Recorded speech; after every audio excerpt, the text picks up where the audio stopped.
Tragically, her dreams were cut short, leading to a case that garnered significant attention not only because of her untimely death, but also due to the events that transpired afterward. Emily Langley was born in England in 1994 to Mark and Caroline Langley. 2 years later, her sister Hannah was born, and the siblings shared a close bond from an early age, raised in a loving and caring family. Emily's childhood was happy. When she was 9 and Hannah was 7, the family relocated to Auckland, New Zealand, where they started a new chapter of their lives. After moving to New Zealand, Emily fell in with the wrong crowd. Concerned for her well-being, her middle-class parents decided to send her back to the UK in 2010 to live with her grandparents and start anew. She enrolled at Broken Hearted College, aspiring to earn a business degree and dreaming of a modeling career. In England, she lived in Bournemouth, a coastal town in Dorset, known for its resorts on the English Channel.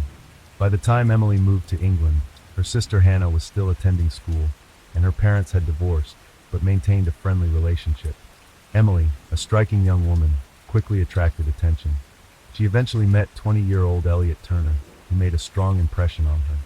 Their interactions evolved into a romantic relationship. In April 2011, Emily returned to New Zealand for a visit, reuniting with her family after being apart for about 6 months. Her father, Mark, welcomed her at the airport, eager to see his daughter again. She ran up to him and hugged him tightly, telling him how much she missed him. Emily had a very close relationship with her father, who adored her and missed her infectious smile, laughter, and dirty jokes. The following day, the whole family went to Emily's favorite pizzeria. She shared that besides her college studies, she was modeling and had made some incredible friends. She also mentioned dating a 20-year-old named Elliot Turner, although she felt too young for anything serious. "I think I'm going to end it when I go back," she confided. Emily spent the next few weeks enjoying time with friends and family, cherishing every moment. No one suspected that they would soon lose her. When it was time for her flight to board, it was hard for her to say goodbye. But she promised to return in 5 months to watch the Rugby World Cup, starting on September 9th. A few days later, Emily texted her father, informing him that she had broken up with Elliot, but didn't provide many details. Elliot had behaved strangely after seeing photos of Emily with other guys on social media during her New Zealand visit. Elliot, the son of a wealthy jeweler, was 20 years old and led a seemingly carefree life. He was part of a group of wealthy young men called the Firm. Friends nicknamed him All Talk Turner due to his boasting. Emily met Elliot in December 2010. They enjoyed the high life at the resort, often partying late into the night. However, Turner, who had a history of obsession with women, soon showed signs of jealousy, leading to violent arguments. Described by some as threatening, aggressive, violent, controlling, and possessive, Turner had a troubling past. In January 2008, at 16, he received a harassment warning from the police for bombarding his ex-girlfriend with texts and emails after she broke up with him. Turner loved being the center of attention and didn't need to work. He skillfully manipulated people, including his parents. His life revolved around parties, women, alcohol, and illegal substances. He fancied himself a gangster carrying a hammer in case anyone contradicted him. Friends believed Turner saw himself as the go-to person in their social circle, often buying everyone drinks at bars. He bragged about driving a new Mini Cooper, a gift from his grandmother, and tried to maintain a bad boy image with streetwise messages on social networking sites, often referring to himself as Scarface or God. Despite his numerous female admirers, Turner became very attached to Emily. She complimented the successful image he worked hard to create. As their relationship developed, Turner's controlling behavior intensified. He even threatened to kill Emily. In an emotional plea, Emily wrote him a note a few months before her death. Emily realized he was not the person she wanted to be with. However, people like Turner don't understand boundaries. Emily was out with friends at an entertainment venue. Surveillance cameras captured her entering a nightclub with her companions. That evening, Elliot Turner read Emily's Facebook messages and discovered she was dating another man. Enraged, he went to the club and confronted her. The argument escalated, ending with Emily throwing her drink in his face. Turner verbally abused her and threatened violence, criticizing her outfit as too revealing. Despite Emily breaking up with him, he refused to let her go. Turner ruined her evening, prompting Emily to leave. He followed her and his friends overheard him saying, "I will go to prison for it and still be a millionaire. I would do 10 years. It wouldn't bother me." Turner caught up with Emily, and somehow persuaded her to go to his house, claiming he wanted to talk in a more relaxed atmosphere. He lived with his parents, which may have made Emily feel safer. Neighbors saw them enter the house, and the next morning, Elliot's mother, Anita Turner, stating Emily was not waking up. "Just tell me what's happened there. It's my son's friend staying with us. This morning, I tried to wake both of them up, but the girl didn't wake up. I tried to wake her up. I don't know what it is." Following the operator's instructions, Anita checked for signs of breathing. "No, nothing. She's blue."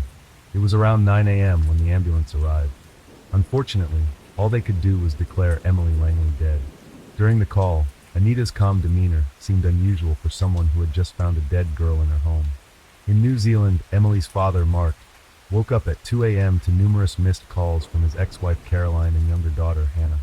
A voice message from Hannah was barely comprehensible, but he heard Caroline scream in the background. "Emily is dead." Mark couldn't believe it. He called his mother in England, and when she answered, she was crying hysterically. A police officer then took the phone, confirming the tragic news. "I'm sorry to tell you that your daughter Emily is dead."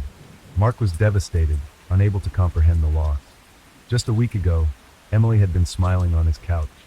Flying to the UK, he refused to believe his daughter was gone, but reality soon set in. The police initially stated Emily had died in her sleep, which made no sense given her young and healthy condition. They collected some evidence, but had to wait for the autopsy results. Meanwhile, Elliot Turner publicly mourned Emily, posting photos of them together on Facebook. The police lacked concrete evidence to challenge Turner and his parents' story that Emily had mysteriously died in her sleep. The investigation focused on determining the cause of Emily's death. When investigators discover the cause of death, they can understand the nature of the case and how to proceed. While waiting for the autopsy results, they found a disturbing Facebook post from Emily a few days before her death. "I have a stalker," Emily added. "Someone just called me and I was like, 'Who's this?' And they were like, 'You don't know me, but I know everything about you.' I asked, 'How did you get my number?' And he said, 'I'll tell you when I see you,' then kept asking me out. So I hung up, but they wouldn't stop calling." Emily wrote on Thursday, May 5th. At the same time, police discovered that Emily had quarreled with Elliot Turner in front of other nightclub guests before her death.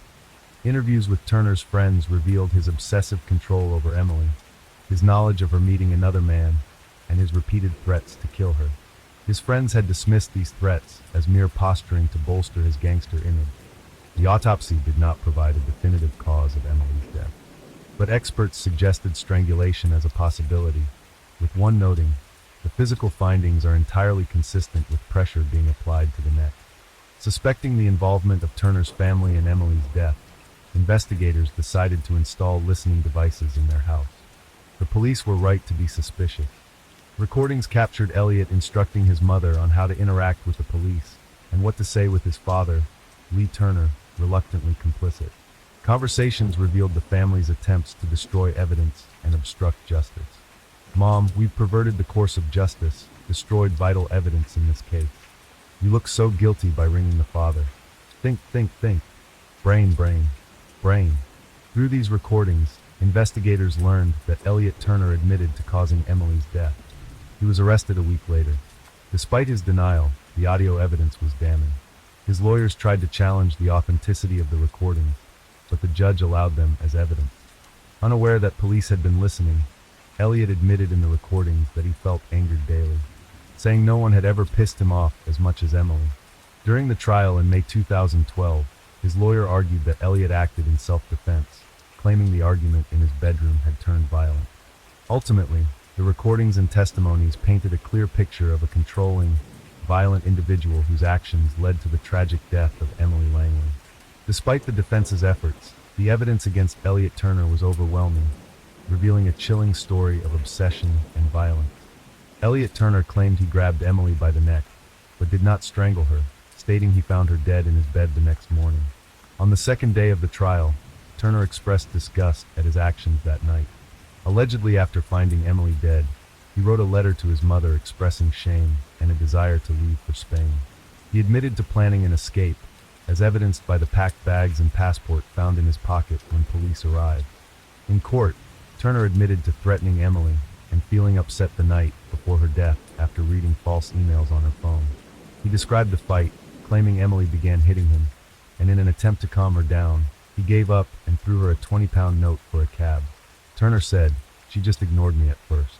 Then 5 seconds later, she just went crazy." I had never seen Emily get to that point of rage. I didn't know what to do. She would not stop. I kept repeating, "Stop it, calm down." At that point I grabbed her by the neck, using my right hand. When asked by defense counsel Anthony Dunn why he did that, Turner replied, "To stop her going nuts." I did not know what to do. My right hand made contact with her neck.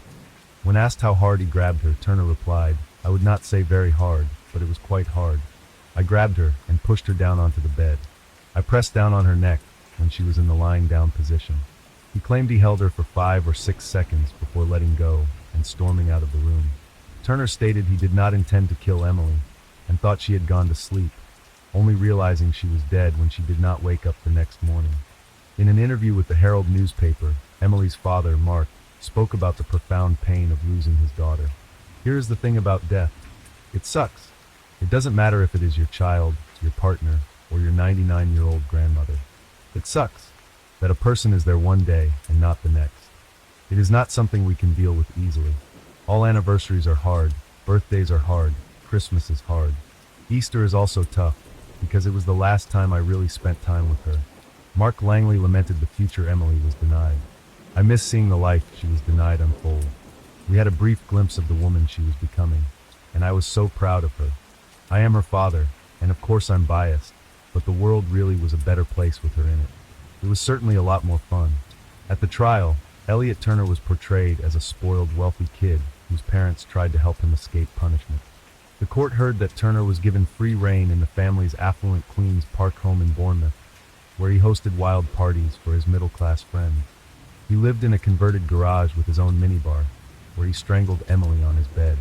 The police examined Turner's computers and found incriminating search queries, including death by strangulation and how to avoid punishment for a crime. The primary motive for the crime was jealousy. Testimony from Luke Ashford, who spent the night with Emily, confirmed Turner's jealousy. Even while in custody, Turner boasted that the jury would believe his story that Emily had attacked him, and he had acted in self-defense. In letters from prison, he claimed he would soon be driving a new Range Rover and moving to Spain, planning to sell the rights to his story, and live a fashionable life. Ultimately, the evidence, including Turner's own damning admissions and the computer searches, painted a clear picture of a jealous, controlling individual whose actions led to the tragic death of Emily Langley. Despite his defense, the jury saw through Turner's twisted story, and he was held accountable for his actions. Emily's father, Mark Langley, and her family have faced unimaginable pain since her tragic death. In an interview with the Herald, Mark expressed the profound grief of losing his daughter. "Here's the thing about death, it sucks. It doesn't matter if it's your child, your partner, or your 99-year-old grandmother. It sucks that a person is there one day and not the next. Well, it is not something we can deal with easily. All anniversaries are hard, birthdays are hard, Christmas is hard, Easter is also tough, because it was the last time I really spent time with her." Mark Langley emphasized the hardest part of Emily's loss was not witnessing the life she was denied. "I miss seeing the life she was denied unfold. We had a brief glimpse of the woman she was becoming, and I was so proud of her. I am her father, and of course I'm biased, but the world really was a better place with her in it. It was certainly a lot more fun." Emily's death and the subsequent trial sent shockwaves through the community. The trial portrayed Elliot Turner as a spoiled, wealthy young man whose parents' indulgence contributed to his destructive behavior. His self-perception as untouchable, fostered by his family's wealth and their willingness to cover up his crimes, highlighted significant societal issues regarding privilege and responsibility. Emily's friends and community members organized vigils and memorials to honor her memory. They remembered her as a vibrant, kind, and ambitious young woman whose life was cruelly cut short. The trial and its revelations spurred discussions about domestic violence, the importance of taking threats seriously, and the need for better support systems for victims. Despite his conviction and time in prison, Elliot Turner showed no genuine remorse for his actions. His behavior in prison, including boasting about his crime and future plans, further for the pain he caused. This continued arrogance and self-absorption have only intensified the public's and Emily's family's disdain for him. The parole board will face a critical decision when Turner's application for early release comes up. Given his lack of remorse and continued disregard for the severity of his actions, there is a significant concern about his potential release. The justice system and the public will be watching closely to ensure that. Story 2. This horrifying incident took place in the basement of a family home. On the surface, the Walsh family appeared prosperous, successful, and happy. They lived in a luxurious home and had all the material wealth they desired. However, few were aware of the dark reality behind the closed doors of this beautiful house. Even Anna's mother, who was very close to her, did not realize the deadly danger her daughter was in. Interestingly, Brian managed to woo Anna away from her previous husband years ago in a rather unique manner. It was so unique that Anna and her first husband sought police protection from harassment and threats. Eventually, Anna left her first husband and married Brian Walsh, with whom she was married for over 7 years. But what led Brian to decide to rid himself of his wife? And what did he do to her? Anna Liashik, later known as Anna O'Neill after her first marriage, was born on April 18, 1983, in Belgrade, the capital of Serbia. She grew up in a cultured family with her younger sister. Anna attended the 5th Belgrade Gymnasium, where she excelled as one of its standout students. Pursuing higher education, Anna attended the esteemed Belgrade Research University, the most historic and expansive university in Serbia. She earned a master's degree in French language and literature. At 22, with her diploma in hand, Anna sought broader horizons and career prospects in the United States, fully supported by her family. In 2005, she embarked on her American dream, settling in the U.S. to further her education and hospitality management. She took on administrative roles at prestigious hotels, notably the Inn at Little Washington in Virginia, part of the elite Relay and Chateau's hotel circle. Anna's warmth, approachability, and sense of duty saw her swiftly ascend the professional ladder, garnering respect from her peers and supervisors alike. Multilingual and adept at resolving conflicts, her innate charm and charisma allowed her to form connections with ease. Beloved by colleagues and blessed with a growing circle of friends, Anna seized every chance to shine. She became a U.S. citizen while retaining her Serbian nationality, enjoyed a high income, and invested in her own property and car. Her travels broadened her horizons further, and her career flourished, leading to a promotion to senior manager. Anna's intelligence, beauty, slender frame, and radiant smile attracted many admirers during her tenure at the Wheatley Hotel in Lenox, Massachusetts. She found love with Marcus O'Neill, the establishment's head chef. Their romance led to marriage in 2009, and Anna adopted her husband's last name. Brian Paul Walsh was born in July 1975 in Boston, Massachusetts, into a well-known, affluent, and respected family.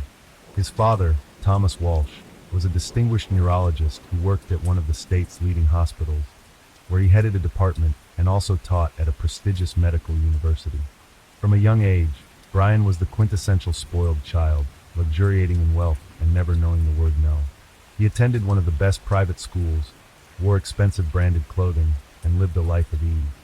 Despite his parents' efforts to provide him with the best education, after finishing school, he failed to stay enrolled in any of the 3 prestigious colleges his father had arranged for him to attend. Nevertheless, Brian was far from foolish. His peers remembered him as cunning, calculating, and quite aggressive. He always found a way to get what he wanted, one way or another. Brian was known for his extraordinary, even obsessive desire for money and a luxurious lifestyle, and he was extremely reluctant to part with his funds. In his youth, he often borrowed money from friends only to never return it. During his college years, he would invite friends to the most luxurious restaurants, then, through various schemes and manipulations, ensure that others always paid his share of the bill. For many years, he was a very good friend. Brian was estranged from his father up until the elder Walsh's death in 2018. The rift in their relationship began after the ungrateful son fraudulently withdrew nearly $1 million from Dr. Thomas Walsh's personal account and simply disappeared with the money.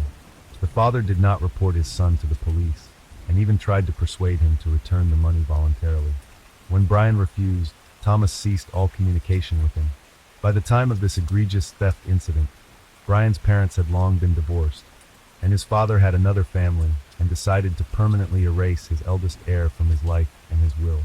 However, when Thomas passed away, Brian immediately made his presence known and even filed a lawsuit claiming that the will left behind was forged by the doctor's widow and younger children to cheat him out of his rightful inheritance. Naturally, he was unable to prove anything or receive any part of the estate. Those who knew Brian described him as greedy, malevolent, and quite cruel, with a tendency towards violence and an inability to control his emotions. He achieved everything by force, and during bouts of anger, he became dangerous. According to some reports, in the late 2000s, Walsh underwent treatment in a psychiatric clinic where he attempted to curb his bursts of rage, and it was then that he was officially diagnosed with sociopathy. The future spouses met in 2014, a time when Anna was working as a senior reservation manager at the Wheatley Hotel in Massachusetts. At that moment, she was married to Marcus O'Neill, who was employed there as well. Brian was among the hotel's guests and was immediately taken by the attractive young woman. The fact that Anna was already married did not deter Walsh in the slightest. He began to show her attention that grew increasingly insistent. He began to pursue Anna relentlessly. He managed to obtain her phone number and even her home address, where she lived with her husband, turning their lives into an absolute nightmare. In 2015, the O'Neills found themselves compelled to ask the police for protection against Brian's incessant harassment, which persisted day and night. He constantly sought out Anna, called her at work, sent messages to her personal phone, and demanded she divorce her husband to be with him. The situation escalated when Walsh threatened to harm Anna and her husband if she did not leave with him. What happened next remains unclear, including why Anna eventually changed her mind. However, a year after seeking police protection from Walsh, she unexpectedly divorced her husband. Moreover, a few months later, Brian became her second officially wedded husband. The newlyweds settled in a luxurious home in Cohasset, Massachusetts, located about 20 miles southeast of Boston in an upscale and well-appointed neighborhood. In this marriage, they welcomed 3 sons in quick succession. The boys were born a couple of years apart and were very young at the time of their mother's disappearance. They were 6, 4, and 2 years old. Anna did not consider taking maternity leave and successfully juggled work with motherhood, continuing her upward career trajectory. She assumed the position of regional general manager at Tishman Speyer, a real estate company, where she earned a high salary and effectively became the primary breadwinner for the family. As her job frequently took her to Washington, D.C., she also purchased another home there, registered in her name, where she stayed during business trips. During these times, she relied on visiting nannies to help care for her children. What was the head of this large family doing while his wife was both expanding their family and building her career? Brian was unemployed. The $1 million he had once taken from his father was dwindling, and everything his wife acquired was wisely registered in her name. Brian was actively seeking effortless income sources. Before marrying Anna, Brian had spent some time in South Korea, where he befriended a very wealthy individual whose family owned an impressive art collection. Upon returning to the United States, Walsh maintained this connection, and his friend unexpectedly asked for his help in selling several paintings by the iconic artist Andy Warhol. Brian eagerly agreed, but decided not just to sell the artworks for a commission, but to truly profit from the transaction. He had access to a series of abstract paintings by the great artist collectively titled Shadows. He appraised each painting, obtained the necessary documentation, including authenticity certificates, and then decided to create copies of both the images and the accompanying documents. Walsh approached artists who made precise replicas of the painting. He convinced the artist that he needed these copies as a backup, since each of the original works was worth about $250,000. For several years, the fraudster successfully copied and sold fake paintings as originals to collectors from various countries until one of his buyers, an art expert specializing in Andy Warhol's work, was able to sell quickly identified a forgery and sued Walsh. The FBI took on the investigation, and in April 2021, the suspect pleaded guilty to selling counterfeit art. He was placed under house arrest after his lawyer negotiated a deal requiring him to return the proceeds from the sale of the paintings to the buyers to avoid actual prison time. Brian's movements were significantly restricted, but he was allowed to leave his house twice a day. He could drive his children to and from their educational institutions. Additionally, he had 2.5 hours in the morning to visit stores, pharmacies, dry cleaners, and a few other places in his area to purchase necessities. The list of these places was limited and approved in an official document. On December 31st, 2022, the Walsh family was preparing to ring in the new year together in the comfort of their home. Present were just the spouses and their 3 sons. Due to their young ages, the boys went to bed early, leaving Anna and Brian at the dinner table. That day, Anna made her last post on social media, extending her greetings and noting ambiguously that the year had been challenging, but she and her husband remained united. Anna was scheduled to fly to Washington, D.C. for work on January 3rd, but on January 4th, her employer Tishman Speyer reported her missing to the police. She had failed to show up for work, missed closing a crucial deal, and her phone had been unreachable for several days. Independently of her employer's actions, her husband also reported her missing, expressing his concern that he had been unable to contact her for several days. According to Brian, he last saw Anna on January 1st. He claimed she woke him up early in the morning, saying that there were some issues at work and her boss had requested her to come in earlier than planned. After that, Mr. Walsh believed his wife headed to the airport with just a few belongings. However, inconsistencies in the case soon emerged. Firstly, Anna hadn't purchased, changed, or reserved a flight ticket for January 1st, nor had she canceled her flight scheduled for January 3rd. Secondly, she didn't appear at the airport on either January 1st or 3. Thirdly, how did she leave the house? Her personal car was still in the garage, and she hadn't called for a taxi. Brian suggested she might have hitchhiked, but this theory sounded far from convincing. Brian's statements and behavior raised many questions. His accounts were inconsistent, and he didn't seem particularly troubled by the unfolding events. Unable to contact the mother of his children for more than 3 days, he only reported her missing on the 4th day, and only after her workplace called. From the outset, Mr. Walsh was considered a primary suspect, yet law enforcement lacked sufficient grounds for his arrest or a warrant to search their family home. They conducted only a cursory inspection with the homeowner's permission, which yielded nothing. Brian claimed he had been living a normal life during those 3 days, visiting usual stores and tending to household chores. However, verifying his claims proved difficult. Whenever he left the house, he forgot his phone, which, according to him, was often taken without permission by his older children to play games. On January 5th, the police made a public appeal through television, displaying a photo of Anna and requesting anyone with information about her whereabouts or fate to immediately contact law enforcement. Yet no witnesses came forward. The last time Anna was known to have made calls was to her mother and sister on December 31st, making her husband the last known person to have seen her. Surveillance camera footage from the neighborhood provided no lead. Anna was not captured on any cameras on the morning of January 1st, as if she had never left her home.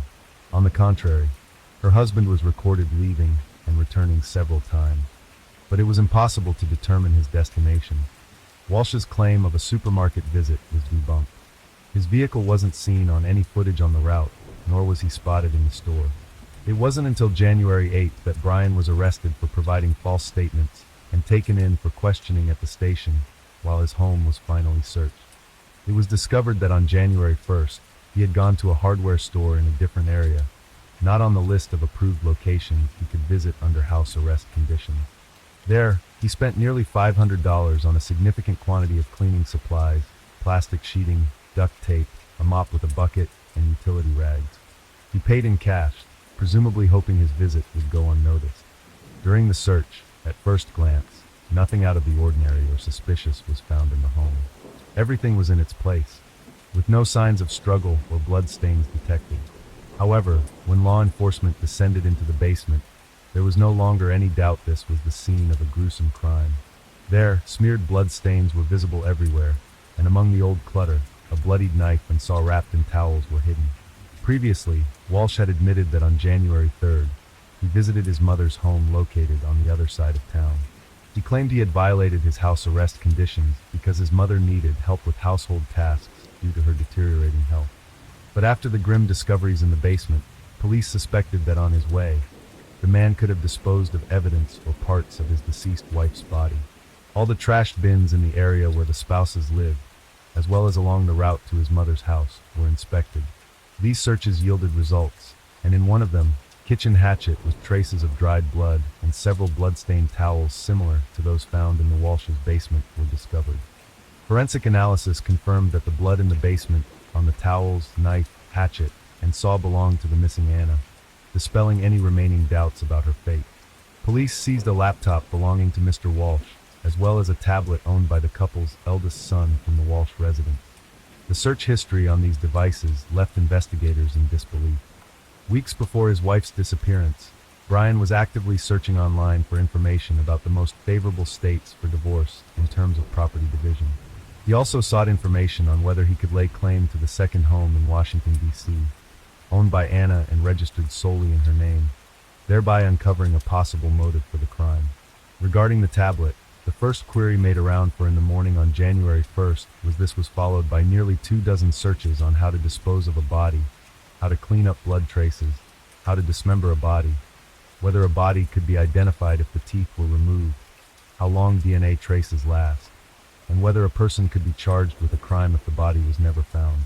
All this information was searched on his young child's tablet, the child of the woman he mercilessly dealt with. By January 3rd, Brian was already searching how and when can someone inherit the property of a person who has disappeared.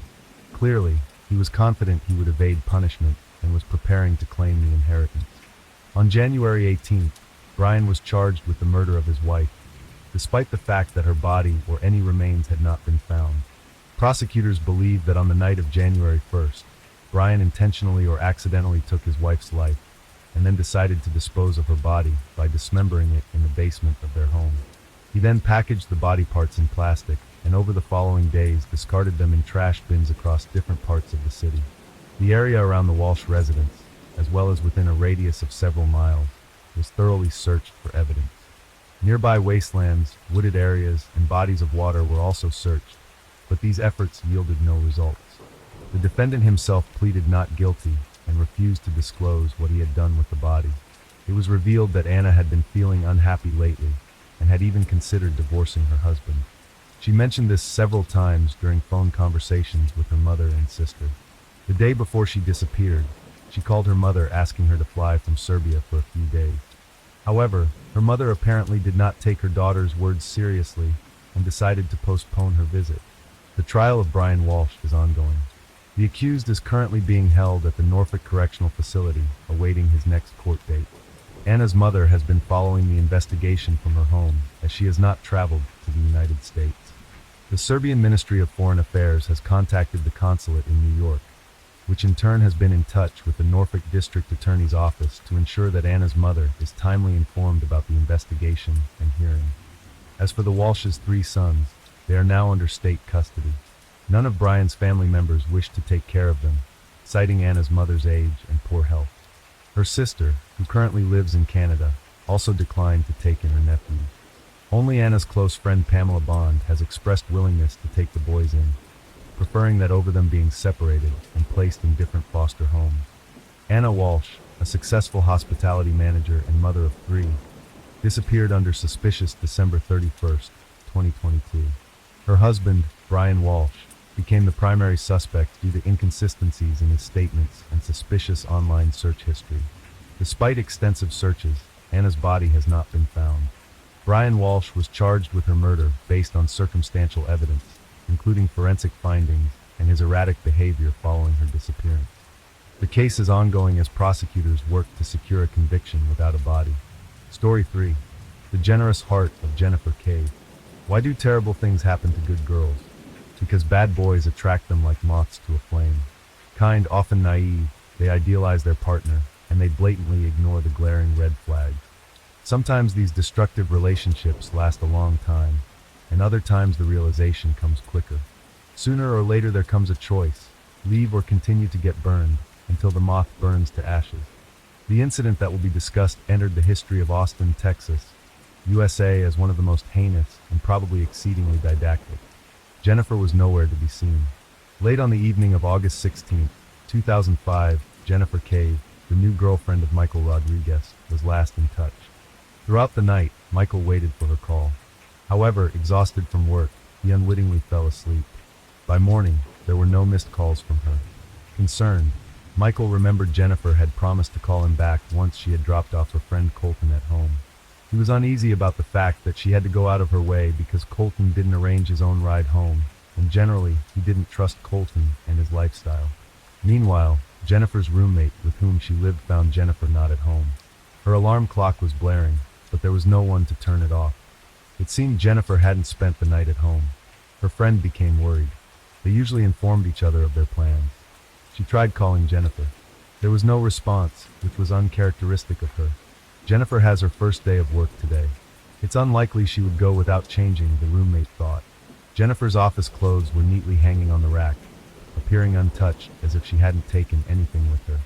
On August 17th at 8:30 a.m., the director of the law firm was notified of the new employee's tardiness. During her internship, Ms. Cave had made a positive impression. It was odd that she would allow herself such behavior on her first day of work. By 9 a.m., colleagues called Jennifer, but she didn't answer.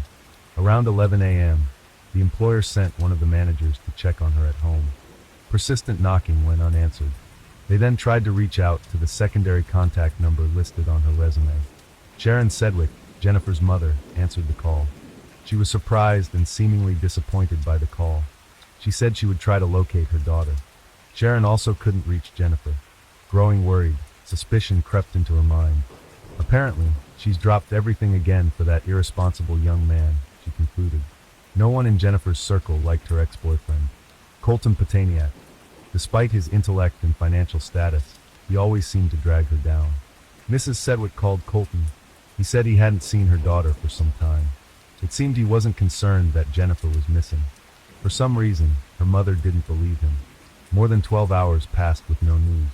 After all hospitals in Austin were checked to no avail, Sharon called the police. She reported her daughter missing and expressed concern that she might be in danger at Pataniak's house. Following the call to law enforcement, Sharon, along with her husband, Jim Sedgwick, went to Colton's place to speak with him personally. However, he didn't open the door for them or the responding officers, claiming he had no desire to talk and they had no search warrant. He knew his rights well, so the police had to leave. However, the situation was suspicious. Jennifer's car was found near Pataniak's house. Although the car was empty, its presence in the parking lot was thought-provoking. It appeared Jennifer was indeed inside the house. Sharon and Jim were certain something had happened to her. The police decided not to waste time and inspected Jennifer's house. However, they found nothing of interest. The only leads were information from Michael and Sharon, as well as Jennifer's car near Colton's house. Michael recounted how Jennifer went out to meet with friends on the evening of August 16th to celebrate getting a job. She had called him several times. Among the friends was her ex-boyfriend Colton, who was with her at the time of the call. During the conversation, Jennifer didn't seem scared or worried, but mentioned that Colton was acting strangely, so she needed to take him home. After that, contact with her was lost. A grisly discovery, all clues led to Pataniak's residence. While the police were hesitating, Sharon and Jim decided to take matters into their own hands. They drove to Colton's place again. Upon arriving at the apartment complex, they knocked on the door, but no one answered. Sensing something was terribly wrong, the girl's parents decided to call a locksmith to open the lock. However, Jim found a better way. One of the apartment windows was open, and he decided to enter through it. Inside, everything was scattered around.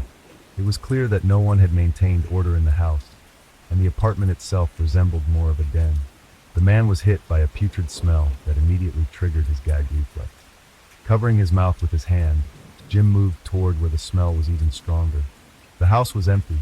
Looking into the bathroom, Jennifer's stepfather noticed clutter. Upon closer inspection, he saw a dismembered female body. Head and limbs had been severed. Nearby lay trash bags and a sports bag. Horrified, Jim began to examine their contents. Inside were the remaining parts of the body. The legs of the deceased were covered with freckles, just like his stepdaughter's. However, the corpse was so mutilated that it was impossible to definitively identify who it was. The man hoped, until the last moment, that it was not his stepdaughter. After regaining consciousness, he called the emergency services. Jennifer's wife, Jennifer Cave, was born in March 1984 near Bishop, Texas. Her family lived in a modest farmhouse. Sharon, her mother, was in her second marriage, which brought 3 more children into the family. Jennifer herself, Lauren, and Clayton. Vanessa, from Sharon's first marriage, was the oldest sibling. Charlie, Jennifer's father, worked as a welder. He was a decent husband and father, until alcohol turned him into someone mean and unbearable, hurling insults and causing trouble. When sober, he was calm and respectable. Despite the unstable home environment, the family remained close-knit. Sharon worked as an accountant at a chemical plant while also taking care of the home and children. Unlike her more sociable brother and sister, Jennifer was shy. While they easily made friends and played outside, she preferred the company of books, which sharpened her intellect and gifted her with an excellent memory.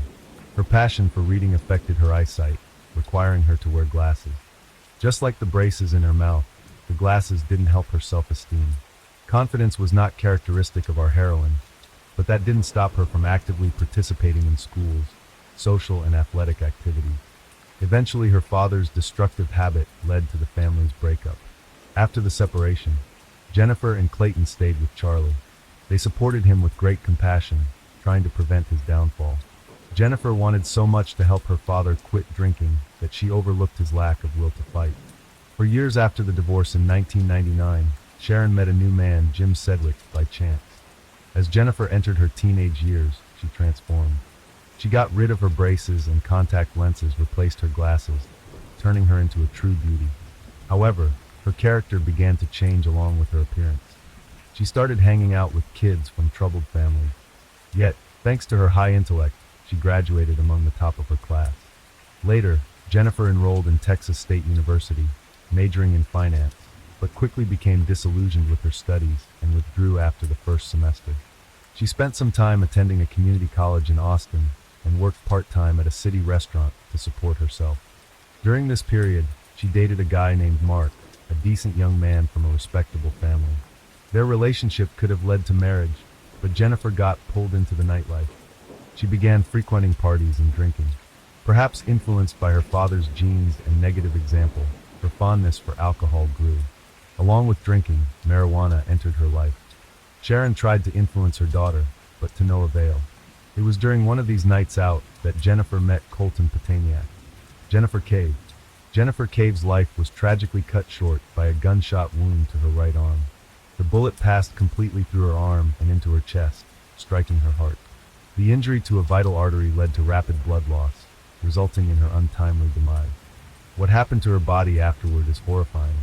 Forensic experts discovered multiple stab wounds across her body, with her chest and neck suffering the most damage.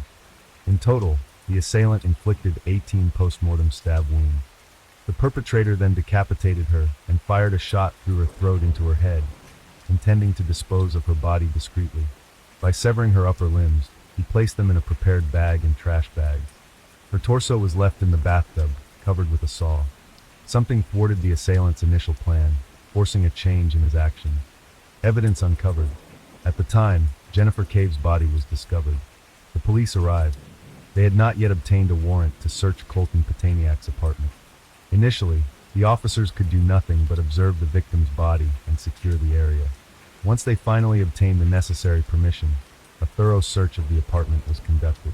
They found 3.38 caliber shell casing. The firearm used was located in Petaniak's car, which was parked in the garage. A large blood-stained machete was retrieved from the toxicology reports indicated the presence of alcohol, marijuana, and methamphetamine in the victim's bloodstream.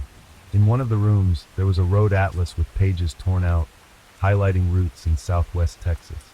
This clue shed light on the apartment owner's absence. Colton Petaniak had fled. Law enforcement immediately issued a warrant for his apprehension. Who is Colton Petaniak? Colton originated from Bryant, Arkansas. He grew up as a sharp-witted boy with impressive looks, enjoying popularity among girls during his teenage years. His father ran a successful agricultural business that flourished year after year, allowing the family to live comfortably. However, this abundance spoiled Colton. On one hand, he was ambitious and goal-oriented. On the other, he could become aggressive and hot-tempered. Colton was passionate about skateboarding and played the guitar. He attended a Catholic boys' middle school in Little Rock, where he excelled academically and frequently made the honor roll. He was also a National Merit Scholarship finalist. In 2000, Petaniak was one of 7 senior finalists at his school and among 166 in the state.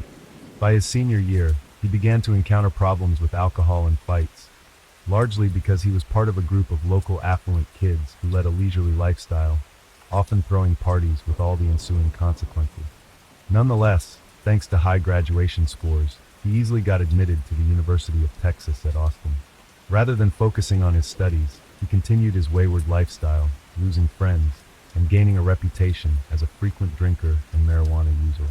He could have had a bright future if not for his penchant for self-destruction. After being expelled from a university fraternity, he began distributing controlled substances. His parents fought to curb his addiction, even taking him back home. A fateful meeting. In the spring of 2004, Jennifer and Colton met at a party. They were instantly drawn to each other. Jennifer, who often idealizes people, decided to give a potentially dangerous relationship a chance rather than run from it. Their friendship gradually grew into love. Over time, Jennifer began using illegal drugs with Colton. His luxurious apartment gradually turned into a den of excess, and using illegal substances together became a household rule. As a result, Jennifer's addiction only got worse. Parents repeatedly tried to tear her away from these addictions. They even gave her a car, hoping to encourage her to be home more often. However, each time she returned, her promises quickly faded. Colton's condition worsened. He became increasingly paranoid and began carrying a gun and knife in an attempt to mimic the image of a gangster. In 2004, Petoniak was arrested for possession of illegal substances. He even went through a rehabilitation program once, but Colton showed no sincere desire to fight his addiction. Separation. One day, Jennifer's parents decided to visit her. However, the visit brought disappointment. Jennifer had not kept her promises, had lost a significant amount of weight, and looked generally unwell. Her family suggested she undergo treatment at a rehabilitation center, to which she flatly refused. Upset, Sharon and Jim cut off her financial support, believing this tough love approach would encourage her to take control of her life. But left without money, Jennifer found no better option than to move in with Colton. What happened in his apartment is hard to say, but after living with him for a month, Jennifer decided to leave. A friend offered her a room and support. Miss Cave shared her fears. She no longer felt safe with Colton, but did not delve into details. Something clearly frightened her as she refused to reconcile with her ex. One day he came to her, asking her to come back. Jennifer remained firm, especially when she saw the knife Colton brought with him. She asked Colton to calm down and suggested they remain friends. Surprisingly, he agreed. Contact with him was minimized and moreover, she began reconnecting with her parents. Finally, her life seemed to be getting back on track. In early 2005, Jennifer started a new relationship with a guy named Scott, a single father who appeared quite decent. His lifestyle was the polar opposite of Colton's. Scott worked as a waiter at a restaurant, played keyboards in a band, and was a good singer, all while leading a sober life. In turn, Jennifer began to feel better about herself, even looking healthier by his side.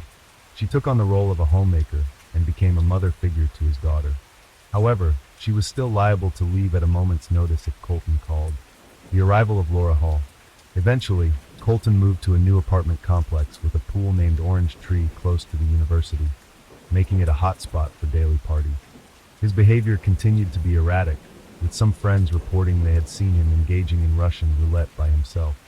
It was during one of these phases that he met Laura Ashley Hall. She was a frequent attendee of these parties and became infatuated with him, exhibiting jealousy towards any female in Colton's circle, especially Jennifer. Laura was perceived in various ways by their peers, most commonly described as arrogant and capable of putting anyone in their place. Laura, like Colton, came from a well-off family. Miss Hall was athletic, participating in various competitions, and she was academically successful, showing great promise. After high school, she enrolled in university but soon dropped out, opting for a job and a leisurely lifestyle instead. Before long, Colton and Laura started dating. Like Jennifer, she was deeply drawn to him. When he was sentenced to 60 days in jail in June 2005, Laura sent him all her earnings, even going into debt. Friends noted that she changed for the worse, becoming bold, neglecting her job and her personal care. Many believed she had also started using banned drugs. Colton disregarded her feelings, even to the extent of extinguishing cigarettes on her. The new chapter ends during this time. Jennifer ended her relationship with Scott. She felt unworthy of his family and did not want to cause them any trouble. Jennifer occasionally communicated with Colton, who was still infatuated with her. However, she did not rekindle their previous relationship, keeping their interactions strictly platonic. All Jennifer desired was to secure a job and return to college. A promising opportunity arose in her life. She began a new relationship with Michael Rodriguez, and most importantly, found an excellent job. After several days of training at a law firm, she performed so impressively that she was offered a consultant position with a respectable salary. Jennifer was proud of herself and truly happy. On August 16th, she decided to celebrate the start of her new life with friends. That evening they went to a bar and then headed to a club. According to a friend, the bouncer didn't let Colton in because of his appearance. This might have led him to seek out controlled substances. The investigation continues. In an effort to shed light on the events of that fateful night, investigators interviewed Colton's neighbors. They managed to uncover intriguing information. Around 3 a.m. on August 17th, Nora Sullivan heard a knock at her door.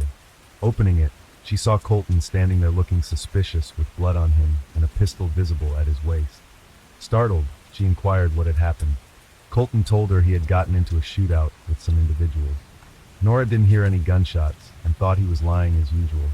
She closed the door and peeked through the peephole to see him eventually walk away. None of the neighbors interviewed heard any gunshots that night either. The morning of August 17th, he visited a hardware store where he purchased a saw, several masks and gloves, as well as a significant amount of cleaning supplies.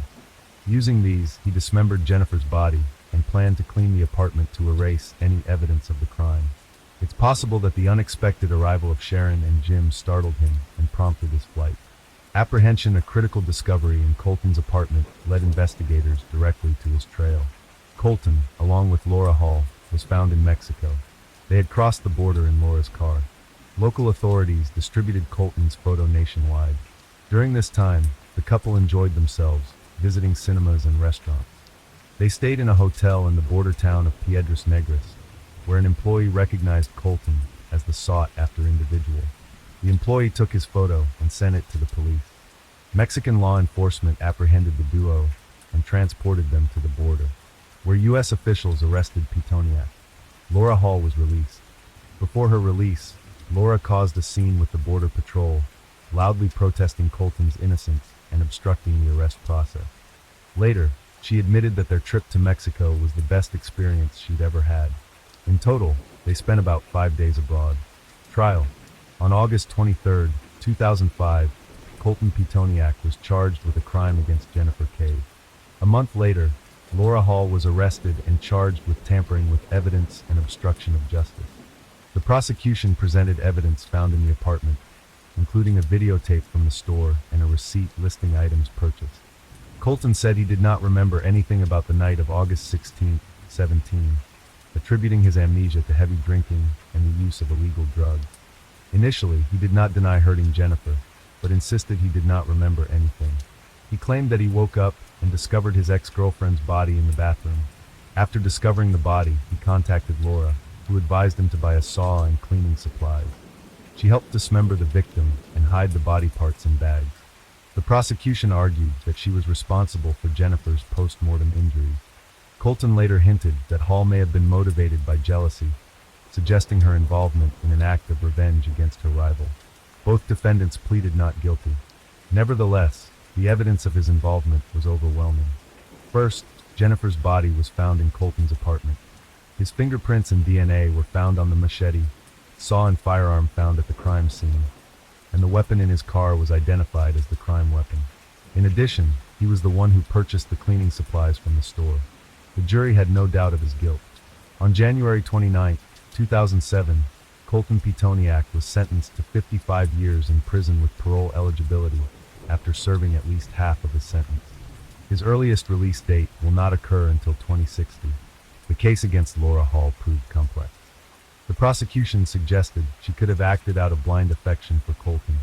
Laura's DNA was found on one of the victim's shoes, a store towel, and even the firearm used. The defense argued this only proved her involvement in disposing of the body, not in the initial act. They couldn't prove she was the one who fired the first shot, attributed to Jennifer's head post-mortem. No evidence placed her at the scene at the time of the crime. Laura insisted she only learned of the crime when Colton told her, and claimed he forced her to flee to Mexico with him. However, witnesses from their time in Mexico reported the couple seemed to enjoy their trip. In 2007, Laura Hall was found guilty of obstructing receiving a 6-year prison sentence. A subsequent trial in 2010 resulted in the maximum sentence of 11 years and a $14,000 fine. Laura was paroled on March 15, 2018, with GPS monitoring completing her sentence in August of the same year. Her whereabouts thereafter remain unknown. Was Colton framed? Colton Pitoniak remains incarcerated. He has filed multiple appeals, all of which have been unsuccessful. In these appeals, he consistently stated that he has no memory of the tragic night's events. However, he revealed that there are witnesses who claim Laura confessed to Jennifer's demise. He alleges that during the trial, the prosecutors were aware of this information, but failed to disclose it to his defense team, suggesting a possible setup. Although Petaniak's legal motions were denied, this revelation raised questions among the public. Moreover, Jennifer's parents believe that Laura's punishment was insufficient. They are convinced that she played a more significant role than she admits. Unlike Colton, Hall has never expressed remorse or regret for Jennifer's death. She referred to Jennifer only as that girl or the dead girl, sometimes even using derogatory terms. To this day, the exact events of that fateful night remain unknown. Only Jennifer knows the truth that the walls of Petaniak's residence silently conceal. Sadly, the dead cannot speak. Jennifer's life was cut short in her prime. Regrettably, she realized too late an essential truth. Staying away from certain individuals and ceasing communication with them could mean saving oneself. Story 4. Ryan Smith was born in 1975 in San Diego, California, USA. From a young age, he was an adventurous adventurer, passionate about traveling and getting to know different cultures around the world. This passion to discover the diversity of people through customs, languages, and tradition, and prompted Ryan to immigrate from his country. At the age of 27, this young man sought to get acquainted with the life of the countries of Eurasia, especially those that belonged to the collapsed Soviet Union. So in 2022, Ryan went with his backpack and dreams in tow to remote Azerbaijan, one of the countries of the former Soviet Union. The country, surrounded by the Caspian Sea and the Caucasus Mountains, is located at what can be considered the crossroads of Eastern Europe and Western Asia. So for a young traveler, it was an ideal starting point for the world he intended to discover. Ryan settled in Baku, the capital of Azerbaijan, where he studied the language and culture. On his web portal, he described how at that time he worked at a carpet market surrounded by a walled city, and this allowed him to get acquainted with one of the oldest and most valuable craft practices in the region. The methods of making carpets are passed down from generation to generation, and it can be said that this is a tradition that has almost disappeared over time. The young designer was impressed by the beauty of the products, and thought about the business associated with the manufacture of handmade carpets. In December 2005, Ryan, mindful of his idea, returned to the United States to lay the foundations of the project. While on American soil, he met a young and attractive teacher, Laura Joy, with whom he got engaged and then married her. Laura supported her husband's hobbies of travel and foreign culture, and in 2011, the couple which borders Azerbaijan. In Georgia, in the city of Manulai, young people got married and both intended to establish the production of traditional carpets there. The couple had a son in 2014, whom their young parents named Caleb, and at the same time, Ryan and Laura were promoting their long-awaited handmade carpet weaving project. The project, developed by an American, using traditional Azerbaijani methods. Everything made using this technology could be sold on the international market for more than $1,000. While Laura worked as an English teacher at a local public school, her husband toured the villages of the region in search of weavers willing to work with them. To his surprise, Ryan did not find many masters using traditional methods. Some of those who first joined the plan refused to cooperate for various reasons. Some did not agree with the prices that Ryan offered, while others were not familiar with the original designer and were not sure they could produce what the brand needed. Ryan said in his blog that he spent 4 days in Kosalari, and it was there that he found artisans interested in his project. Ryan's goal was not only to make a profit or to save the development of an ancient culture. He was also interested in becoming something of a public benefactor, attracting women in rural areas who know ancient weaving techniques to his project, giving them the opportunity to revive the craft that would allow them to support their families. Soon, Ryan and Laura Smith became one of the most respected, and the visiting American considered a city with a population of no more than 20,000 people to be the most expensive place for himself. His wife, Laura, became close to the city with its residents engaged in teaching, made many friends, while Ryan promoting the value of the ancient carpet weaving culture earned respect. Most residents considered the Smith couple kind and honest people to whom they could turn for help. A couple of visiting Americans got so used to the local society, traditions, and culture that in 2012 they applied for citizenship and soon became citizens of the United States and Georgia. It was rumored that the couple planned to build a kindergarten with a playground on their own money. But it was at a time when the couple had already decided that they had finally found a home, realized that the future of their family was promising. A tragedy knocked on their doors, and all their plans collapsed in the most unexpected and nightmarish way. In July 2018, 43-year-old Ryan and 42-year-old Laura planned to take a couple of days off to enjoy a vacation next to little Caleb and get away from the routine. Sabina Talabuba, Laura's friend, said that Laura called her on Wednesday, July 4th, shared her plans to go to the mountains, and warned them that they would be gone for 2 days. The couple chose a small, picturesque place, hidden from the eyes, near the Gadori Mountains as their destination. This area is known for its trails, beautiful waterfalls, and stunning gorges, ideal for relaxing walks and picnics in nature. In this secluded corner, instead of being distracted and finding peace of mind, the Smith family experienced their worst nightmare. Ryan and Laura were looking for a local resident who would serve as their guide, so that they could not get lost and calmly, without fear, traveled in mountainous places. And the parents were also concerned about the safety of little Caleb. I would like the journey not to be exhausting and uncomfortable for the baby. So they met with a local shepherd, Malchus Cabori, who, although he did not live in this area, but despite the young age of 19, knew the neighborhood well, because he traveled around them daily and grazed herds of sheep and goats. Malchus was distinguished by a calm character. The locals considered him a good guy. Confident in the positive reviews about Malchus, who knew the area, the Smith family hired him as a guide.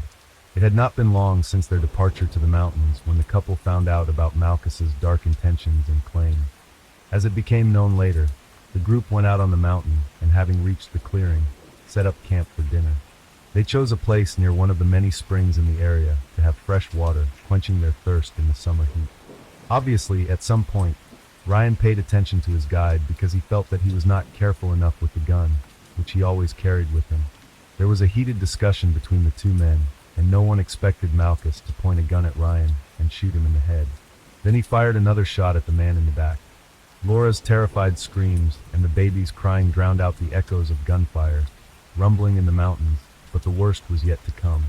Despite the woman's pleas, Malchus put the muzzle of the gun to Caleb's head and fired at point-blank range. Frightened and unaware of what had just happened in front of her, Laura turned to stone, but when she saw Malchus's cold gaze, she understood his true intentions. Her instinct for self-preservation worked. Laura ran as fast as she could to avoid the fate of her husband and son. But when she reached the edge of the waterfall cliff, she realized that she had no way out and there was no way for her to escape. The shepherd used a weapon to force the woman to violence, and then allegedly pushed her off a cliff. Laura's body fell on the bank of the waterfall. According to the subsequent investigation, Malchus took Caleb's body and buried it in a secluded place, sending the murder weapon there as well. Then the shepherd returned to the village as if nothing had happened. Laura's friend Sabine began to worry when, after 3 days, Laura did not return from a family trip. Sabine tried to call Ryan or Laura, but she never got an answer. Ryan's entourage was also confused, as it was very unusual for him to be away for so long without contacting anyone. On Friday, July 6th, the Center for Rapid Response and Emergency Situations received a message about the possible disappearance of a Georgian family of American origin in the mountains. The caller was Sabin, who said that the Smith family had been in the mountains for more than 2 days with their little son of 4 years old, and they could not be contacted by phone. A team of 15 rescuers was sent to the gorge to search where presumably a family was missing. Rescuers found Laura's belongings and car, but moving further along the route of the small group, the searchers found a terrible find. A lifeless body lay at the foot of the waterfall. Confused rescuers stepped up rescue efforts and expanded the search area. A human corpse was found about 800 meters from the waterfall. The humidity and heat inherent in the season accelerated the decomposition of the body.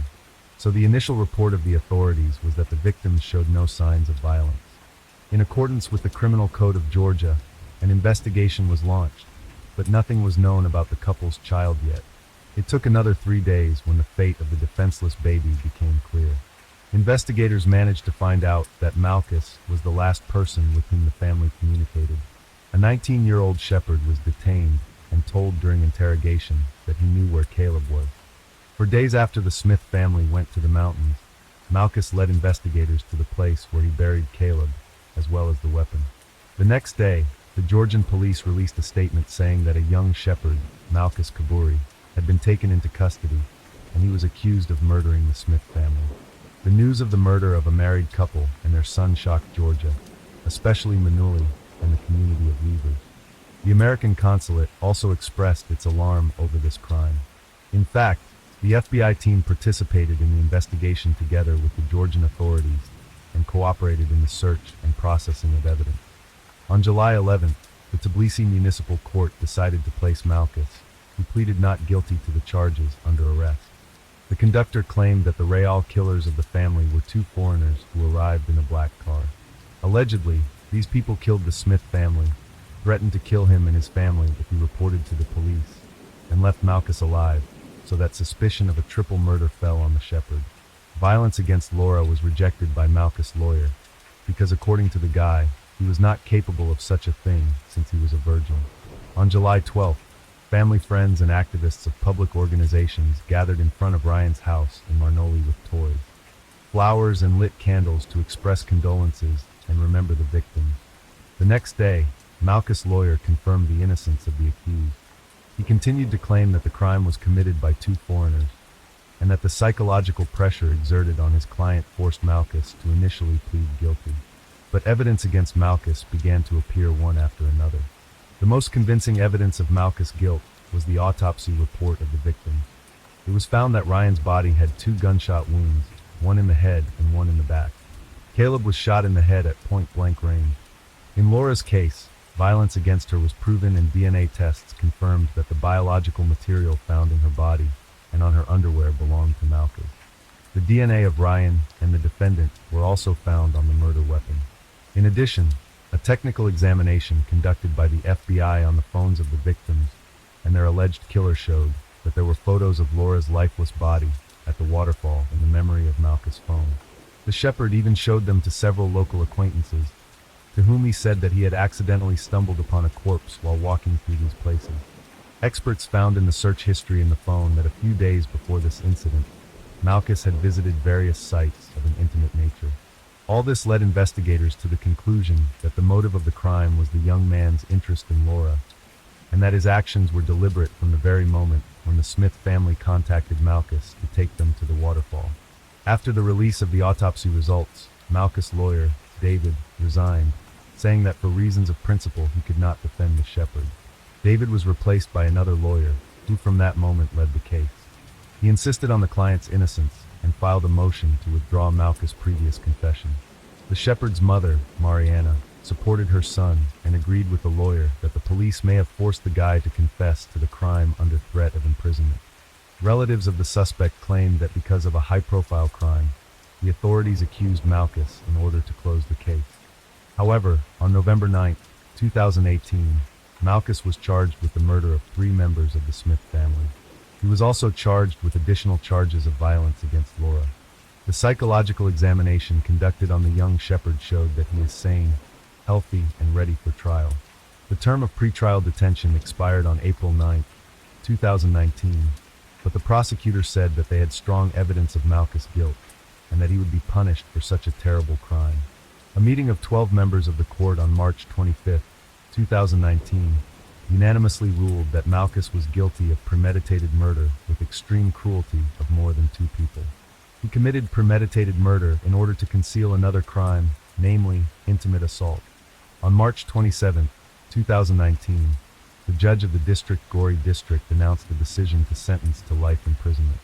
While the relatives of the criminal protested against the life sentence, which they considered unfair, the sentence became a relief for friends and relatives of the Smith family, and defense lawyers announced that they would appeal the verdict to the appellate instances in connection with alleged procedural violations. The U.S. consul in Georgia said that the verdict provided justice for the Smith family, adding that the evidence left no doubt about Malchus's guilt.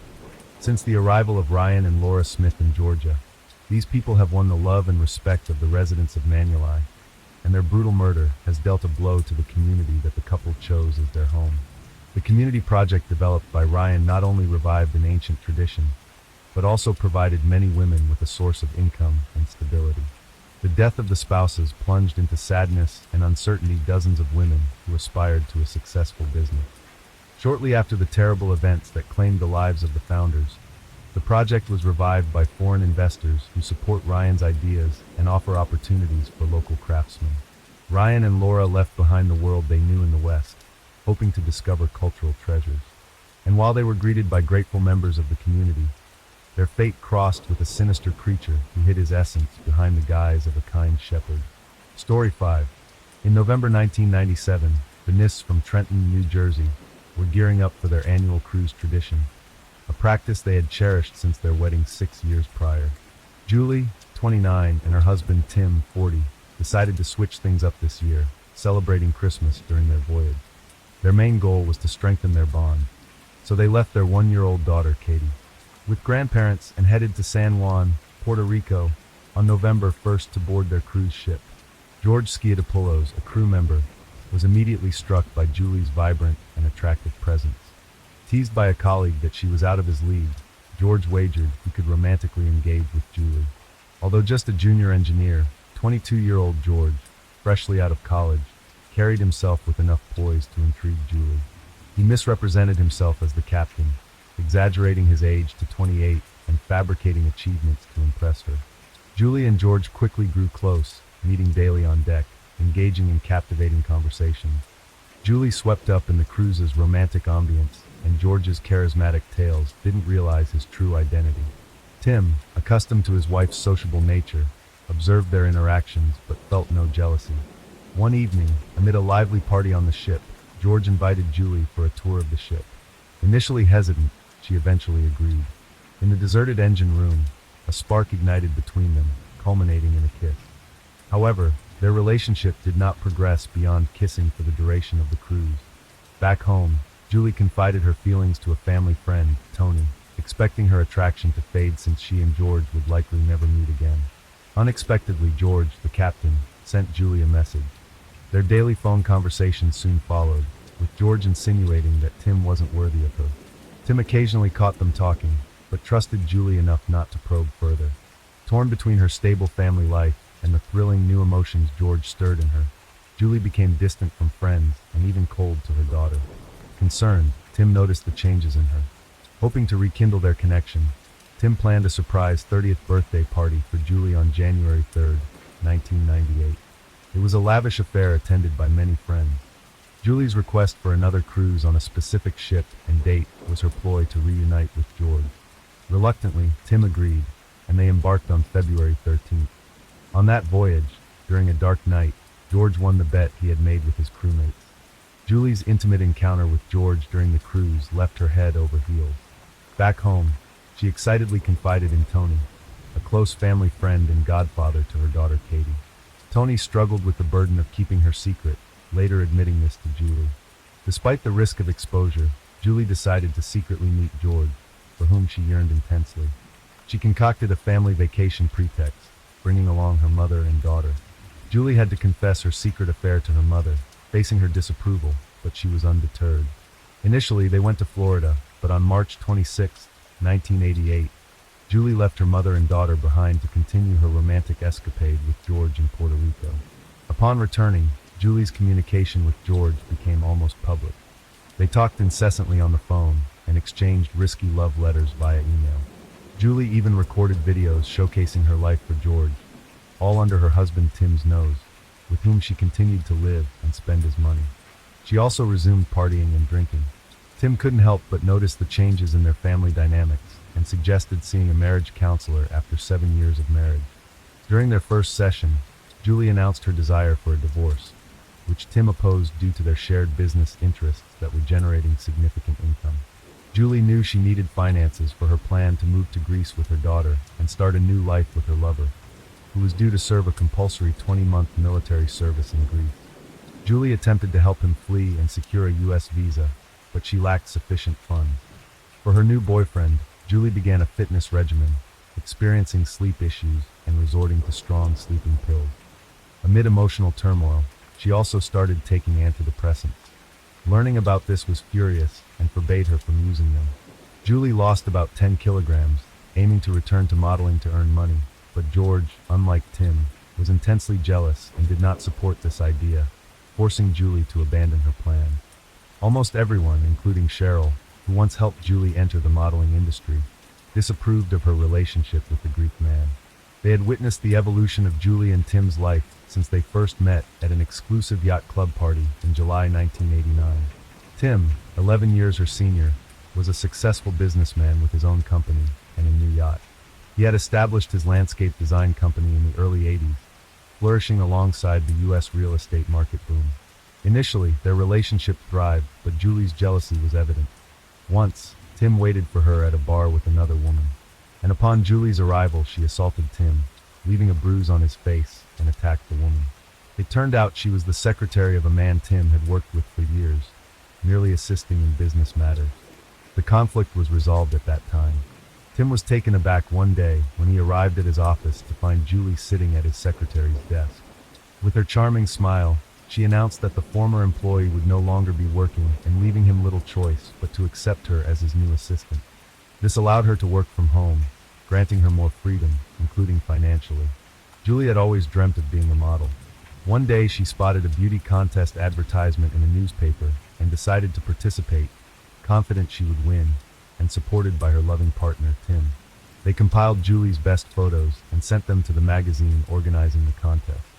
To obtain free photos for their men's section at the back of the magazine, Julie eagerly awaited a response from the publishers about the contest, but it never came. Determined, she visited the magazine office and confronted the editor about her prize. He accepted her photos and promised to feature them in the next issue.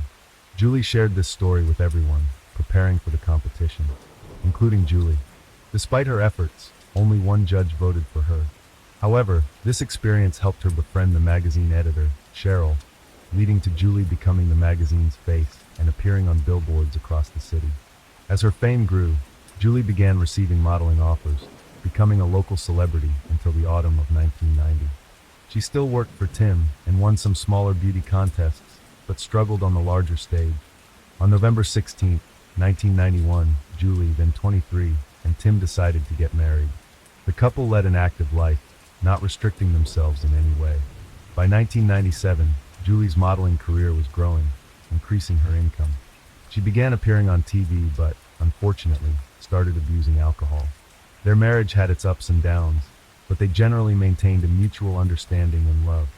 And they were financially stable enough to provide for a child, but Julie was hesitant, not wanting to risk her modeling career. However, in February 1995, Julie became pregnant. Her friends said she continued to drink and smoke throughout her pregnancy. On November 26, 1996, the Nist family welcomed a daughter, Katie Scarlett. Becoming a mother profoundly changed Julie. She embraced her new role. During this time, her mother, Julia, actively helped with Katie's upbringing, though they often disagreed on parenting approaches. Julie soon experienced postpartum depression, partly due to the significant changes in her figure after pregnancy. She withdrew into herself, not attempting to return to her previous condition. Around this time, her relationship with Tim began to deteriorate. By April 1997, they sought family therapy, but the specialist genuinely tried to address her issues and complexes, uncovering unpleasant aspects of her past. Eventually, the therapist stated that Tim wasn't giving his wife enough attention, leading their marriage to the brink of collapse. Feeling lonely, Julie started socializing with friends more, and often came home intoxicated. During this tumultuous time, Tim, following the family therapist's advice, decided to take Julie on a cruise, hoping it would rekindle the warmth and passion in their relationship. However, his hopes were dashed as Julie's newfound passion for another man continued to erode their family life and her own well-being. Due to her secret affair, Julie's mental state worsened. One day, Tim was unable to access important business documents because Julie wouldn't let him into her room. The situation escalated to the point where he had to call the police, and despite Julie's, Tim retrieved what he needed. Julie developed paranoid thoughts, believing Tim had hired a private detective to follow her. The household atmosphere grew tense, and it became clear that divorce was inevitable. In midsummer, George and Julie met in the States and secretly got engaged. Julie didn't hide her plans to move to Greece, but intended to do so the following year. Around this time, Tim discovered international phone bills totaling $7,000 per month. He finally realized his wife was having an affair with the cruise ship engineer and had been communicating with him behind his back. Furious, Tim decided to divorce Julie, eager to sever all ties with her. In response, Julie tried to restrict Tim's access to their daughter, aiming for full custody to freely move to another country, but Tim resisted. As the couple tried to sort out their issues, Julie's new lover, George, announced he had quit his job and was coming to visit her in New Jersey. The continuous arguments and conflicts with Tim stressed Julie to the point of hair loss, but she believed it was due to being apart from George. She also became jealous of George's interactions with other women and demanded constant contact with him. When George arrived in New Jersey, their relationship spiraled into chaos. He constantly inquired about money and persuaded her to spend more, forcing Julie to ask Tim for funds, further limiting her interaction with her daughter, which greatly irritated Tim. George frequently lied about his financial status, and it was surprising how unremarkable he appeared, making Julie's infatuation with him even more bizarre. Friends and family strongly advised Julie against the relationship, unable to comprehend how she fell for a balding, unemployed, hopeless man with bad teeth, who was also manipulative and extremely jealous. Julie was smitten. She even planned to use her divorce settlement to finance George's hair transplant and dental work. When Tim learned of all this, he was furious that Julie was involving their daughter in the situation. He threatened that if she tried to leave, he would take Katie and Julie would never see her daughter again. This threat seemed to somewhat cool Julie's ardor. She even told friends that her relationship with George had ended, but it didn't last long. She went to Greece with George to test their relationship. They met his parents and Julie was thrilled with the weekend, hiding her marital status, daughter's existence, and modeling career due to George's parents' religious beliefs. Back home, Julie dreamed of finalizing her divorce and starting a new life with George. On December 6th, she received the divorce decree and was ready to leave the home she shared with Tim. She left Katie and checked into a hotel where she used large amounts of drugs. On December 8th, Julie traveled to Greece to get married and start a new life with George. George quickly convinced her to open a joint bank account, citing his lack of knowledge of the Greek language. Blinded by love, Julie deposited $80,000 into the account, giving George another $18,000 in cash for additional expenses. All her money. After that, she disappeared without a trace. On January 8th, George called a friend of Julie's to inform him that Julie had disappeared. He said they were supposed to meet outside of McDonald's for a meal, but Julie never showed up and he waited for hours. With no cell phones, he was unable to contact her and reported her missing to police. A short time later, Julie called the same friend and told him about her longing for Kathy and problems with her fiancé. The friend assumed that Julie was planning to leave George and return soon, but Julie never returned to the U.S., and George's call raised serious concerns. He claimed that Julie had disappeared without her passport, allegedly left in her car, and then taken away by the police. However, he could find no witnesses to confirm that the police had taken the passport. It all sounded very dubious, so the friend turned to Tim, the only one who could help. Tim immediately realized that his ex-wife was in serious trouble. She had last contacted relatives in the U.S. on January 7th. There had been no word from her since then, adding to the fears. The police began combing the neighborhood, interviewing possible witnesses, but Julie had no acquaintances in the new place. So they questioned her relatives in New Jersey and looked into her background. Julie Scully, daughter of Julia and John Scully, was born on January 3rd, 1968. She developed a very close relationship with her father, willing to do anything for his approval. Father and daughter spent much time together, often going fishing. However, on November 10, 1969, Julie's younger brother, John Patrick Scully, was born, drawing all the parental affection, leaving Julie feeling neglected. Julie's mother hailed from a Native American reservation in New Mexico, one of the largest tribes in the United States. Life there was challenging with no electricity or running water, high unemployment, and rampant alcoholism and drug abuse. This led Julie's parents to send her to a boarding school at age 12, hoping to provide her with a better life through English education. Upon reaching adulthood, Julia moved to the city, attempting to adapt to mainstream American life. While working at a psychiatric facility, she became entangled in the world of drugs. During this time, she met a police officer named John in 1964. Their romance blossomed quickly, and they married on July 2nd, 1965, just 2 days before their anniversary. John later became a patrol officer in one of North Philadelphia's most dangerous neighborhoods. Julia fell pregnant and gave birth to a daughter. John lovingly cared for his daughter, often leaving Julia feeling isolated from the family life. She kept her drug addiction a secret, though her erratic and unpredictable behavior occasionally surfaced. Her situation worsened as meanwhile, feeling constantly tired and unable to quit without experiencing severe withdrawal symptoms, Julia soon fell pregnant again, and a younger son joined the family. Already depleted, Julia Scully found it challenging to care for him. In 1973, during a bout of depression, she overdosed on sleeping pills. John found her in time and called for medical help, saving her life. This incident brought her problem to light within the family, complicating matters further. Once a beautiful Native American woman, she now resembled a shadow of her former self. Another suicide attempt followed, but again she was saved. The turmoil within her parents' relationship didn't go unnoticed by the elder daughter, who was 9 years old at the time. On Julie's birthday, her father abruptly left, leaving behind his wife and guests. He was having an affair and sought escape from Julia's addiction, which repulsed him. He stayed only for the sake of their children. His mistress arrived to pick him up, and both Julia and their daughter saw them as they followed John out. John's blatant disregard for the secrecy of his affair deeply hurt both his daughter and wife. Julie blamed herself for her family's troubles, unable to understand the situation's true nature. Started facing academic troubles.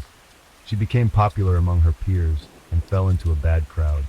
Her attendance and performance at school declined.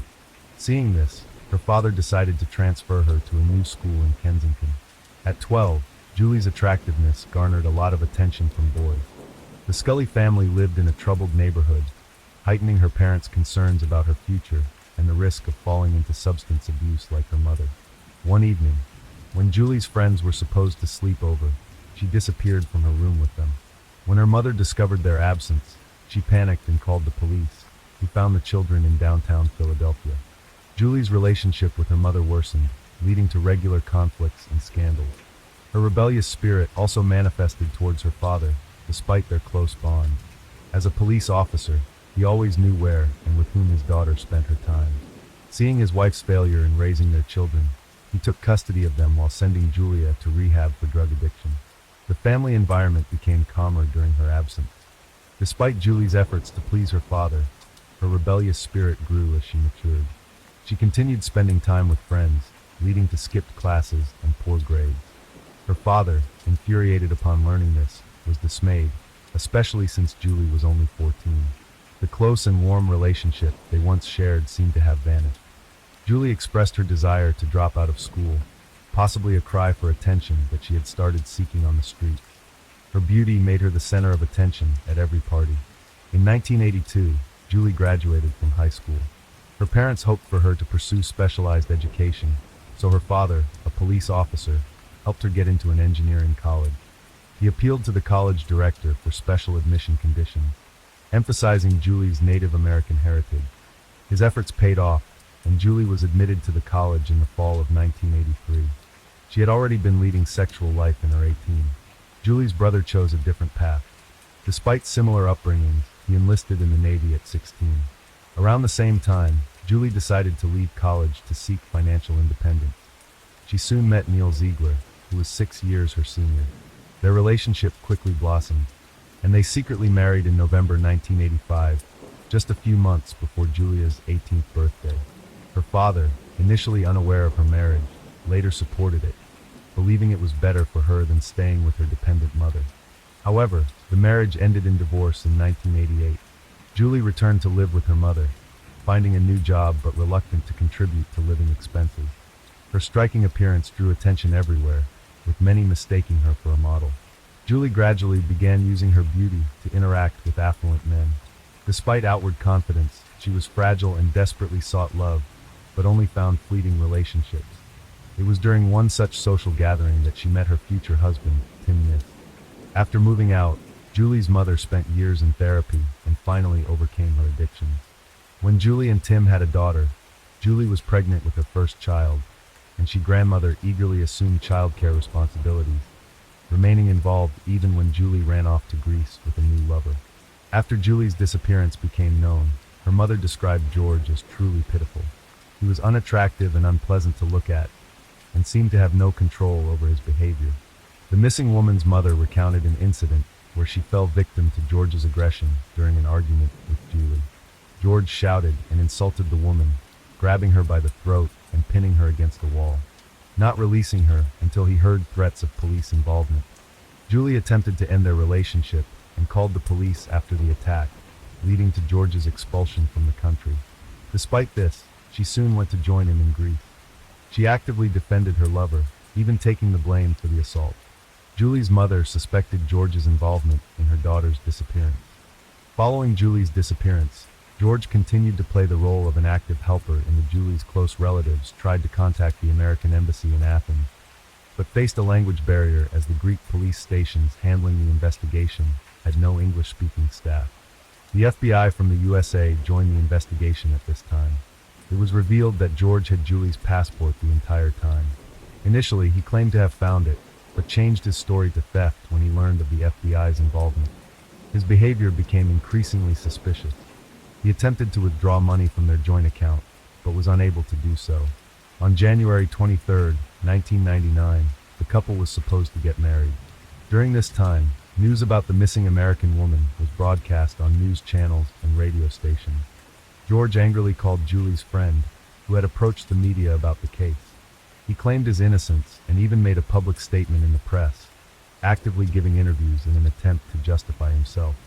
16 days after Julie's disappearance, George was brought in for questioning as the main suspect. George recounted that after moving to Greece, Julie quickly became disillusioned with both the country and him. She increasingly missed her homeland and daughter and wanted to return. George tried to support her, but the situation worsened, deeply troubling him. In her final days, she cried constantly. At one point, George's mother found out about Julie's former husband and daughter in America. She began to despise Julie and openly expressed her dislike to George, urging him to leave the woman with a troubled past. The conflicts between the lovers became more frequent and severe, leading to their eviction from a hotel. Julie wanted to contact her family, but her lover prevented her from calling relatives and even physically abused her. The police learned that George's mother suffered from schizophrenia and often stayed in a hospital due to her issues. George inherited some of these problems. He had an inflated self-esteem and always behaved arrogantly. He could manipulate others, which was noticed by the missing woman's relatives and friends. At the slightest disagreement, he aggressively attacked his lover. Besides Julie's mother, who had suffered from his violence, Julie herself sustained serious hand injuries but claimed they were accidental, continuing to live with her tyrant. After 4 hours of conversation with the police, George could not stick to the story he had spread in the media, and confessed to killing his lover. He claimed it was an accident. Apparently, the lover genuinely regretted what had happened. He even cried during the interrogation. However, his confessions were confusing and full of contradictions. Initially, he claimed Julie had never disappeared, then again admitted his guilt, and then denied his involvement in the incident. They were driving along a deserted two-lane highway, enjoying the tranquility and scenery. A calm conversation gradually escalated into a serious conflict. Finally, George decided to stop on a stretch of road where there was no one around. In a fit of rage, he jumped out of the car and attacked his beloved, choking her as tightly as he could. He wanted her to be silent and stop screaming. George told the police that it seemed as if he was watching all this from the outside and lost control of himself. He couldn't stop himself until Julie stopped showing signs of life. The lover claimed that these horrific moments lasted only a few seconds, but investigators knew that strangulation takes at least 3 minutes. Afterwards, George was in a state of shock. He came up with the idea of burning his beloved's body, scattering her ashes in the sea from a cliff, and then jumping after her to reunite with her. George recounted that he attempted suicide by shooting himself with a pneumatic gun, jumping under a truck, and taking an overdose of medication, but all his attempts were unsuccessful. However, he was now at the police station for questioning, indicating that all his thoughts were mere fantasy. In reality, he handled his beloved's body differently. After the murder, George simply threw it in the trunk of his car and drove to the nearest gas station. There he bought gasoline and returned to the crime scene. George dragged the body away from the road near 2 small lakes, doused it with gasoline, and set it on fire. But due to the rain, the body did not burn completely. At some point, he decided to throw it into the lake, but instead he stuffed the charred corpse back into the trunk and drove to his grandmother's house. There he found a large travel bag and decided to pack Julie's body in it. but by this time it had begun to stiffen, and he could not bend it. Moreover, the head did not fit in the bag, so George decided to simply cut it off. He described how he held her head by the hair and lifted it to his face. He remembered seeing terror in her eyes, but she still remained beautiful, so he kissed her on the lips before packing the body in the bag. Then he burned the bag and threw it into a swamp, leaving the head behind. George drove to Kavala, where he threw Julie Scully's head into the Aegean Sea. 19 days after Julie's disappearance, her ex-lover and would-be husband helped detectives find the murder site and the remains. Tim and the victim's family were informed by the police that George had confessed to the crime. The victim's ex-husband went to Greece to bring Julie's body back to her homeland. Meanwhile, the criminal recounted what he had done to the woman in a live broadcast. Learning of his misdeed, the murderer's mother suffered a stroke and his grandmother was shocked. The Greek authorities stated it was one of the most horrific murders they had known at the time. Tim's father declared that the lover should have died along with his beloved. Despite this, numerous articles emerged blaming the victim herself for what happened. The victim's family believed her lover initially used Julie for money as soon as he heard about her wealthy husband. He persuaded her to divorce and win a large settlement in court, which she was supposed to invest in his business. However, before her death, Julie finally realized his true intentions and refused to fund his projects, leading to her becoming a victim. The trial of George Skiatopoulos began on November 27, 1999. In the Greek justice system, trials are conducted by 3 judges simultaneously instead of a jury, significantly speeding up the process. There were no defense witnesses present at the hearing. George gave horrific confessions that lasted about 5 hours. His lawyers tried to argue insanity, citing that the criminal's mother suffered from schizophrenia, and he might have inherited mental problems. Meanwhile, the accused himself requested the death penalty, although capital punishment was prohibited in Greece. Eventually, on December 6th, the court unanimously sentenced George Skiatopoulos to life imprisonment, without the possibility of parole on all charges. However, the Greek justice system was not perfect. In 2002, George appealed, claiming he was insane at the time of the murder. As a result, his sentence was reduced to 23 years with the right to further appeal. By 2007, the criminal was released and now lives with his new family in Kavala. In the United States, Julie's ex-husband, Tim Nist, became a pillar of support for all her relatives and friends. Despite her betrayal, he proved to be a dignified man who took on the responsibility and organization of Julie's funeral. After the funeral, Tim was given a diary of memories about his ex-wife for their daughter Katie. Written by Julie's friends, the entries tried to portray her life from a bright and kind perspective. When her daughter grows up, she should know that her mother loved her and was a wonderful, beloved woman. Love is a complex emotion that can be a beautiful and constructive force, but recklessness can sometimes cloud judgment and lead to dangerous action. In most cases, people can realize the reality in time and protect themselves. Unfortunately, Julie's circumstances were different. Her story serves as a reminder that safety and well-being should always be priorities in everyone's life, even in matters of love. Story 6. Today we're heading to San Antonio, Texas, a city near the Mexican border that stands out for its incredible cultural diversity and tradition blending. This border location plays a crucial role, offering a slice of home for Mexicans. The name San Antonio itself, derived from Mexico's national language, Spanish translates to Saint Anthony, which is quite fitting for the city. A highlight of San Antonio is the Trinity University College of Arts and Sciences, particularly the Murchison Tower. Standing at 166 feet, it was once the tallest structure in the city. One day, a young man walked into the university campus. He made his way to a women's dormitory on the 2nd floor, found a specific room, and forcibly entered by breaking the door handle, wreaking havoc inside. With furious anger, he scattered clothes around the room, broke furniture, and tore apart books and notebooks on the desk. His rage was uncontrollable, and by the time security arrived due to the noise, he was sitting on the bed crying, a spilled soda in his hand. The young man was arrested and taken to the police station. The damage inflicted on the room and the university was assessed at $1,650. The individual apprehended was 22-year-old Mark Howerton. Recently, he had lost his beloved girlfriend, Kaylee, and was struggling to cope with his loss. He went to her room and couldn't manage his emotions. During his arrest, he cried incessantly, repeatedly calling out Kaylee's name. 4 months prior to this incident, Mark Howerton was charged in connection with the demise of his girlfriend and Trinity University cheerleader Kaylee Mandotti. This story is riddled with rumors, questions, and an abundance of information from law enforcement agencies. But let's take it from the top. Kaylee Anita Mandotti was born on August 26, 1998 in Webster to Tilak Mandotti and Allison Steele. The family was well off. Allison was a scientist, and Tilak worked as an international executive director at MGM Resorts. After her parents divorced, Allison remarried NASA engineer Lawrence Butelin, who lived in Houston when Kaylee was 9. Despite her parents' separation, Kaylee maintained a strong relationship with her father, regularly communicating with him. Her stepfather also adored Kaylee and became a second dad to her. Kaylee was not just a grateful and loving daughter and granddaughter, but also an excellent student, team member, sister and friend whose infectious laughter and kind heart could light up any room. In school, Kaylee excelled academically and participated in all extracurricular activities.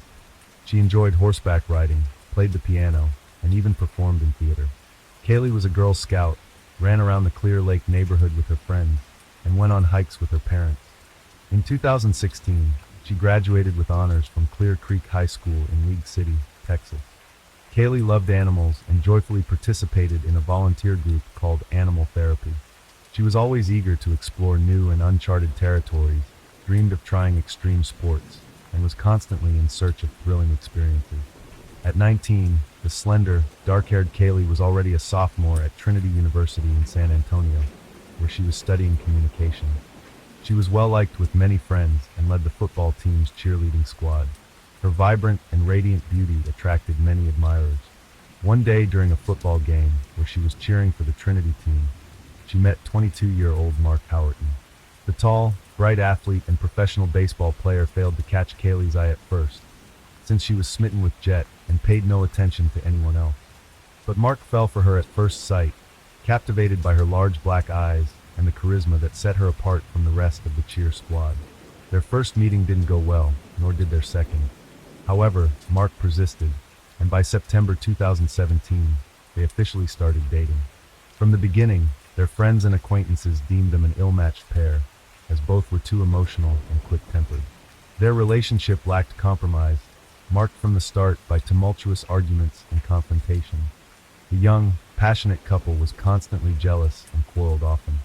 Friends who observed their relationship reported that Kaylee frequently had bruises on her arms and legs. A close friend also shared about an incident that deeply frightened her. Kaylee once asked her to retrieve her mobile phone from Mark because she was too scared to do it herself. The situation escalated to the point where Mark became aggressive, brandishing a gun and threatening violence, but always reassured her friends and asked them not to publicize their loud arguments, since she admitted she wasn't entirely innocent either. However, around 1 a.m. on September 24, 2017, Kaylee's roommates couldn't stand it anymore and called the police. They heard loud noises coming from Kaylee's room and a man yelling and threatening violence. The responding officer found Mark alone in the room. Kaylee declined, pressed charges, stating nothing had happened and it was just a lover's quarrel. But her friends believed Mark was using controlled substances, leading to uncontrollable outbursts of anger. He once threatened to throw Kaylee off a balcony. Her friends reported this to the police as well. Their relationship was like an ocean. During a storm, the waves were tumultuous, but in calm weather, they were blissfully in love. Mark and Kaylee went to the Malaluna Music Festival in San Antonio. It's one of the largest music festivals focusing on gothic, modern industrial, and dark wave music, attracting over 10,000 people annually. Malaluna is a hot spot for partygoers and those seeking solitude, as it's easy to blend into the crowd and disappear within its bounds. Mark and Kaylee had a great time partying with their friends throughout the evening. However, the unexpected arrival of Kaylee's ex once again drove Mark to the edge. They had a major argument and left the festival early. That was the last time their friends saw them that night. 6 hours later, deep into the night, Mark's black Mercedes pulled up at a hospital. He rushed out of the car, desperately waving and calling for help. The medical staff found a semi-nude girl in the front seat, unconscious. The car was in disarray. Kaylee's clothes were scattered about, and she sat slumped forward like a lifeless doll. Kaylee was moved onto a stretcher and taken to the emergency room. Mark informed the hospital staff that they had consumed illegal substances prior to attending the festival. This information aided doctors in treating her for a potential overdose. She was then transferred to another medical facility in Kyle, Texas, where a nurse specialized in intimate assault cases examined her and discovered additional bruises on her arms, legs, and ear. A forensic examination determined that blunt force trauma to the face and head was the cause of demise, indicating Kaylee had been the victim of a fatal assault. Consequently, police initiated an investigation to find the individual responsible for Kaylee Mandotti's loss of life. Mark was the primary suspect since he was the last person seen with Kaylee that night, yet there were no concrete pieces of evidence linking him to the crime. However, Mark cast suspicion on himself. With each subsequent police interview, he altered his account of events, drawing investigators' attention. Surveillance footage captured him, and Kaylee in locations Mark had failed to mention, revealed his tendency towards aggressive behavior towards her. One of her sisters even expressed being terrified of him. The police uncovered alleged incidents of violence between the couple, including Mark hitting Kaylee's head against a car window and trashing her dorm room at Trinity. Upon learning about Mark's previous assaults on Kaylee at the university, her parents were devastated. The mother of the slain Trinity University cheerleader, Kaylee Mandotti, filed a lawsuit against the institution, alleging it failed to take necessary steps to protect her daughter from her boyfriend's attacks, who is accused of causing her demise in a fit of jealousy. The lawsuit was filed in the Behar County District Court on behalf of the mother, Allison Steele. The former boyfriend of her daughter, Mark Howerton, is also named as a defendant. The suit claims that Howerton assaulted the 19-year-old from League City and was ultimately responsible for her fatality. According to the lawsuit, Trinity staff, its administration, and campus police were aware of Mark Howerton's erratic behavior during their relationship. It alleges that the man threatened to break Kaylee Mandotti's face or inflict serious bodily harm. But the university took no action in the weeks leading up to her demise to protect the young woman. A spokesperson for Trinity University declined to comment on the lawsuit's allegations, citing the ongoing legal process. Trinity University's failure to respond to numerous reports of harassment, cruel treatment, intimidation, domestic violence, and gender discrimination led to the tragic end of the sophomore. Allison Steele's statement also mentioned that Kaylee Mandotti's tragedy could have been prevented had Trinity intervened as it should have. The university ignored its own policy on investigating and responding to potential cases of violence and harassment in relationships, as stated in the lawsuit. After an incident in the dorm room, Mark was issued a criminal trespass order, banning him from the campus for a year, yet he repeatedly violated it. Additionally, detectives discovered many stories of Mark's violent behavior towards Kaylee during their relationship. For instance, one of her sisters recounted that he threatened to throw her off a balcony during an argument, while another claimed he also threatened to shoot some of her ex-boyfriend's brothers with his gun. Based on all these statements against him, the police were able to issue a warrant for his arrest, after which he turned himself in. In February 2018, following the discovery of Kaylee's room in disarray at the university, Mark Howerton surrendered to the police. He faced multiple charges, including criminal acts, intimate violence, and abduction. However, he pleaded not guilty to these charges. The first trial regarding Kaylee Mandotti's demise began in December 2019. Prosecutors argued that Mark, known for his volatile temperament, fatally assaulted Kaylee Mandotti in a fit of rage. They also claimed that he transported her for nearly 6 hours before taking her to the hospital. In defense, Mark's legal team contended that Kaylee's end could be attributed to various factors. Autopsy reports revealed the presence of banned substances in her system, suggesting a potential spike in blood pressure or head trauma during intimate activity. Kaylee's mother recounted that the injuries and bruises on her daughter's body were severe, akin to falling from an airplane. Indeed, the injuries were extensive. Photos presented to the jurors of Behar County showed the Trinity University sophomore from San Antonio, Texas, barely recognizable with bruises from head to toe, red marks, and scratches. Both of her eyelids were swollen and bruised. The only areas without any sign of injury were her back and the back of her leg. Graphics and photographs taken by Dr. Susanna Dana, the forensic pathologist who conducted Kaylee Mandotti's autopsy, showed a subdural hematoma, a collection of blood usually associated with traumatic brain injury on the right side of her brain. Kaylee's father, Tilak Mandotti, after seeing two photos where the victim was in the ICU in a vegetative state, surrounded by numerous tubes with her face hardly visible, spoke about his daughter with a trembling voice as tears filled his eyes. Dr. Susanna Dana stated that upon examining Mandati's head, she found a dent in her skull. Most of the doctor's testimonies focused on the cranial and facial injuries Mandati suffered, which Dana described as severe injuries. These injuries included eye trauma. Both eyelids were bruised, with the left eyelid so swollen it couldn't fully close. There were extensive bruises on both the left and right jaws, above the teeth on the gums, on the lips and cheeks. There were hemorrhages in both eyes, she said, showing photos of the inner eyelid lining. She concluded that the cause of Mandati's demise was a blunt object's head and facial trauma. Dr. William Anderson reviewed the autopsy results and disagreed with the conclusions that Kaylee Mandati had been attacked. "We don't see any fractures in the orbit. No fractures in the nose either. We don't see any fractures on the face. This indicates that there was no frontal assault." Instead, Anderson suggested that the young woman's injuries were more consistent with a fall and extensive medical intervention. Defense attorney John Hunter presented an alternative narrative, stating that the prosecution lacked sufficient evidence to clarify what happened to Kaylee Mandati that night. Proving Mark Howerton's involvement in the incident was deemed impossible. Throughout the trial, he frequently pointed to Kaylee Mandati's drug use, at one point referencing her treatment for substance dependence at a hospital. Jason Wallach, a professor at the University of Sciences in Philadelphia, testified that Kaylee Mandati had a high level of MDMA, commonly known as ecstasy or mall, in her blood after her boyfriend took her to the hospital on the evening of October 29, 2017. The presence of these substances indicated that a person could sustain a minor head injury, and the effects of MDMA could turn it fatal. John Hunter, building on the above conclusions, suggested that the drug affects each person differently. Many people experience an increase in body temperature or an electrolyte imbalance when taking the substance. According to him, these conditions could lead to a loss of consciousness. The jury began to hear testimonies.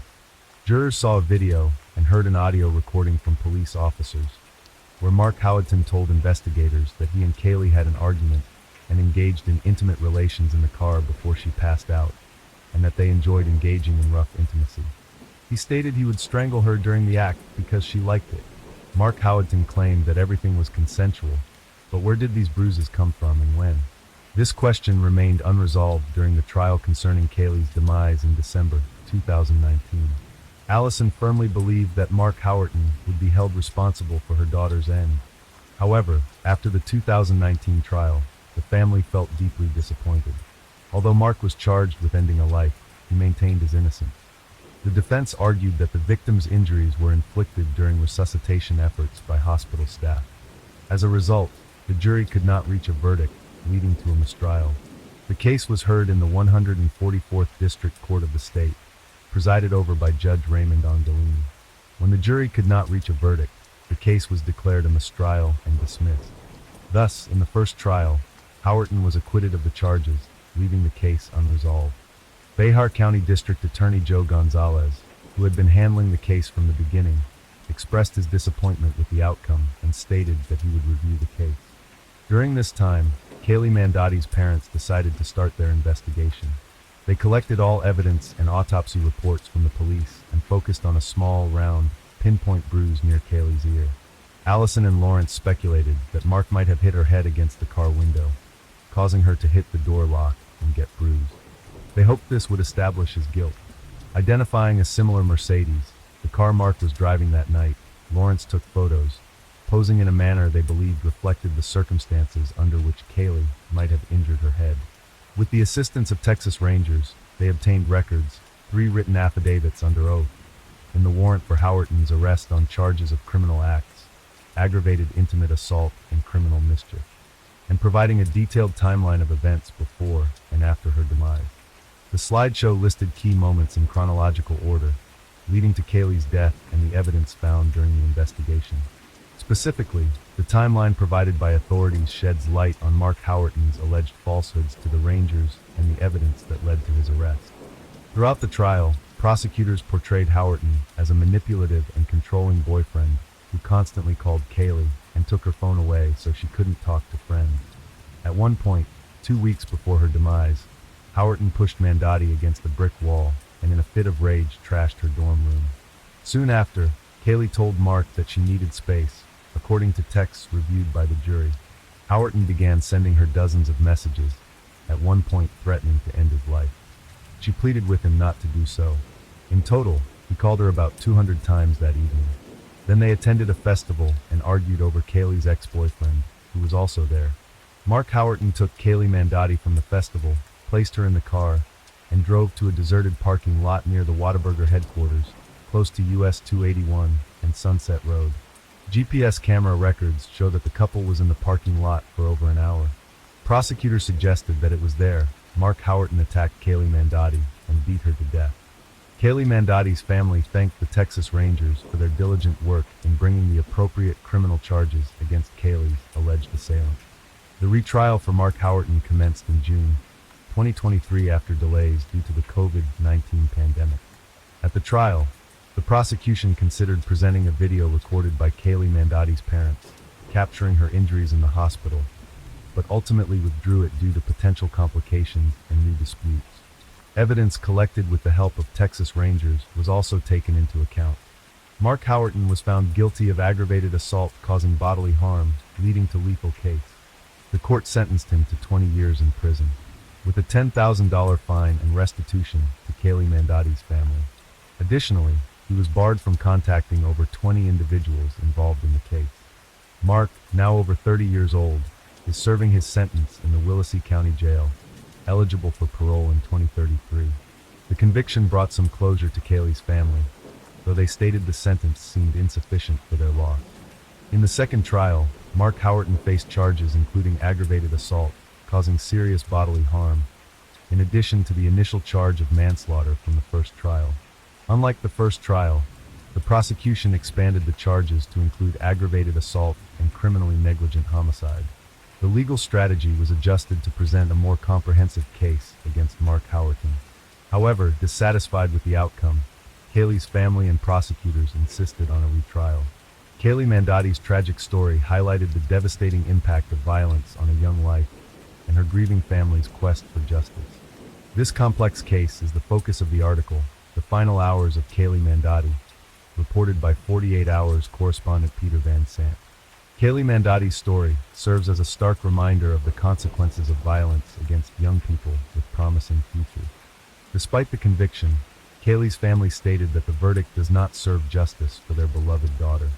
In 2019, Allison Steele, Kaylee Mandotti's mother, successfully lobbied the Texas legislature to expand the missing persons alert system in Texas. She then founded the nonprofit organization Kaylee's Calling, aiming to consolidate missing persons alert systems. Steele also established a nonprofit dedicated to providing public information about the Clear Alert, an emergency broadcasting alert in Texas for individuals aged 18 to 64. In addition to these efforts, in 2021, she filed a civil lawsuit against Trinity University, alleging negligence in protecting her daughter. Steele claimed that none of Kaylee's guardians were informed, that Mark Howerton had trashed her dorm room. She also stated that the university took no action against him, allegedly giving him continuous access to her daughter and making her vulnerable to manipulation. It remains unclear whether the evidence collected by Allison and Lawrence was presented at Mark Howerton's trial in 2023. Despite being acquitted of the charge of ending a life, he was found guilty of aggravated assault causing bodily harm. Prosecutors noted that the family expressed satisfaction with the verdict, as they had endured prolonged suffering, and felt relief that the legal proceedings had concluded, allowing them to begin the healing process. Losing a child is an agonizing ordeal, and sadly, it was a heart-wrenching journey that Kaylee Mandotti's parents had to endure, and asked those of faith to pray for her family, friends, and for justice in this matter. Story 7. Today's case took place in 2018 in Griffin, Georgia. Stephen Freeman and Mary Catherine Higdon met while still in school and had been dating for 7 years. Stephen Freeman was born on January 1st, 1995 in Thomaston, Georgia, but grew up in Griffin. He was raised in a loving and closely knit family. His parents made every effort to provide the best start in life for Stephen and his brother. Stephen had a truly happy childhood, was well liked among his peers, and had a wide circle of friends, including 3 close friends with whom he spent a lot of time and had known since childhood. Stephen was an incurable optimist, always cheerful and smiling. He loved spending time outdoors, enjoying hiking, camping, hunting, and fishing. He felt his best during these activities. He had an exceptionally close bond with his mother. When she decided to continue her education, Stephen was immensely proud. After she obtained her diploma, he wrote her a letter starting with, "To the most wonderful woman in the world." He thanked her for everything she had done for him and his brother, highlighting their admiration for her perseverance and dedication. Stephen had no problems expressing his feelings, often telling his loved ones that he loved them. Stephen met Mary Catherine Higdon, who was a year older in high school, and it was love at first sight. The two quickly became inseparable, sharing common passions and interests.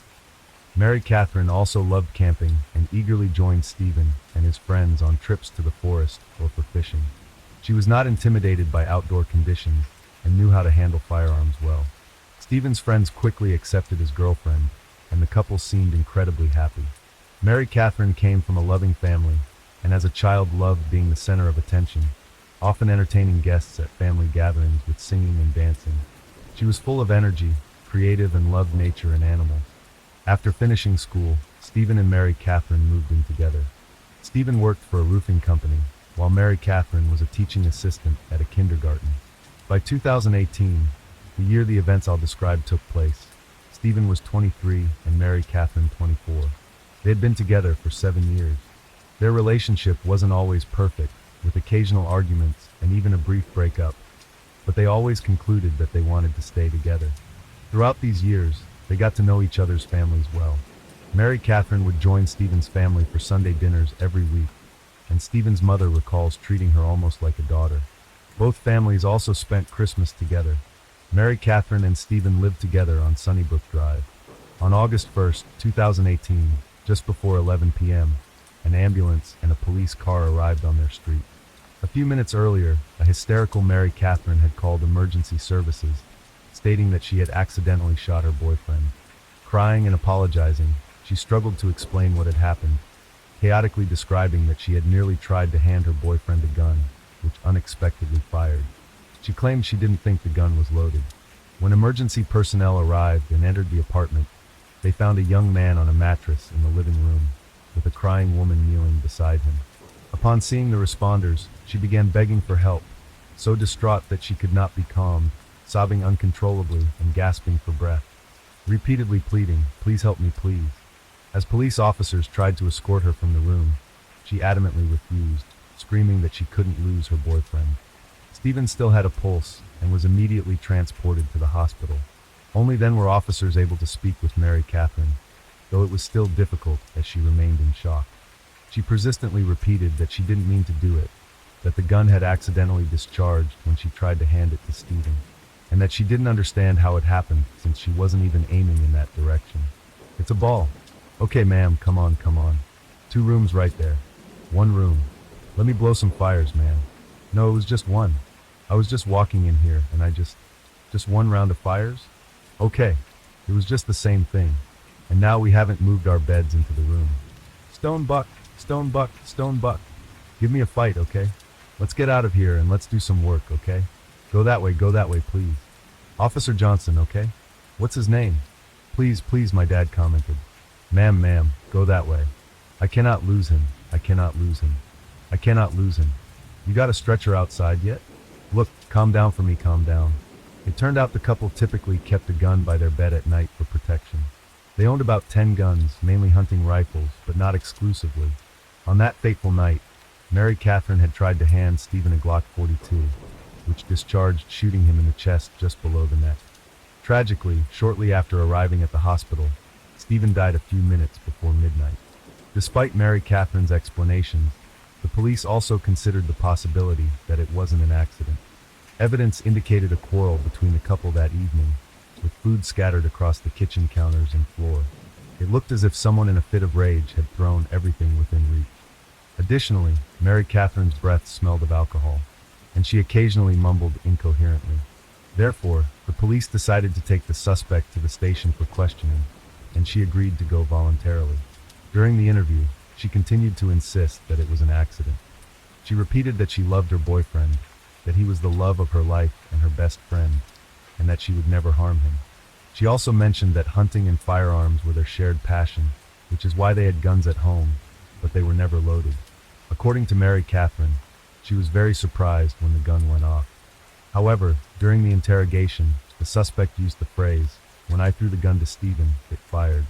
This was a discrepancy compared to her initial statement at the scene, where she claimed she handed the gun to her boyfriend, not threw it while Stephen was sitting on the bed.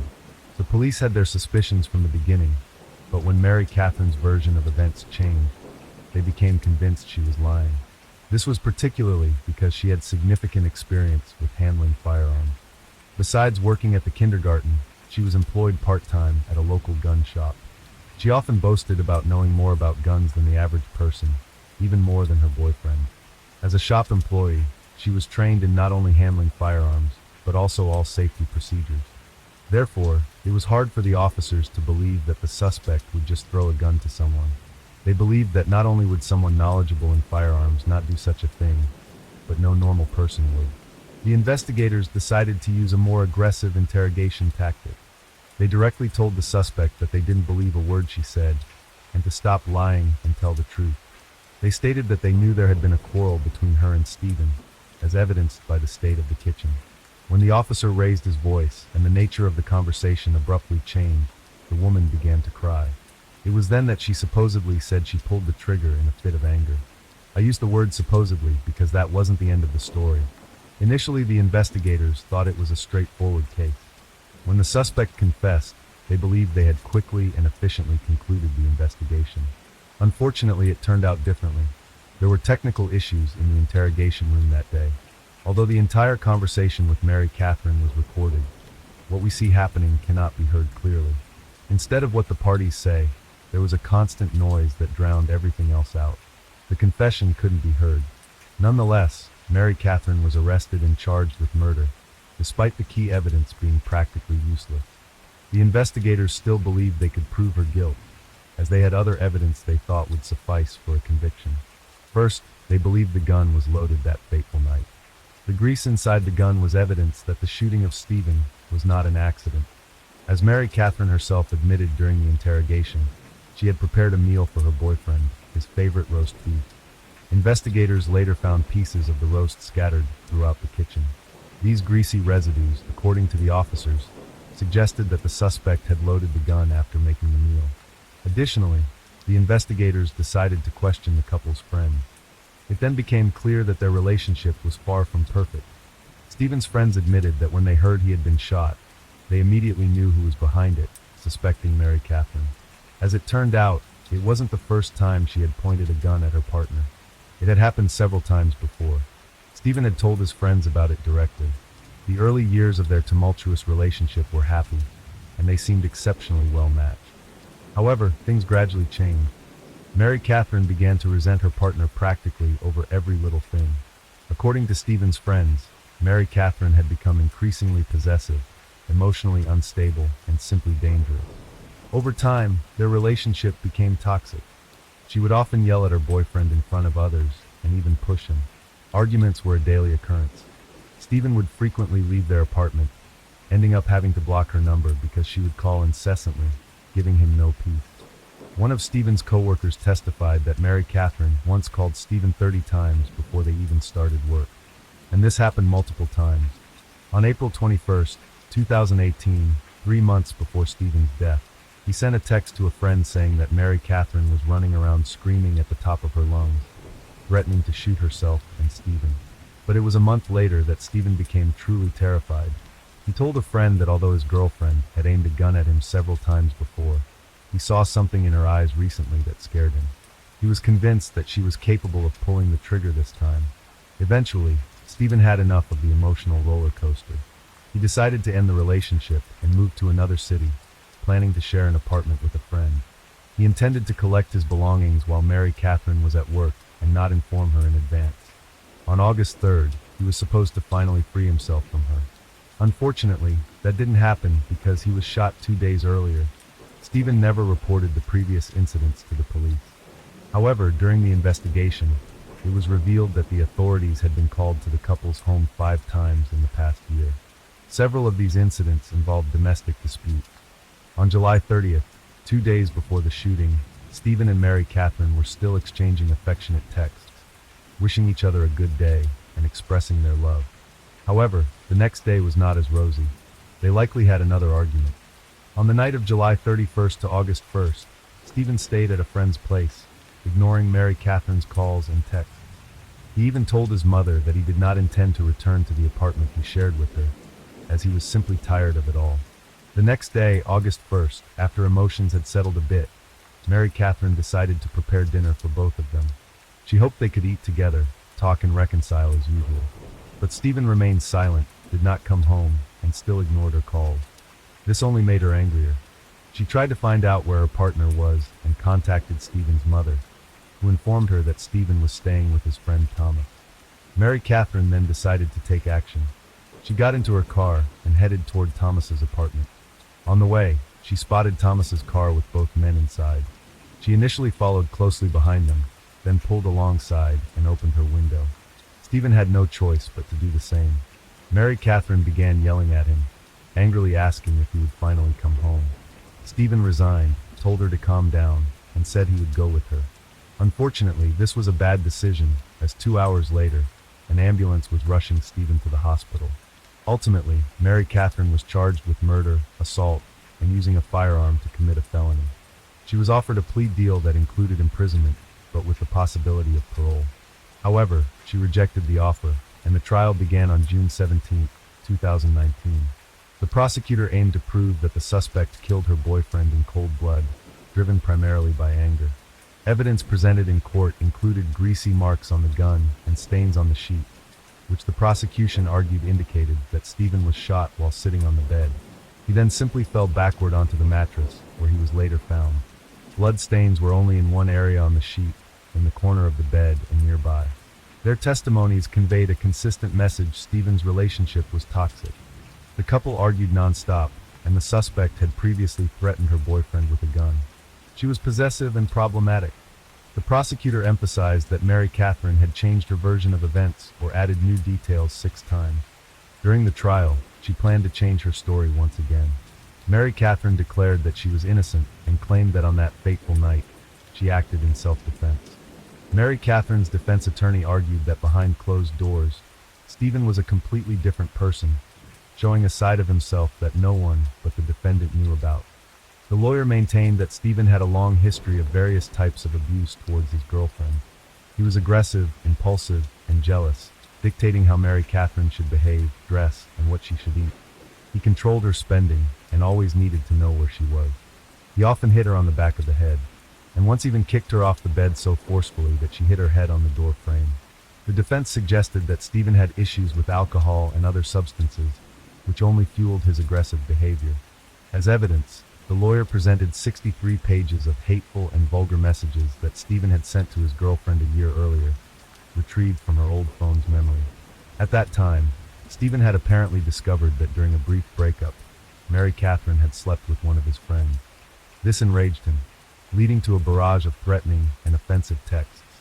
On one occasion, he sent her a photo of himself holding a dead fish with the caption, "This is you be." Mary Catherine also took the stand, tearfully recounting what her relationship with Stephen had been like.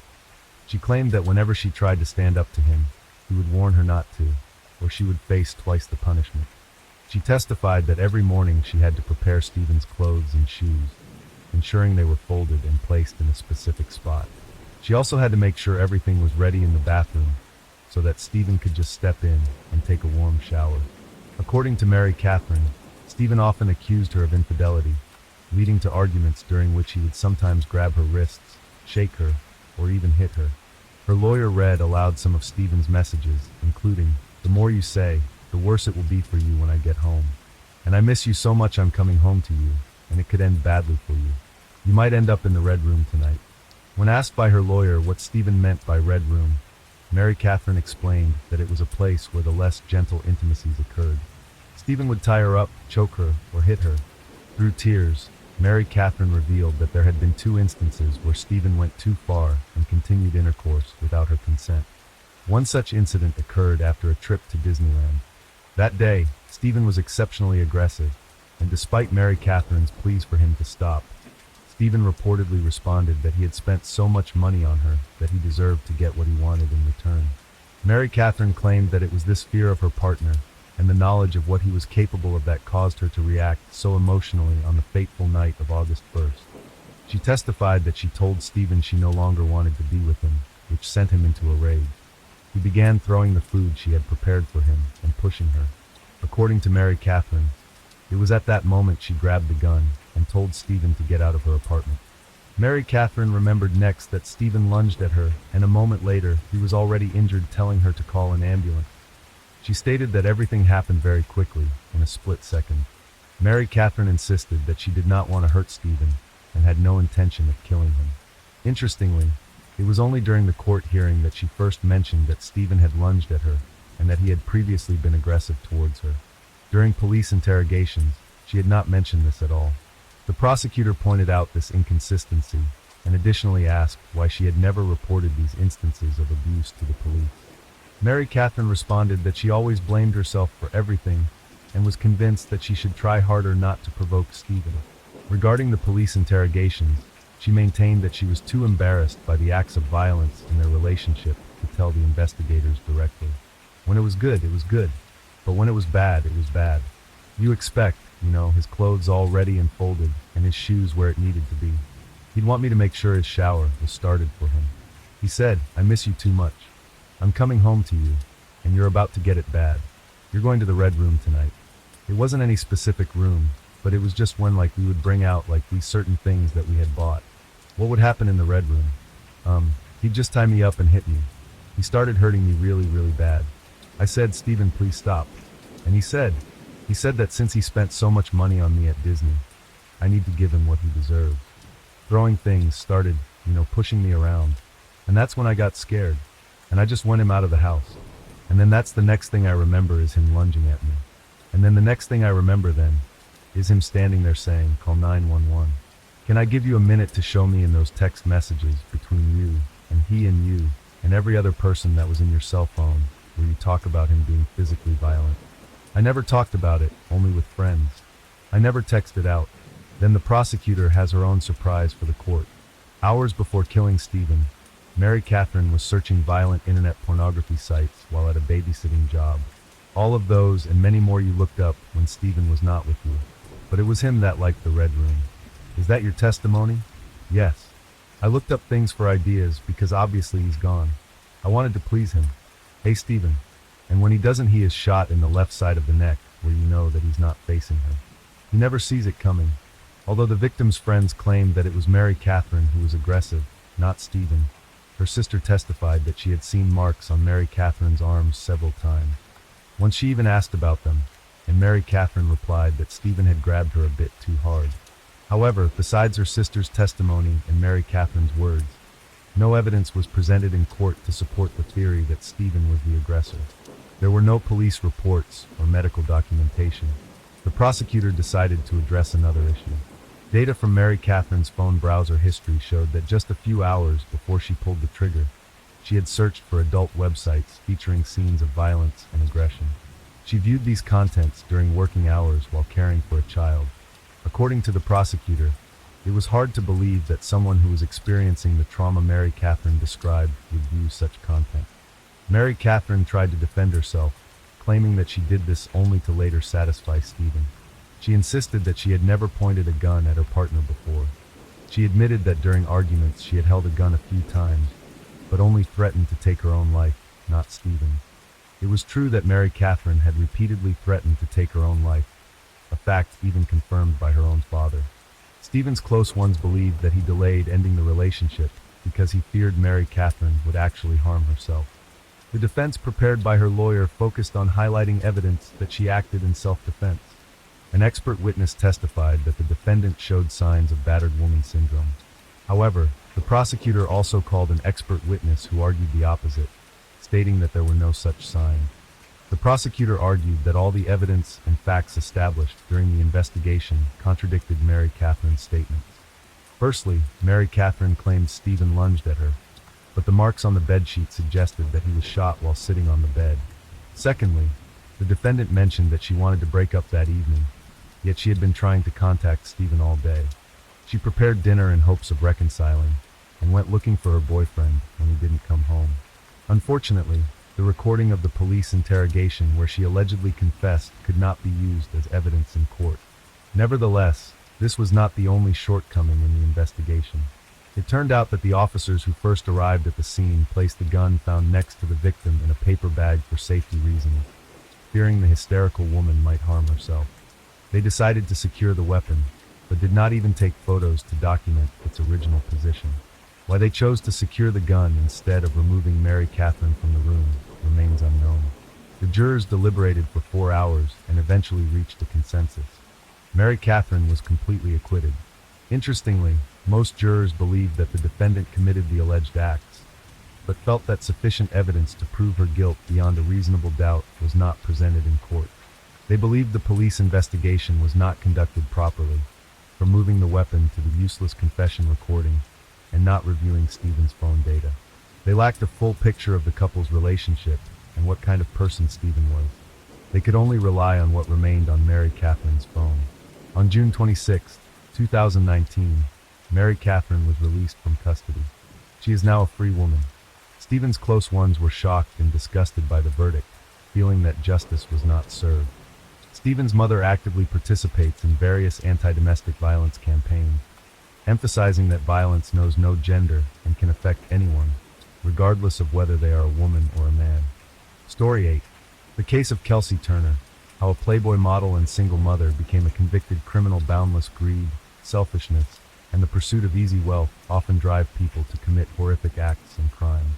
The story of Kelsey Turner, a former American model who appeared in popular men's magazines like Maxim and Playboy, serves as a stark example of this. The crime she committed with several accomplices shocked the public with its brutality, ruthlessness, and lack of logic. The young woman, who aspired to a life of beauty, carefree ease, and affluence, not only lost everything she had, but also ended up behind bars. In Turner's case, the most tragic aspect is that the victim of the bloody act orchestrated by the blonde was a well-known and respected psychiatrist, Dr. Thomas Burchard, renowned for his successful long-term practice and numerous scholarly works. He was also known for his boundless generosity. The doctor was involved in charity work, helping sick children and single mothers. His good deeds ultimately cost him his life. All the participants in these events stood trial and are now serving their sentences in correctional facilities.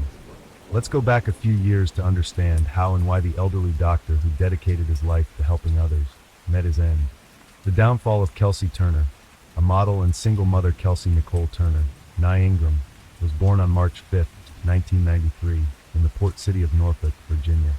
She was the second child of Samantha Ingram, a would-be model and dancer, and Christopher Ingram, a simple laborer.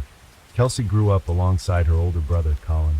Shortly after Kelsey's birth, the family moved to where she spent most of her childhood. A few years later, her parents divorced. Her father returned to Virginia and largely lost contact with his former wife and their children. Kelsey grew into a striking beauty with a perfect figure and model looks. School didn't interest her much. She was more into parties with friends, dating, and attending various events. She dreamed of fame, gracing magazine covers, giving interviews, and walking red carpets. However, Kelsey lacked any real talent.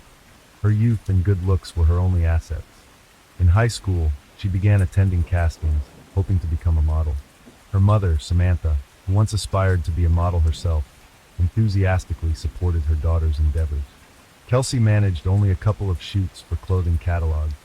At 18, Kelsey married Jerry Turner. She was already pregnant at their wedding and soon gave birth to a daughter, Beverly. Despite the arrival of their child, the marriage was short-lived, ending in divorce. By the age of 20, having given up on runway modeling, Kelsey decided to pursue a career as a men's magazine model.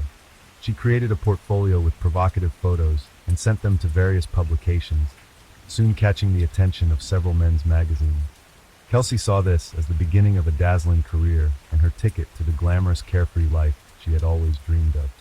For a few years, she regularly received shooting offers. She eagerly gave interviews, attended events, and tried to make valuable connections. However, her career highlights were one-off shoots for Playboy and Maxim and a photo session, an interview for 110 magazines. She traveled to Los Angeles and Las Vegas for these opportunities. In an interview, Kelsey candidly described herself saying, "I'm a blonde with a busted figure and a slim waist. What more do you need for happiness?" She added that she loved partying, spending time with friends, and living it up because life is short, and it should be lived beautifully and joyfully. Kelsey wasn't overly concerned about the future, frequently changed lovers, and quickly spent any money she earned or received from admirers. At 23, Kelsey became pregnant again and gave birth to a son, Josh.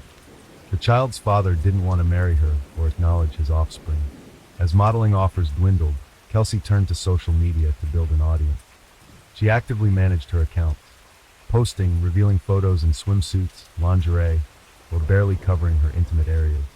To be fair, these images were heavily edited, making her resemble a Barbie doll. She also loved to share shots taken in fashionable boutiques, popular nightclubs, and other glamorous spots and entertainment venues. Kelsey's social media profiles created an illusion of a wealthy, successful, and carefree life. It seemed the beauty had everything, and was simply enjoying life to the fullest. In reality, the single mother of 2 small children was struggling to make ends meet, but never learned to manage her finances wisely, spending any money she received on the very day she got it. Around 2016, Kelsey faced serious issues after an unfortunate incident involving her daughter. The girl was physically unharmed but severely traumatized and became withdrawn and mute. Along with sessions with renowned child psychiatrist Dr. Thomas Burchard, who practiced in Monterey, California. This fateful encounter led years later to a terrible tragedy. Who was Dr. Thomas Burchard? Dr. Thomas Kirk Burchard was born on February 16, 1948 in Boston, Massachusetts, to a family of a well-known architect and engineer. Later, his family moved to Virginia, where his father taught architecture at Harvard, and the Architectural College at the Technological Institute. This is where the future psychiatrist spent his childhood and youth. Choosing not to follow in his father's footsteps, the young Thomas decided to pursue a career in medicine, specifically specializing in child psychology. After graduating from medical school and defending his thesis, he worked as a pediatric psychiatry resident in various renowned hospitals and lectured at colleges across the country. Eventually, Dr. Burchard was employed at a public clinical hospital on the Monterey Peninsula in California, where he worked for over 40 years as an incredibly sought-after pediatric psychiatrist. Dr. Burchard had an impeccable reputation. He easily connected with his young patients and took on even the most challenging and severe cases. He earned his doctorate from the University of California, Berkeley. According to Google Scholar, he had over 300 scientific publications, which were cited almost 40,000 times in total, and his Hirsch Index, a scientific productivity metric, was 81. Moreover, Dr. Thomas was known for being kind, responsive, and incredibly generous. His compassionate nature drove him to help those in need, particularly focusing on his young patients whose parents couldn't afford sessions. He also paid for hospital treatments for sick children from low-income families and assisted single mothers. Dr. Burchard lived for a long time with a woman named Judy Earp, who is variously described as his assistant and housekeeper, or as his lover and even fiancée. Regardless, she knew him better than anyone else, and was the first to notice certain peculiarities in his behavior indicative of early signs of dementia or Alzheimer's disease. The elderly doctor, approaching his 70th birthday, became forgetful, absent-minded, and inattentive. He meticulously tried to hide this from his colleagues, constantly keeping diaries and notebooks where he recorded every detail, especially names, dates, and events to avoid confusion. He always carried one of these notebooks in his breast pocket containing his banking details, account numbers, passwords, and card pins.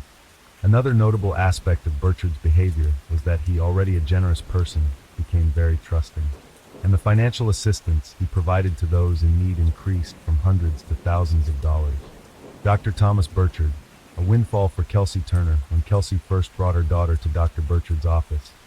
She lamented that she was raising 2 children alone and likely couldn't afford his costly services. To her surprise, the doctor offered to help her child for free, and after the appointment, gave the struggling single mother $300 for her children's needs. The blonde was astonished, but quickly realized that with tearful stories about her challenging life, she could extract more funds from the elderly man. At the next session, Kelsey, having prepared in advance, put on a whole performance, tearfully telling Dr. Burchard about her younger son's illness and lack of funds for expensive medications. This time, she boldly stated a fabricated amount and received it in full. Kelsey couldn't believe her luck. From then on, she regularly concocted tearful stories, extracting increasingly large sums of money from the trusting older man. Naturally, she spent the money not on her children, but on her own entertainment, designer clothes, as well as visits to cosmetologists and plastic surgeons. Unwilling to return to her native Virginia, Kelsey asked Thomas to pay for her rental housing in California, arguing it would be easier to find a job there, and the local climate was better for her children. It didn't take much to persuade the doctor, who simply paid the necessary amount for the apartment Kelsey liked. There were rumors that the odd pair were intimately involved, and this was why the elderly respected doctor indulged every whim of the striking young blonde. While these rumors might have some basis, the men's magazine model claimed that Thomas had purely paternal feelings towards her and her children and helped selflessly. This was also echoed in court by Judy Earp, albeit with the caveat that Turner shamelessly exploited the doctor's kindness and his progressing dementia. It's worth noting that in addition to paying for rental housing, bills, and simply handing out large sums of cash for necessities, Thomas also rented a car for the young woman. However, it wasn't a practical family minivan suitable for safely transporting children, but a luxurious Mercedes-Benz convertible. Kelsey realized that her modeling career was behind her. Her youth was fading, and offers for shoots had ceased entirely. Yet she didn't consider burdening herself with any other job, living instead on the largesse of her elderly benefactor. Attempts to break free, blackmail, and threats. Over nearly 3 years of this peculiar relationship, Dr. Burchard spent around $500,000 on the blonde and her children. However, Kelsey squandered all the money, undergoing breast augmentation and liposuction in hopes of reigniting her modeling career. She indulged in endless luxuries, while her children were largely neglected amid her nonstop partying.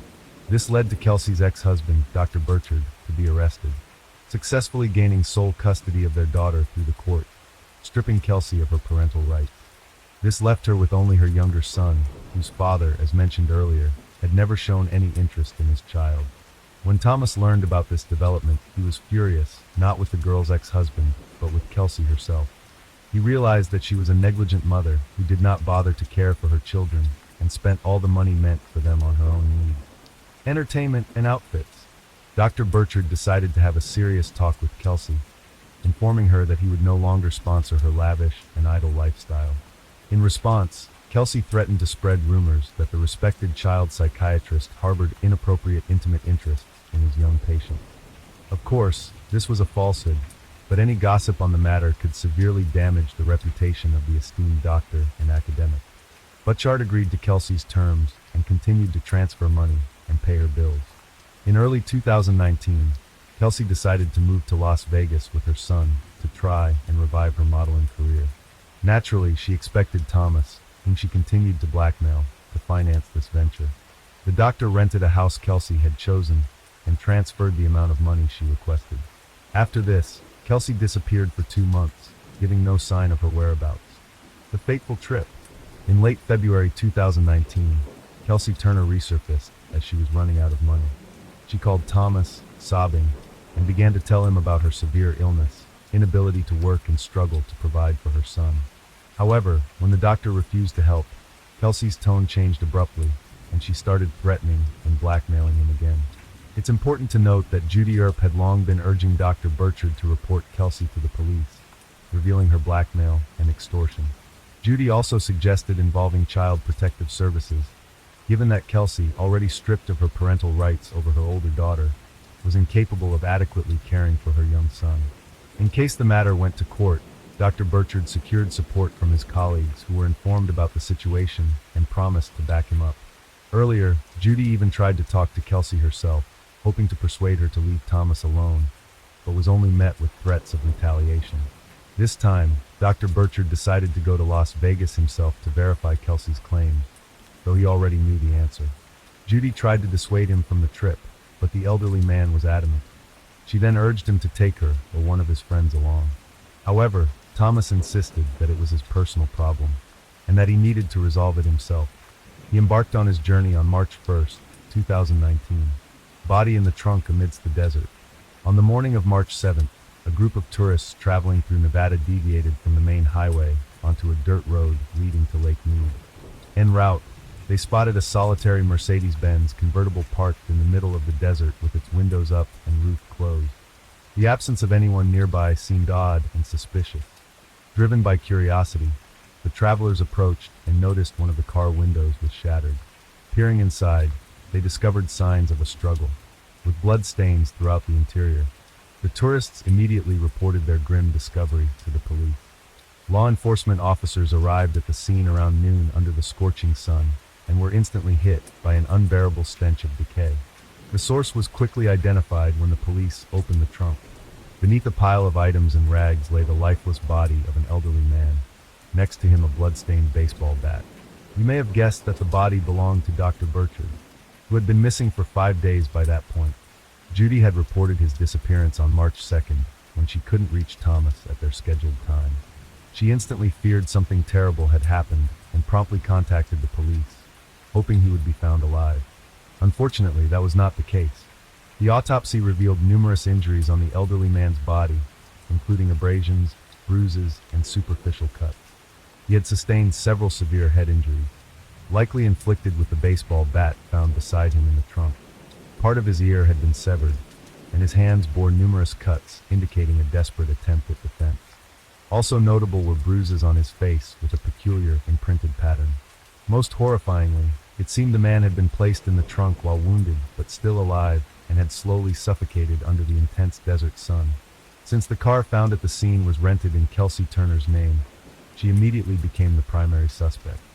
Judy provided the police with the address where the blonde lived, and where the deceased doctor had headed as the house was rented in his name. However, upon arrival, the police found no one there. Inside, containers of cleaning agents were scattered everywhere, and the air was still thick with the scent of household chemicals. It was clear that a hasty cleanup had been attempted to erase any evidence of the crime. The house was occupied by Turner, her 4-year-old son, and her new boyfriend, John Logan Kennison, along with 2 neighbors, Diana Pina and Jeremias Cherich. All had fled, making them suspects, as the petite blonde couldn't have inflicted such injuries on the doctor or placed his body in the car trunk by herself. The only person police managed to interview was Jeremy. He and his girlfriend, who had been visiting him, left the house while the doctor was still alive and unharmed. Jeremy recounted that his girlfriend had drunk too much and flirted with the doctor, attempting to get a couple of $100, mimicking Kelsey's tactics. Kelsey became enraged, accusing the woman of trying to steal Thomas from her. The 2 women almost fought, and Jeremy had to quickly take his girlfriend away from the house. He hadn't returned for several days and was unaware of the subsequent events. Police also learned from Judy that Dr. Burchard always carried a notebook with bank account details and passwords, which he often forgot. This notebook was missing, and large sums of money were withdrawn from 2 of his accounts on March 3rd. The accounts and cards were immediately blocked, and on March 21st, in Stockton, California, Kelsey and her boyfriend John were arrested after another attempt to withdraw money. For nearly 3 weeks, the couple, along with their child, had been hiding in motels, moving from place to place and paying in cash. They regretted not completely emptying Burchard's accounts initially and decided to do so later, planning to flee to Mexico with the money. However, by the time they tried again, the accounts were blocked and the police arrived promptly, reconstructing the timeline of events. While Kelsey and John adamantly denied any wrongdoing, a 3rd participant in the events, Diana, voluntarily surrendered to the police and narrated what transpired on the night of March 2nd. According to her, after Jeremy and his girlfriend left, Turner had a severe altercation with Dr. Burchard, angered by his declaration that he would not give her another cent. She threatened to tarnish his reputation by spreading rumors about the psychiatrist's inappropriate behavior with his young patients. As Kelsey became physically aggressive, the elderly man locked himself in a room. John, with a forceful shoulder thrust, broke down the door and severely struck the older man with a bat, causing a massive hematoma and a nosebleed. Diana rushed in, pleading for everyone to calm down. Seeing Thomas's condition, she urged them to take him to the hospital, fearing the consequences of their actions. After extracting a promise from the doctor that he would tell the police he was attacked and robbed by strangers, all 4 drove to the garage. Dr. Burchard was seated in the back of the car. Kelsey then instructed Diana to return to the house and clean up thoroughly, erasing all blood traces. Diana obediently started the cleanup, but soon heard Dr. Burchard's cries and the sounds of a struggle. Rushing back to the garage, she saw the couple brutally assaulting the elderly man, trapped between them in the car, unable to escape or defend himself. Never intended to take the man to the hospital, They planned to finish him off using the bat and a small knife, inflicting cuts. John also repeatedly hit the doctor in the face with the handle of his unloaded pistol, causing the peculiar patterned bruises. Diana was again ordered back to the house to continue cleaning, fearing she might be next if she didn't comply. She left the garage. While she was still cleaning inside, she heard car engines and saw the couple's two vehicles leaving. A few hours later, only John's car returned, with Kelsey accompanying him. Diana remained unaware of the convertible's whereabouts until news reports surfaced about a car found in the desert with a body in the trunk. Trial and sentence. From the outset, Diana opted for a plea deal, agreeing to tell everything she knew. This helped her avoid charges of complicity, leading to a lighter sentence for evidence tampering, which resulted in only 3 years of imprisonment. The former lovers, on the other hand, stubbornly shifted the blame onto each other. However, proving their guilt was straightforward as they left substantial evidence in the car, and their phones were traced to the desert on the night of March 2nd, at the location where they abandoned the car with the body. Kennison was found guilty of second-degree homicide and sentenced to 45 years in prison with the possibility of parole after 18 years. The situation with Turner was more complex. Shortly after her arrest, she declared her pregnancy, significantly delaying the trial. During her incarceration, she gave birth to a girl who, along with her son, was placed under the care of social services, as none of Turner's relatives were willing to assume such responsibility. In January 2023, following her attorney's advice, Kelsey admitted her guilt and was sentenced to 25 years in prison with the possibility of parole no earlier than after 10 years. She is currently serving her sentence at the Florence McClure Women's Correctional Center in Las Vegas. In conclusion, it's worth noting that in February 2023, ABC's documentary series, 20/20th Inches, aired an episode titled A Model Murder, detailing the heinous crime committed by Turner and her boyfriend against Dr. Burchard. Interested in more real-life murder mysteries? Be sure to like and subscribe to our channel. Leave me a comment and I'll read you. Enjoy life, because there is only one life.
One of them had a dark secret that would lead to tragedy. It was Tuesday, February 13th, 2018, the day before Valentine's Day. 68-year-old Larry Eisenberg and his wife, Lori, 64, decided to go on a romantic boat trip. They were at the marina before sunrise and began preparing for their journey. They planned to watch the sunrise from the deck and have breakfast at a local hotel 16 miles away.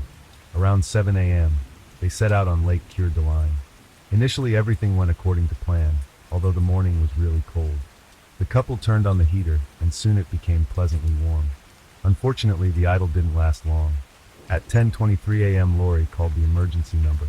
She was distraught and panicked. She told the operator that she was on the lake, but didn't know exactly where. With a breaking voice, she said that her husband might have had a stroke and fallen overboard. She repeated that she couldn't find him. Fortunately, it was possible to quickly locate where Lori was calling from, and rescuers rushed to help. Shortly thereafter, Lori was found and transported to the shore. Wrapped in a blanket in the rescue cabin, she tried to explain what had happened. However, she couldn't gather her thoughts. She kept repeating that she couldn't find her husband and was crying. Only after she calmed down a bit was she able to say anything. She stated that at some point, Larry told her something was wrong with the engine and went to check it. After a moment he turned around, and when he looked at her, he looked terrible. He was pale and had a strange expression on his face. Then he staggered and fell into the water. Lori rushed toward him, wanting to help, but tripped over the heater and fell. She injured her nose, which indeed looked bad and was bleeding at the time. Divers started their search immediately, but it was clear they were likely looking for a body. It was February. The water in the lake was terribly cold and quite deep. The chances of saving the man were close to zero. The search initially focused on the area where Lori was found in Powderhorn Bay, about 4 miles from where the couple started their journey. Their starting point was Sunup Bay. The couple hadn't even reached halfway through their planned route when the accident occurred. Meanwhile, Lori was taken to the hospital and the police began searching the boat. The blood stains were found in several places, likely from Lori's nose injury. Larry and Lori had been married for 17 years and together for nearly 30. They had 8 children, 15 grandchildren, and a great-grandchild, though these were from their previous marriages. They were doing very well, living in a beautiful large house with a huge garden in a charming wooded area on Bobcat Trail in the Cougar Gulch area. They were respected and engaged in the local community. Larry was already retired. Previously, he held a managerial position in a timber industry company and was responsible for implementing a forest fire control and burning program. Lori still worked at the North Idaho Housing Coalition, a local nonprofit organization dedicated to increasing access to decent and affordable homes for low to moderate income individuals and families. Lori and Larry loved spending time together. They traveled, visited Hawaii and Europe, went on fishing trips, and hunted. Larry always looked at his wife with admiration and love. He wanted her to be happy, and it was clear he loved her very much. They both spoke positively about each other and rarely argued. Their children recalled it was both boring and charming. It was certain that their marriage was very successful. News of their parents' accident quickly reached their children. They found they had received a sunrise photo from Larry. They did think it was a bit crazy that their parents were going on such a trip in February. I'm not the greatest person on Twitter, but my husband has a nice voice. In the water. You know what? And it didn't feel good, and he was doing things weird, and then he went up to the motor, and the motor wasn't broken, it was the other motor. Okay. And then I said, why aren't you doing that? And he turned to look at me, and his face just looked. Okay. It looked awful, and then it just started to fall, and I tried to get the door open and get to him and grab him, and I fell. I'm just going to try to ask you some questions so we can kind of figure out where to go from here. Okay. Can you tell me, how'd you get the bloody nose? I fell down. You fell down. So she fell against the door. I was trying to grab him. Okay. All right, well, I couldn't find him. We got the best people out there looking for him right now, okay? So we're going to do what we can. But that was just like them. Larry always said that in retirement he could finally do what he wanted, when he wanted, and for as long as he wanted. Everyone, including the rescuers, investigators, and local residents, believed it was just another unfortunate accident. However, an investigation had to be conducted in such cases. So when Lori was discharged from the hospital, a police officer visited her to discuss what exactly happened on that fateful day. At 6:40 a.m., Larry took the memorable sunrise photo and sent it to his children. Then, for a while, the couple cuddled and then set off. Larry took the helm, and Lori decided to take a nap. When she woke up, her husband was leaning on the steering wheel so much that the key fell out of the ignition. At that moment, the emergency stop switch with the safety cable also fell to the ground. Such switches allow the machine to stop in case of a malfunction or life-threatening situation. At that moment, the engine stopped. Larry went to the front of the boat where the electric motor was located, and then something happened. When he turned around, he had a blank stare, started tripping over his own feet, and fell into the water. Lori didn't know what to do when Larry disappeared. She didn't have her phone with her because she had left it in the car. She thought that her husband probably had his cell phone in his pants pocket, and she practically had no way to call for help. She decided to look for him. She didn't want to move away from the spot where he had fallen into the water. She pressed the horn to attract attention. She wasn't sure how much time had passed, but when she took a blanket to cover herself, she saw her husband's phone. She then called the emergency number. Lori still couldn't believe what had happened. Just a few weeks earlier, in January, they had been in Florida with the whole family. Had a great time. Later, she and Larry started preparing for another trip. They planned to take an RV to the west coast of the USA and spend 2 or 3 months there. However, in February, while packing, Lori said she wanted to go back to Florida. Larry was a bit surprised. They had just been there recently, but since he loved making his wife happy, they simply hit the road. One could say it was a dream vacation for a 68-year-old. Together with Lori, he relaxed, sailed, and even watched the launch of the Falcon Heavy rocket. At the end of this trip, Larry felt worse. He had chills, was constantly tired, and was distracted. He was worried he had caught the flu, but when he returned home just a few days before the Valentine's Day boat trip, he felt better. A few days after the accident, police officers knocked on Lori's door with a search warrant. They took her computer and various documents, and a few days later, she was arrested. However, her arrest had nothing to do with her husband's disappearance. Lori was accused of theft and financial fraud. It turned out that just before their last trip to Florida, the accountants at Lori's company noticed some irregularities in the finances. They discovered strange expenses and invoices, and the checks were signed only by Lori without prior approval from the board. Lori explained that she was aware of how busy the board members were, and that's why she signed the checks herself, as she didn't want to bother them. She admitted that she made a mistake and even asked to be fired. Instead, they put her on paid leave since she had planned to take one anyway. During this time, the board wanted to investigate the matter further. Lori had worked at the organization for several years and was really good at what she did.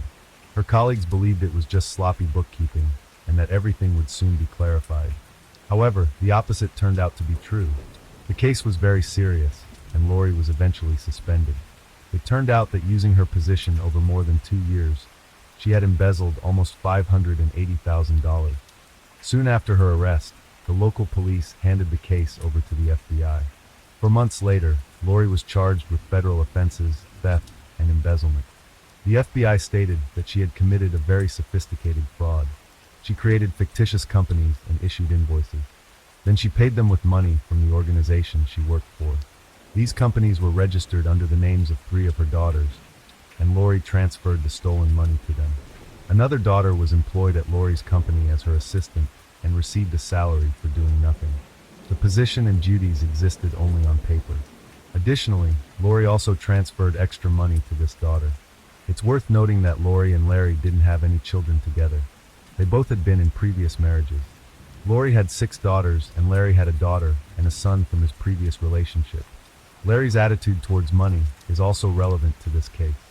He achieved everything through hard work. He didn't trust loans and only bought something when he could afford it. He instilled in his children the importance of money and the need to regularly monitor expenses. He always told his children that being a decent, honest, and modest person was what mattered most. He taught them to work hard. He was happy when he could spend time with them. Those moments were particularly precious to him.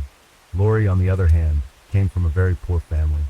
As a child, she didn't have a home, sleeping wherever she could until someone kicked her out. In her teenage years, she met Stephen, and when she was 19, she married him. Later, she achieved considerable success.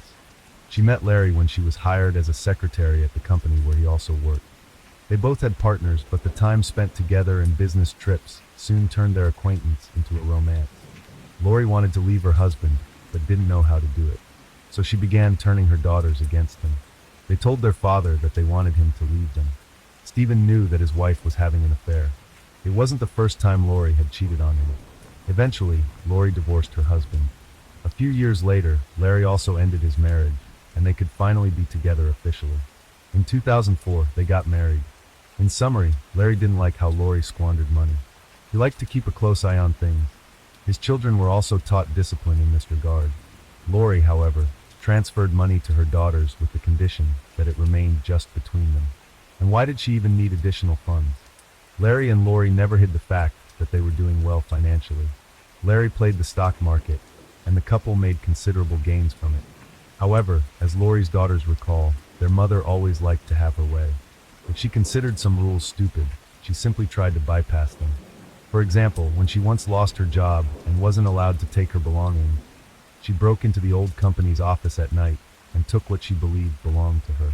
Local residents began to wonder if Larry was actually dead, or if he had escaped and was waiting for his wife with the money they had stolen together. For Lori, who was in jail, the court set bail at $75,000. Lori's daughter, the one not involved in her financial scams, she believed that everything could somehow be explained and that it was all a misunderstanding. Meanwhile, the authorities were still searching for Larry's body. The search was conducted using a helicopter and a special sonar.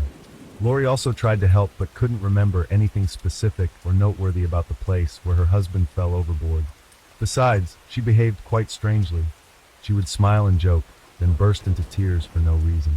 And then, as if nothing had happened, continue the conversation. She told her daughters that the investigators wanted to frame her for her husband's murder.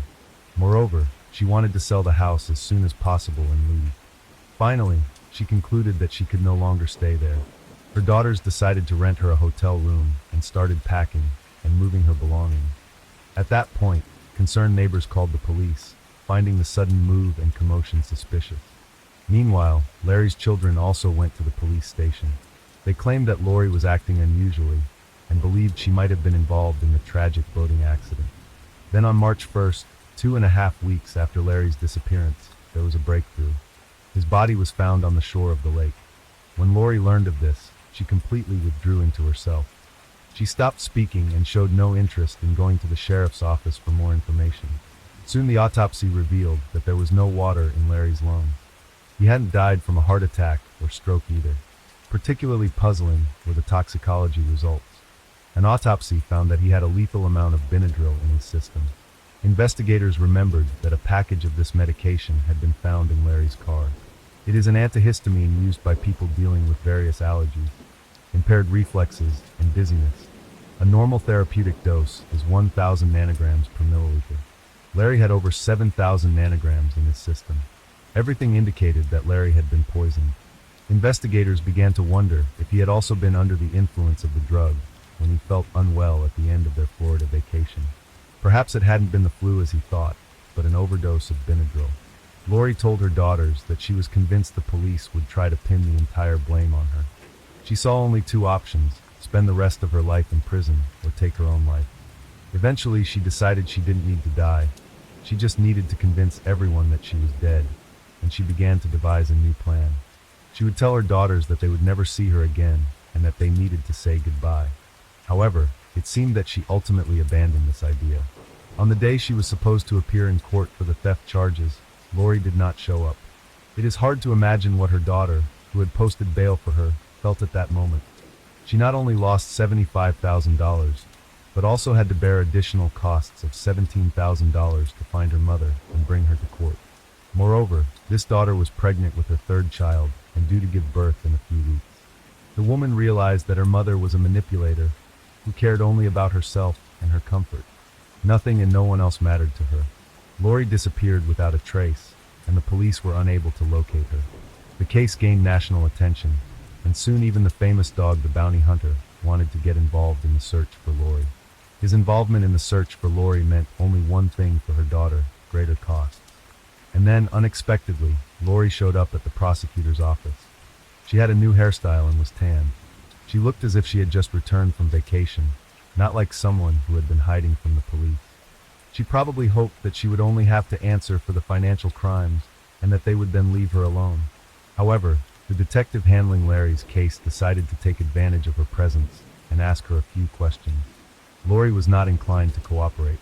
She said that such an interrogation should be conducted in the presence of a lawyer. During the investigation, the police discovered that on the morning of February the 13th, the sunrise photo was taken by Lori herself, contrary to her earlier statement. She later sent it to Larry, and it eventually reached his children. Investigators wondered if there was a chance that Larry was already dead by then. It turned out he wasn't, because the photo was taken with an iPhone with the live function turned on. This feature captures a few seconds of sound during the photo. Larry's voice could be heard, so he must have been alive at that time. Everything indicated that the 68-year-old had taken such a massive dose of Benadryl while on the boat. When the police reviewed the photos taken after the accident, they were particularly struck by one showing the inside of Lori's purse, especially a bottle of juice. They assumed that Larry must have taken the pills with that juice. They even conducted a small test. After dropping the medication into the juice, the pills completely dissolved within a few minutes. There was no trace of them. Investigators believed that Lori's original plan was quite different. She hadn't expected such a high dose of the drug to act so quickly and violently. She probably intended for the supposed accident to occur in much deeper water.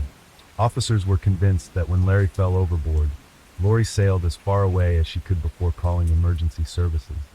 When rescuers found her, she was not at the location where her husband fell into the water, but several miles away. That's why divers couldn't locate the body. They were simply searching in the wrong place. However, because Larry fell into shallower water, his body surfaced after a few weeks. Investigators found it challenging to determine exactly what had happened to the man. The presence of such a large dose of the drug in his system certainly played a key role. Even if Larry was still alive when he ended up in the water, being under the influence of the drug, he couldn't help himself or stay afloat. Because there was no water in his lungs, it could have been a case of dry drowning. This occurs when a small amount of fluid is swallowed, causing the vocal cords to spasm. This is a defense mechanism of the body to prevent water from entering the lungs. However, it is ultimately fatal. Water doesn't enter the lungs, but suffocation can occur due to a lack of oxygen. Larry might also have been dead when he fell overboard.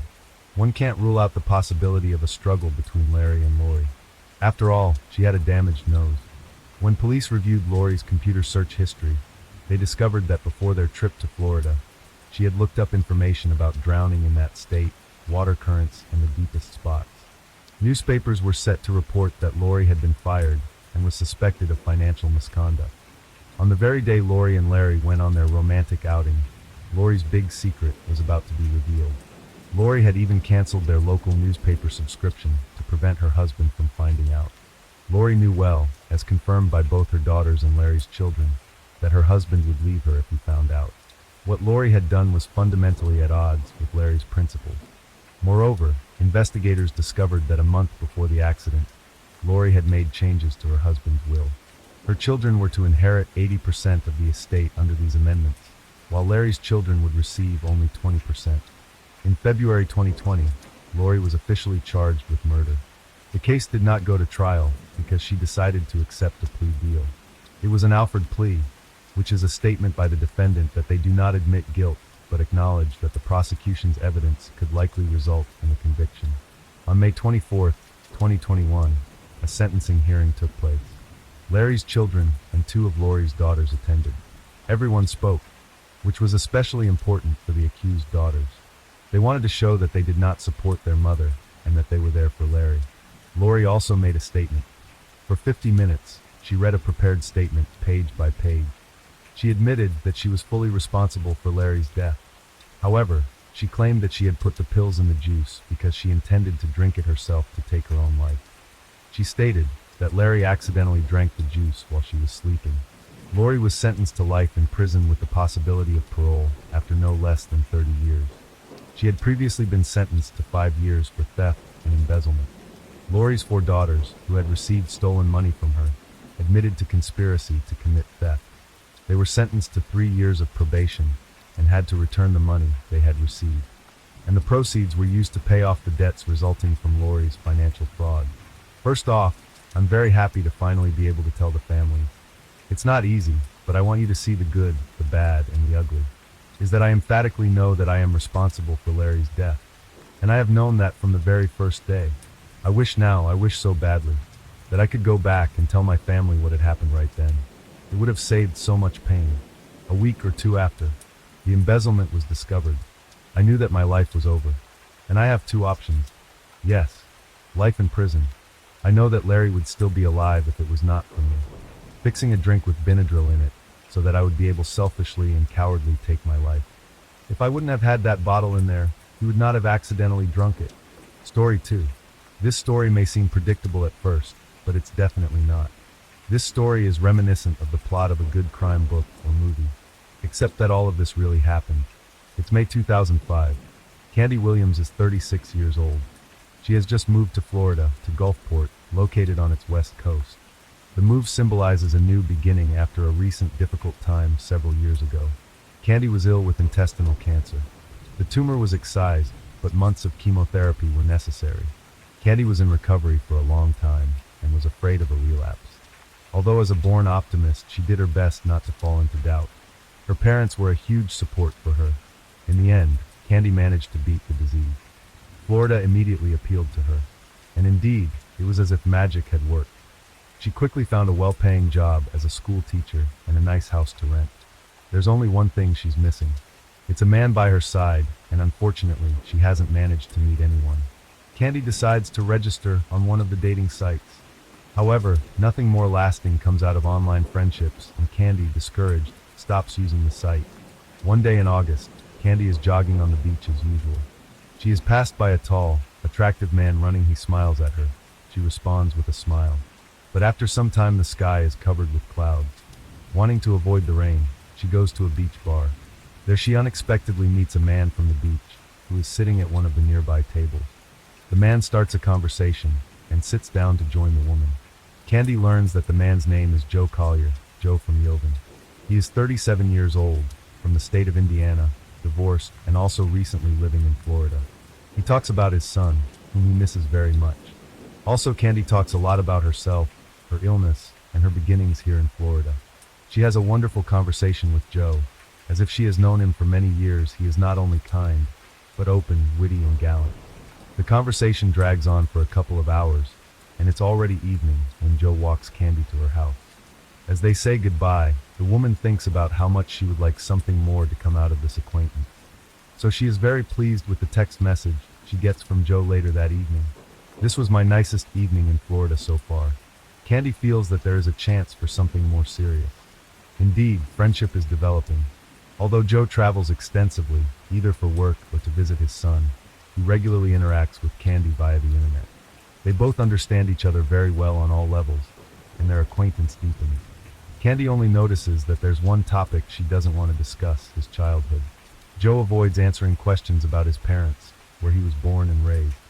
Candy thinks it's weird, but thinks Joe must have some bad memories and needs to be given time to open up. That moment is indeed coming. Joe confesses that he was given up for adoption as an infant. His adoptive parents were wonderful, and he felt loved by them. There was an accident. A drunk driver drove into their car. Joe pulled his mom out of the wreckage. He had to watch her die. His father also died of his injuries. Over the next few years, he was raised by his aunt, who didn't care much for him. That's why Joe would love to find his biological mother. In December, a few months after they met on the beach, Joe moves in with Candy. Candy's mom is skeptical. She thinks that there should be a wedding first.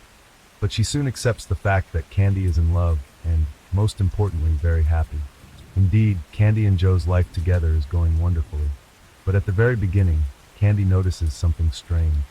Her partner doesn't get any correspondence. When asked about it, he replies that he does everything online. Candy is satisfied with this explanation and soon forgets about the matter. But just a few days later, it turns out otherwise. Candy goes to Joe's car to get something and notices a whole bundle of correspondence addressed to her partner lying on top. The envelopes are wrapped with a rubber band. Candy takes the bundle in her hand, and by the annotation on the envelope immediately notices the mailbox number. It seems that the man is hiding something from her. Agitated, she runs up to Joe and throws the letters at him. She feels cheated. The partner tries to calm her down and explains that these letters are from his ex, who can't leave him alone. He didn't say anything to Candy because he didn't want to upset her. He assures her that he loves her and that he can give the ex his latest address if it makes such a difference to Candy. The woman feels disappointed, but quickly forgives her beloved. Joe and Candy spend Christmas together with her parents. With his endearing manner, Joe immediately wins her mother over. She is also full of sympathy for Joe, as she has heard from her daughter about the tragic death of his adoptive parents. So she writes, "Happy birthday from Mom," on the gifts. Joe has tears of emotion in his eyes and says he has never experienced something as wonderful. Candy's father has a completely different attitude towards Joe. He doesn't like him and is full of distrust towards him. When asked why, he can't justify it. Candy does not care. She is happy and in love. The honeymoon period lasts a few more months and ends completely unexpectedly when Candy returns from work one day. A woman enters the house and stops in the doorway. The interior is covered with sticky notes. They're everywhere. On the walls, on the furniture, on the curtains, on the objects in the rooms, even on her slippers on the floor. It's just hundreds of pieces of paper. Candy notices that there is some kind of writing on each of them. He picks up one, then looks at the other. There's the same handwritten sentence by Joe everywhere. I can't, it's too hard. A few pieces of paper have the inscription. Don't look for me. The cards are also in the dressing room, in the bathroom, in the kitchen. Joe had to spend hours on it. There is something so pathological about this that Candy is overcome with horror. Nevertheless, she taps out Joe's cell phone number. The machine informs her that no such number exists. This comes as a great shock to her, especially since nothing, absolutely nothing, foreshadowed the sudden breakup. No message is coming from Joe. There is no explanation. Candy experiences all this very strongly, also due to the form in which the breakup took place. 2 years pass. It's June 2008. One day Candy is sitting on the beach when suddenly the phone rings. It turns out to be Joe. Candy wants to hang up right away, but Joe begs her to at least listen. He apologizes to her for the pain he has caused her, and explains his bizarre behavior at the end with his difficult childhood. He asks for another chance. Candy categorically refuses, but agrees to continue the conversation. Joe shares with her the news that he has met his biological mother, and sends a photo of her over the phone. Candy openly says she doesn't believe the story is true. To this, Joe says that his mother has invited him to join her in Atlanta for dinner, and asks Candy to accompany him. It would be less than an hour one way by plane for her. Candy declines. After this conversation, she doesn't know what to think. She feels anger mixed with sympathy. In the end, Candy, after another phone call from Joe, agrees to the meeting, informing him, however, not to count on anything more than friendship on her part. As it turns out, Linda, Joe's biological mother, lives with her partner in a beautiful house in a posh Atlanta neighborhood. During the meeting, everyone is unusually polite to each other. Although the conversation is only about neutral topics, the atmosphere is somehow strangely tense. And in Candy's perception, this is not explained by the fact that the meeting includes people who have just met. Candy can't get rid of the impression of some artificiality, and the thought even runs through her head that Joe directed the whole situation, and the couple she met are complete strangers to him.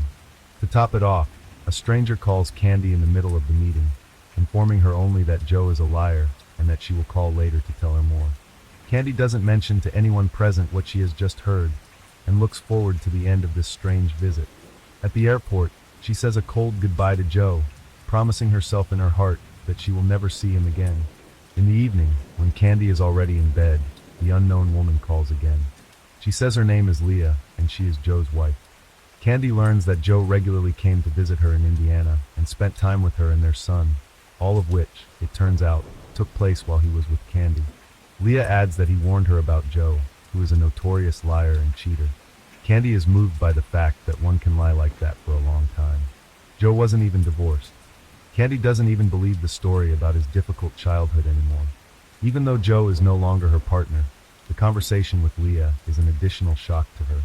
When not much later Joe calls and assures her of his love, Candy calls him a liar and hangs up. A few weeks later, Candy's father suffers a heart attack. For a week he lies in a coma. His condition is hopeless, and finally Candy and her mother agreed to disconnect him from the medical equipment. Joe learns of his death and offers his help. Candy is in such a state that she has no strength to protest. The man at this time is a tremendous support for her and her mother. He helps with everything as much as he can, and acts with genuine commitment in doing so. On top of this, he does everything to make Candy want to be with him again. Eventually the woman breaks through and agrees to let Joe move in with her. Naturally, Candy is still distrustful, but their living arrangement goes quite well. A friend calls her. She informs her that she has found Joe's profile on the dating site she uses, and the profile, as is immediately apparent, is currently in use. Candy goes to the link sent to her. From the photo, her partner looks at her, informing her that he is a successful entrepreneur and currently single, who values family life and a sociable nature in a partner, and is currently looking for a new relationship. One of the photos he posted was even taken together with Candy. Joe just cut her out of the frame. It's already too much for a woman. She throws her boyfriend out of the house. After a few days, strange things begin to happen in her house. The air conditioner stops working, and later also the laundry dryer and refrigerator. In each case, as it turns out, the cause is cut cables. After a few days, emails start arriving to Candy. Their contents make it seem as if they were sent by various friends of Joe's who want to stand up for him, such as this content. Hey, it's Mark. It's a shame that you and Joe have split up. Joe is completely heartbroken. Or, he loves you more than life. He's a wonderful man. Give him another chance. Candy does not respond. The next emails are already in a completely different tone. He will be better off without you. May the worst happen to you. Candy is considering reporting this to the police, when suddenly the email stopped. A month later, while Candy is mowing the grass in front of her house, a strange man suddenly appears next to her. From what he says, it appears that Candy corresponded with him earlier, arranged to have sex with him and agreed to meet, and he just came for her. When Candy denies it, the man pulls out of his pocket a piece of paper with a printout of an email and Candy's address listed there.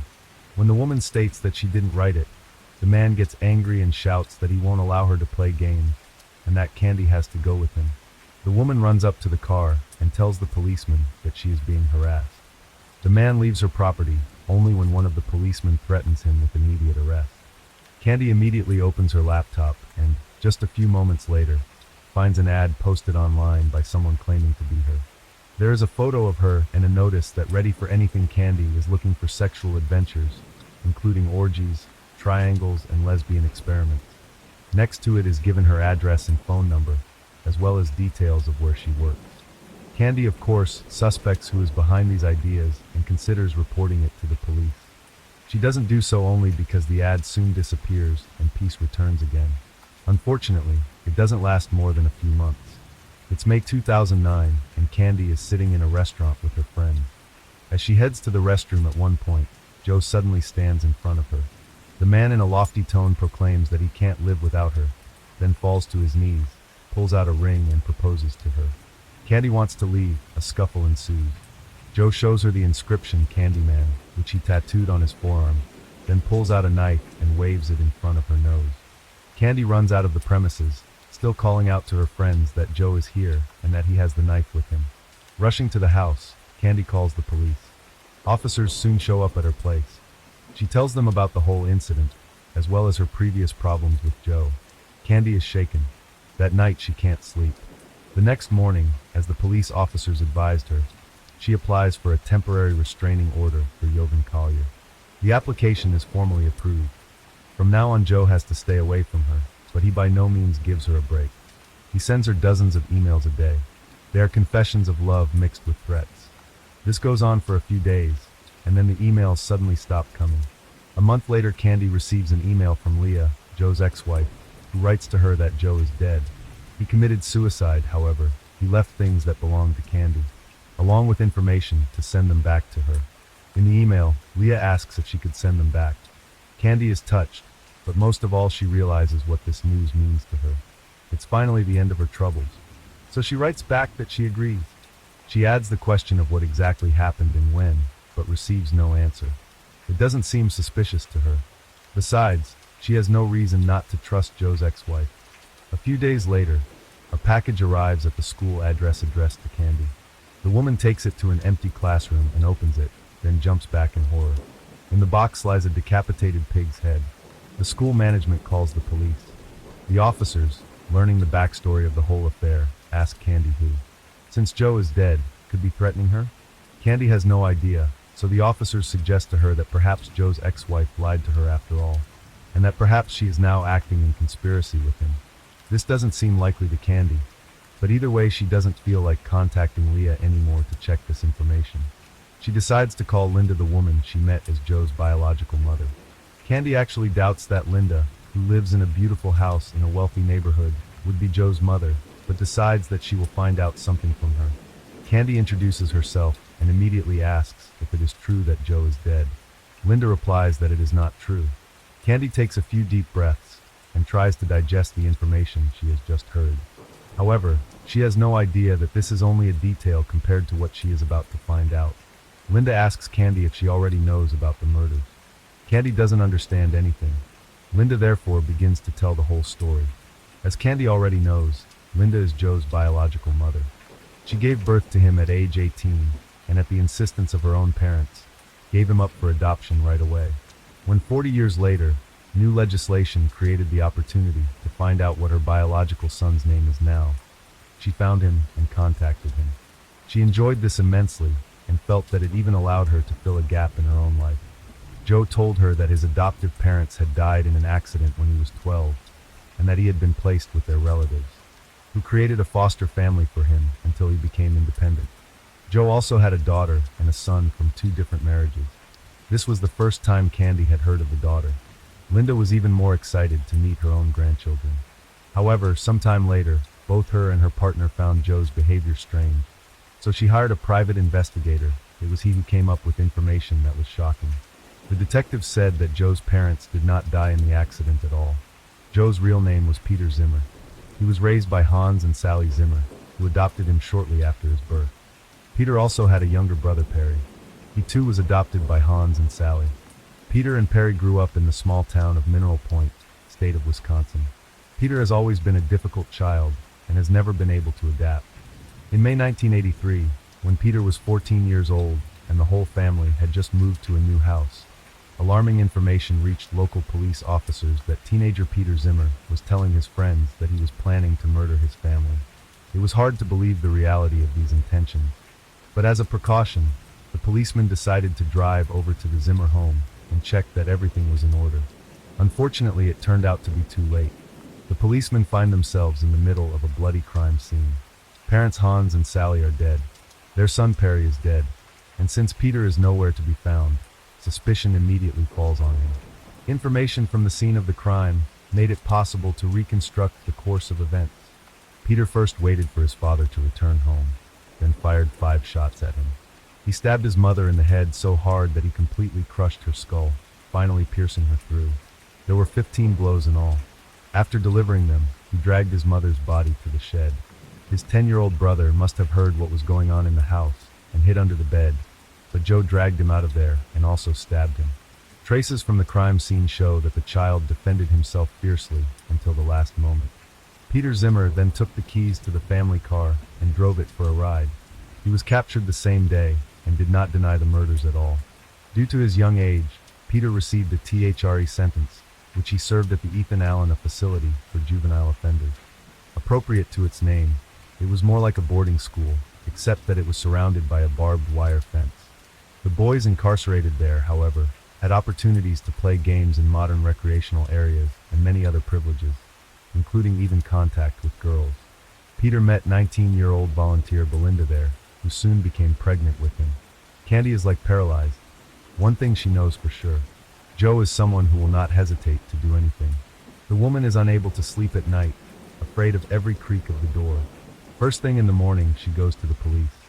She puts printouts of text from the internet on her desk to the officer on duty.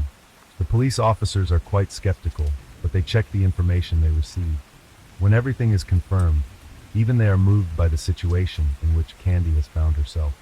They stress that they would like to help her, but they have to stick to the rules, and as long as Joe has not violated the restraining order against Candy, they can do absolutely nothing. Candy tries not to break down, but it's not easy, especially since she still feels she's being followed. Sometimes she sees Joe following her in the car, and she always keeps her distance. Nights, however, are a nightmare for Candy, especially since there are anonymous phone calls. Candy's mother, who lives in another city, dreads every phone call, because each time she feels like the police are just calling to tell her that her daughter is dead. Candy buys herself a gun. She finds it hard to believe that the regulations allow a person with a no-contact order to drive a car behind her victim and hang around her house. Candy sends complaints and complaints wherever she can. Eventually it has an effect. The prosecutor's office classifies Joe's actions as stalking of the highest degree. This changes the whole situation completely, as from this point on Joe Collier is under investigation, and this means that the man can be arrested. Shortly thereafter, on October 21st, Joe is arrested while staying at a certain motel in the city of Savannah, Georgia State. When police officers personally tell Candy the news, the woman cries with happiness. In May 2010, Joe is sentenced to 3.5 years in prison. He serves his sentence and is released. Candy doesn't see him again, but news of more deceived women sometimes reaches her.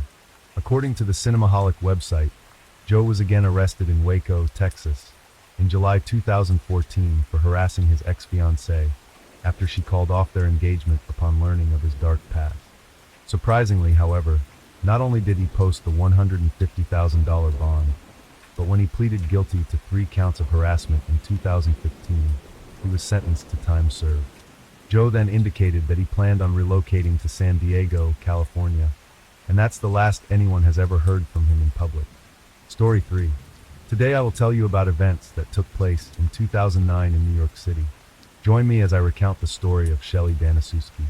It all began in 1998 in New York, where 36-year-old Shelley Danaszewski lived at the time.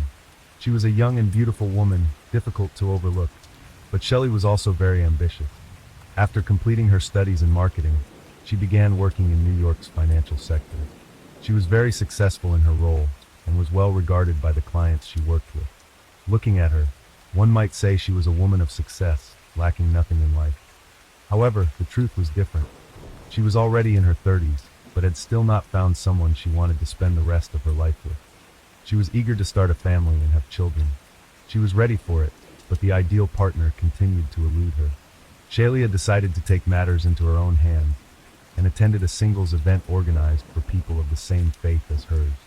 It was there that she noticed a man who immediately caught her attention. He was very handsome, though she thought he must be much younger than her. When they began talking, it turned out she was right.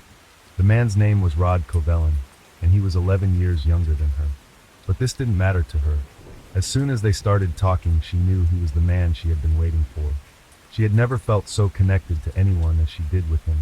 Both felt an instant connection to the point where they even considered driving to Las Vegas that night to get married. Shelley called her sister and told her about the man she had just met and that they wanted to get married immediately. Her sister managed to convince her not to go through with it, saying the decision was too hasty. Shelley and Rod didn't get married that day, but their relationship developed rapidly. They were so captivated by each other that just 6 weeks after meeting, and 6 months later they were married.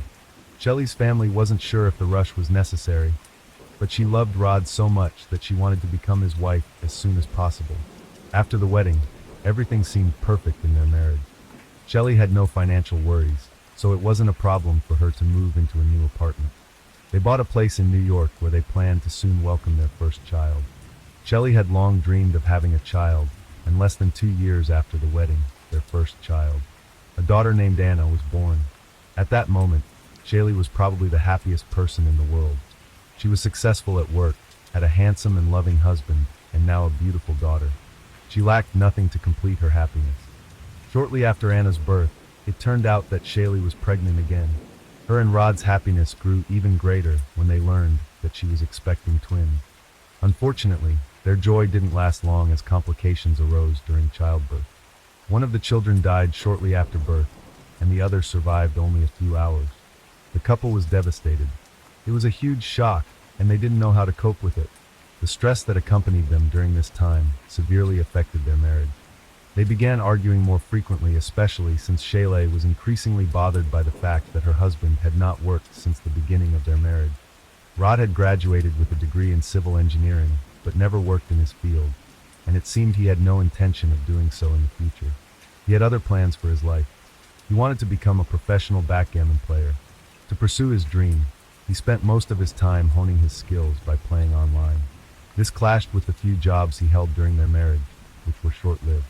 He mostly worked as a stockbroker, but only for brief periods because playing backgammon was his priority. Every time, it ended the same way, with his employment contract being terminated because he spent too much time playing and often didn't show up at work as he was busy with the game. But Rod didn't worry too much about being unemployed. He knew that Shelley earned a good income, and they could live off her salary alone. For most of the time since they got married, Rod didn't work professionally and dedicated his time to playing. Of course, this wasn't his only daily activity, as Rod also enjoyed going to the gym, often twice a day.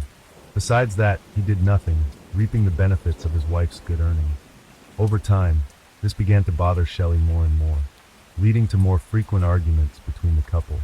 However, despite their marriage no longer being as perfect as it once was, they decided to try for another child. A year and a half after the death of the twins, Shelley gave birth to a son named Miles. The arrival of their son did not improve the relationship between the spouses. While they were happy about his birth, Shelley had growing doubts about her husband.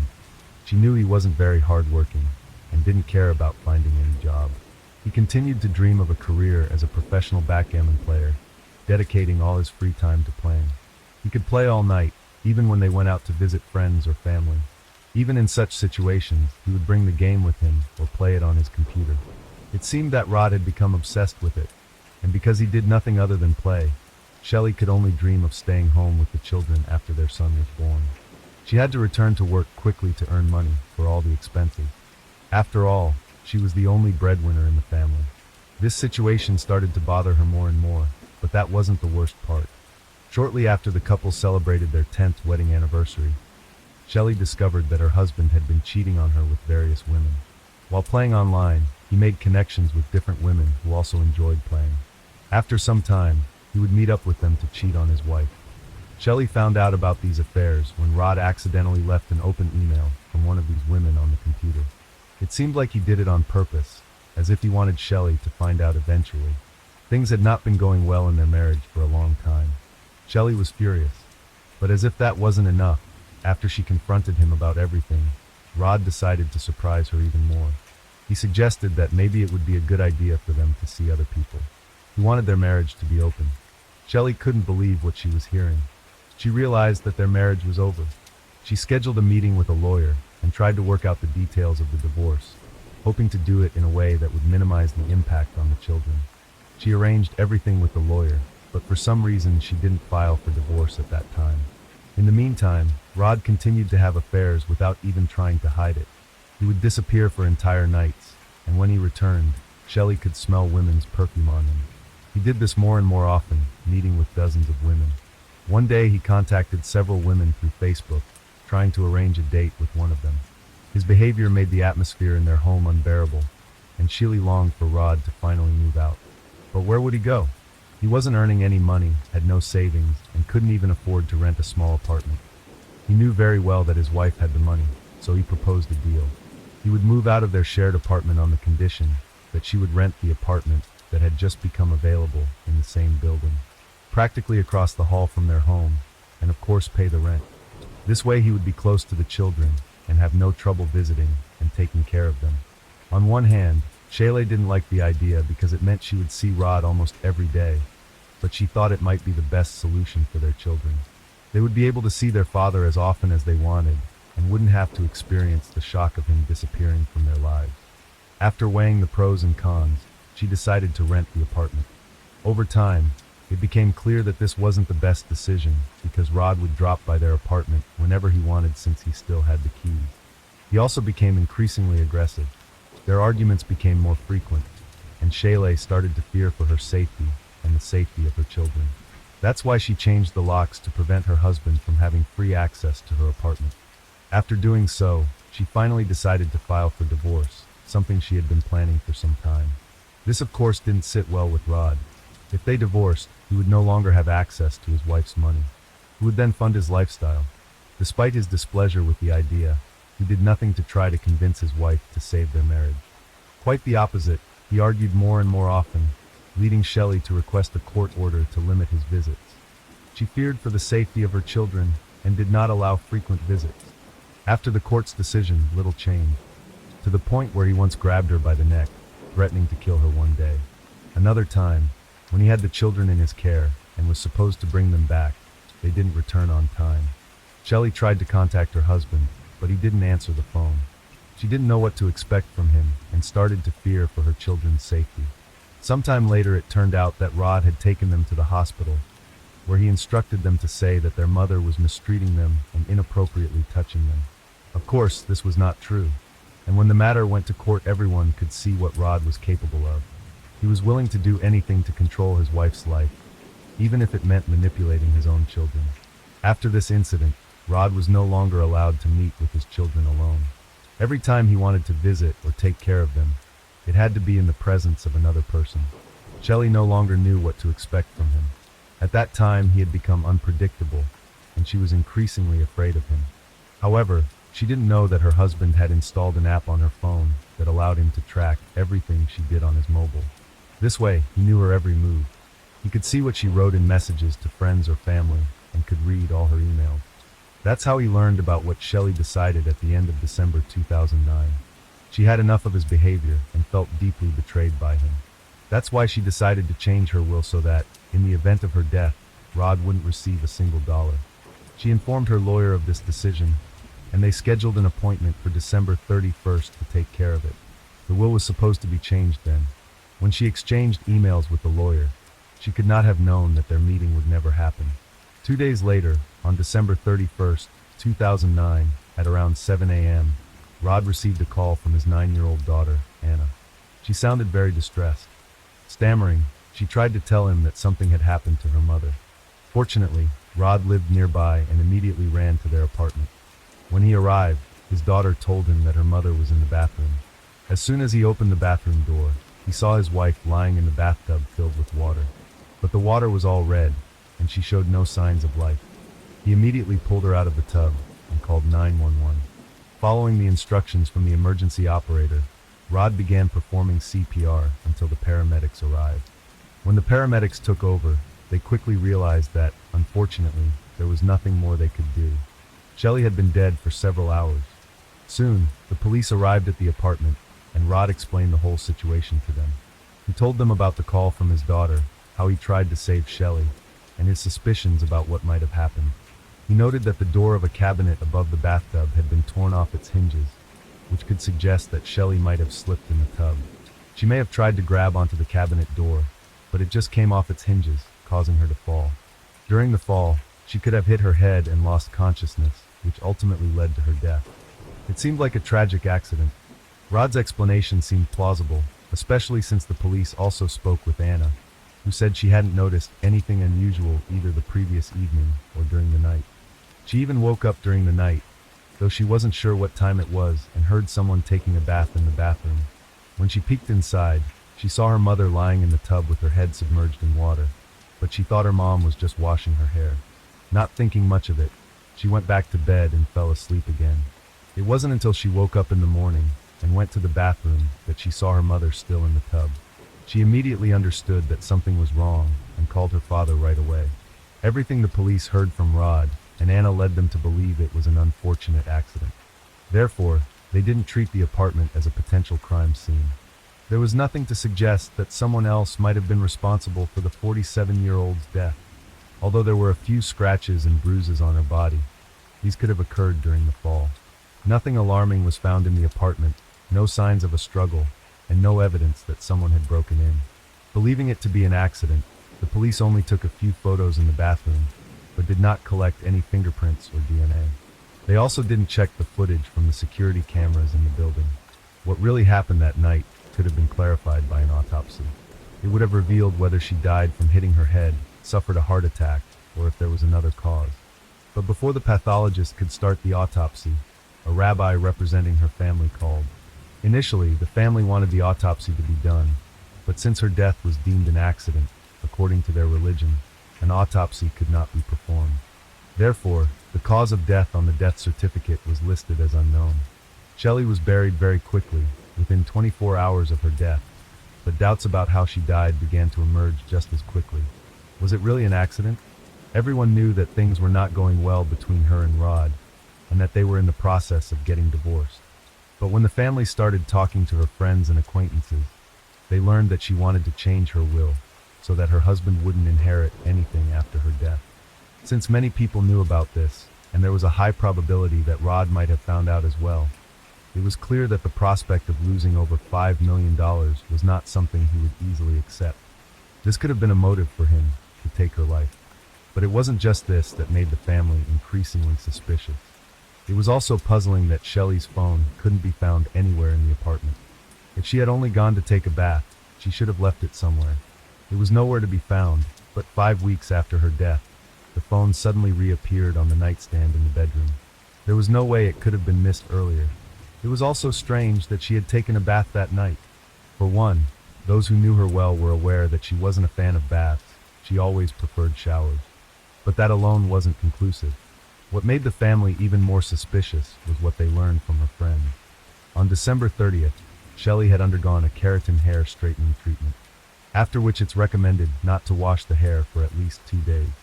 So what sense would it make for her to take a bath that same day and ruin what the hairdresser had just done a few hours earlier? It didn't make any sense at all. These doubts led to the decision to exhume the body for an autopsy. The family began to suspect that Shelley might have been murdered, and wanted to know exactly what happened on December 31st. 2 months after her death, her body was back in the morgue. The same pathologist performed the autopsy, and the first thing he noticed were scratches on her face and PTIA in her eyes, indicating that she might have been strangled. Further examination confirmed this, revealing that her hyoid bone was broken. This was not an accident, it was murder. Naturally, Rod was the prime suspect, but there was no evidence to prove that he had killed his wife. When the police decided to thoroughly search the apartment where Shelley had lived, it was already 6 months after her death. Everything had been meticulously cleaned, leaving no chance of finding anything that could confirm their suspicions about Rod. Since no samples had been collected from the apartment earlier, all they had to rely on were the photos taken in the bathroom at the time. Indeed, there were several details that didn't add up. For instance, there was no bath towel in the bathroom, where one would typically expect to find one. There was also no shampoo or conditioner nearby. They were found in the shower. But these findings were just small details that could support the theory that Shelley had been killed.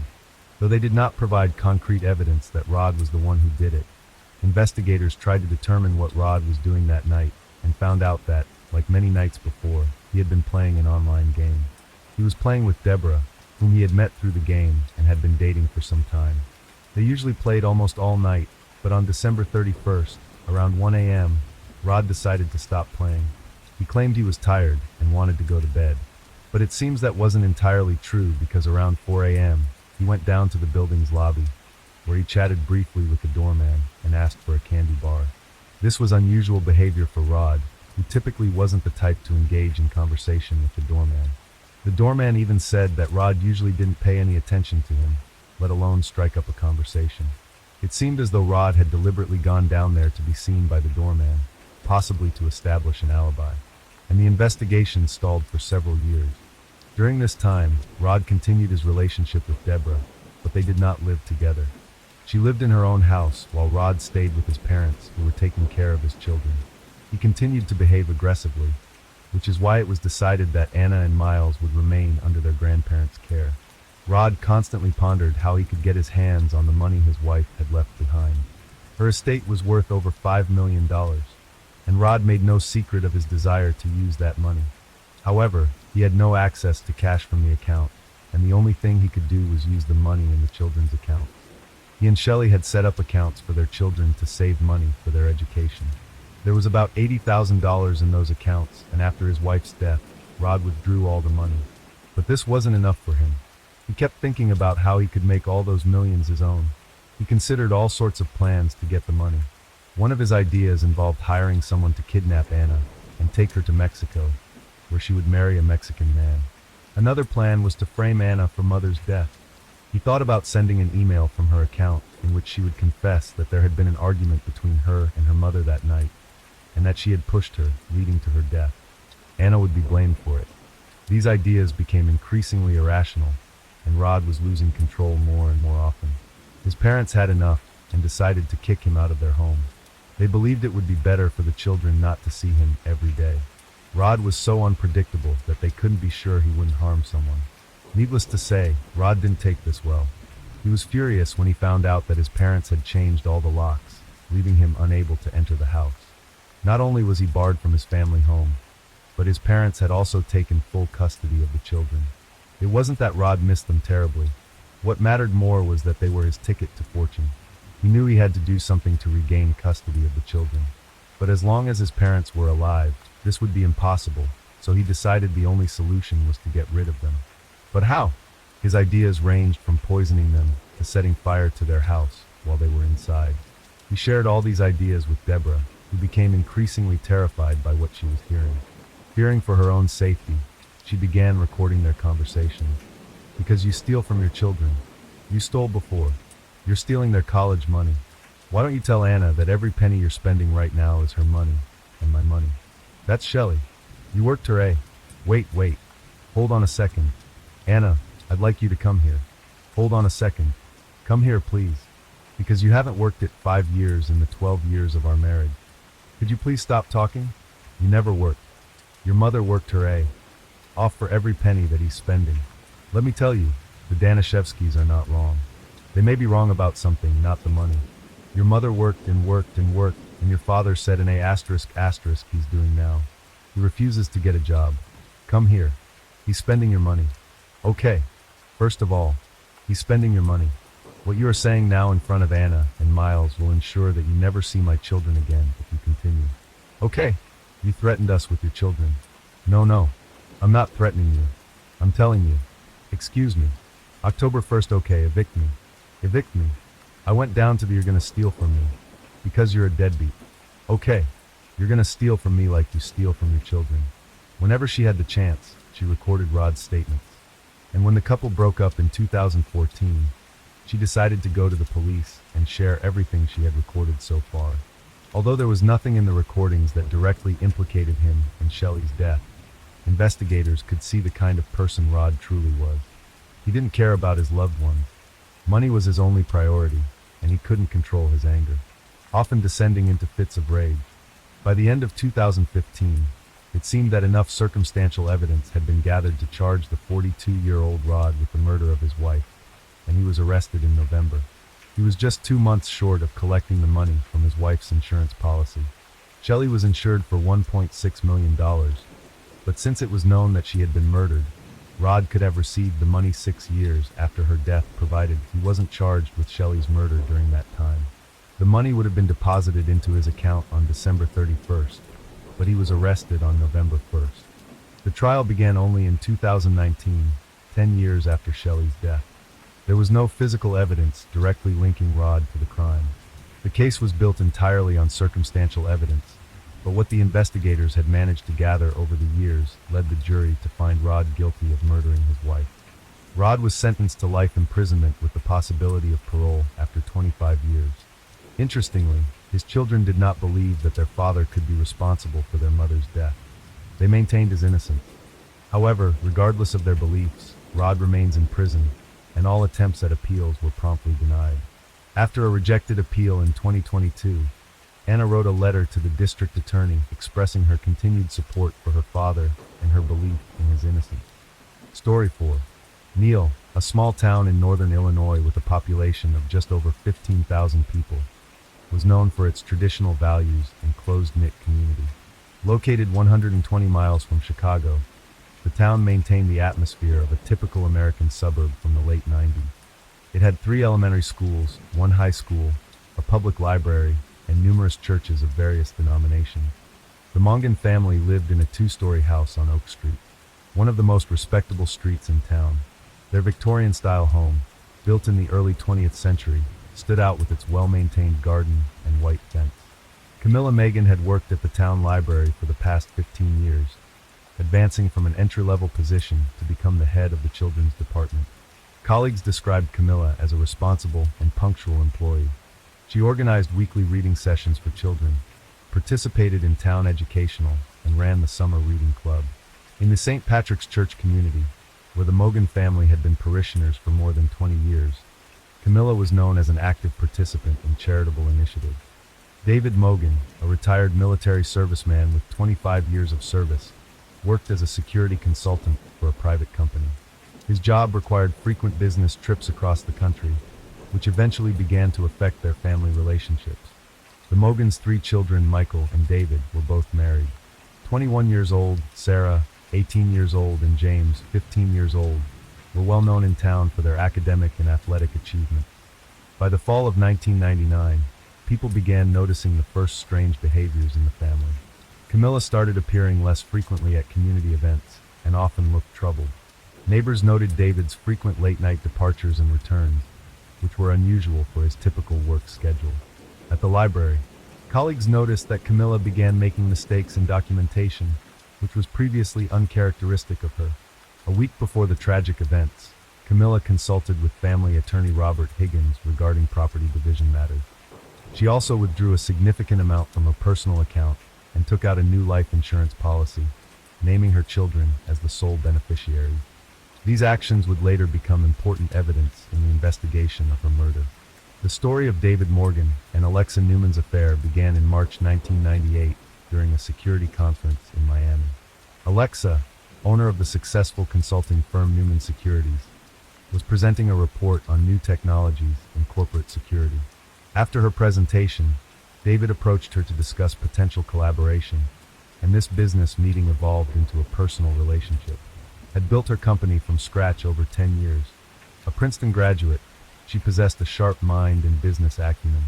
Her firm, specializing in security systems, had offices in 3 states and an annual turnover of more than $20 million. While outwardly successful and independent, Alexa concealed deep psychological issues related to control and manipulation. Over the next 6 months, Alexa had been working on her own business. David regularly flew to Florida under the pretext of business meetings. Alexa arranged their meetings to appear as professional consultations. She rented offices in different cities, created fictitious contracts, maintaining the appearance of legitimate business activity. In reality, the couple spent time in luxury hotels and private villas. By the end of 1998, Alexa began showing signs of obsessive attachment. She called David several times a day and sent gifts to his children despite his requests not to do so. In January 1999, she announced her pregnancy, though it later turned out to be a lie. In March, she staged a cancer diagnosis using forged medical documents. David, realizing the seriousness of the situation, attempted to end the relationship in April 1999. In response, Alexa began blackmailing him, threatening to reveal their affair to Camilla and his employers. She hired a private investigator to monitor the Mongan family, collecting information about their daily lives.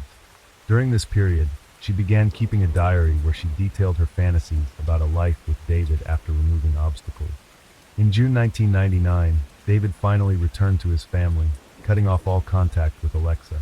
He confessed his infidelity to Camilla, and the couple began seeing a family therapist. However, Alexa did not accept this decision. She continued to stalk David, sending anonymous letters to his wife and employers. Her diary began to contain the first entries about plans for Camilla's physical elimination. After the final break in her relationship with David, Alexa Newman's mental state rapidly deteriorated. She began seeing a psychotherapist under a false name, complaining of depression and obsessive thoughts. Records from these sessions, later seized by investigators, showed that Alexa was in a state of deep emotional crisis, but concealed the true reasons for her condition. In July 1999, Alexa began developing a plan to murder Camilla.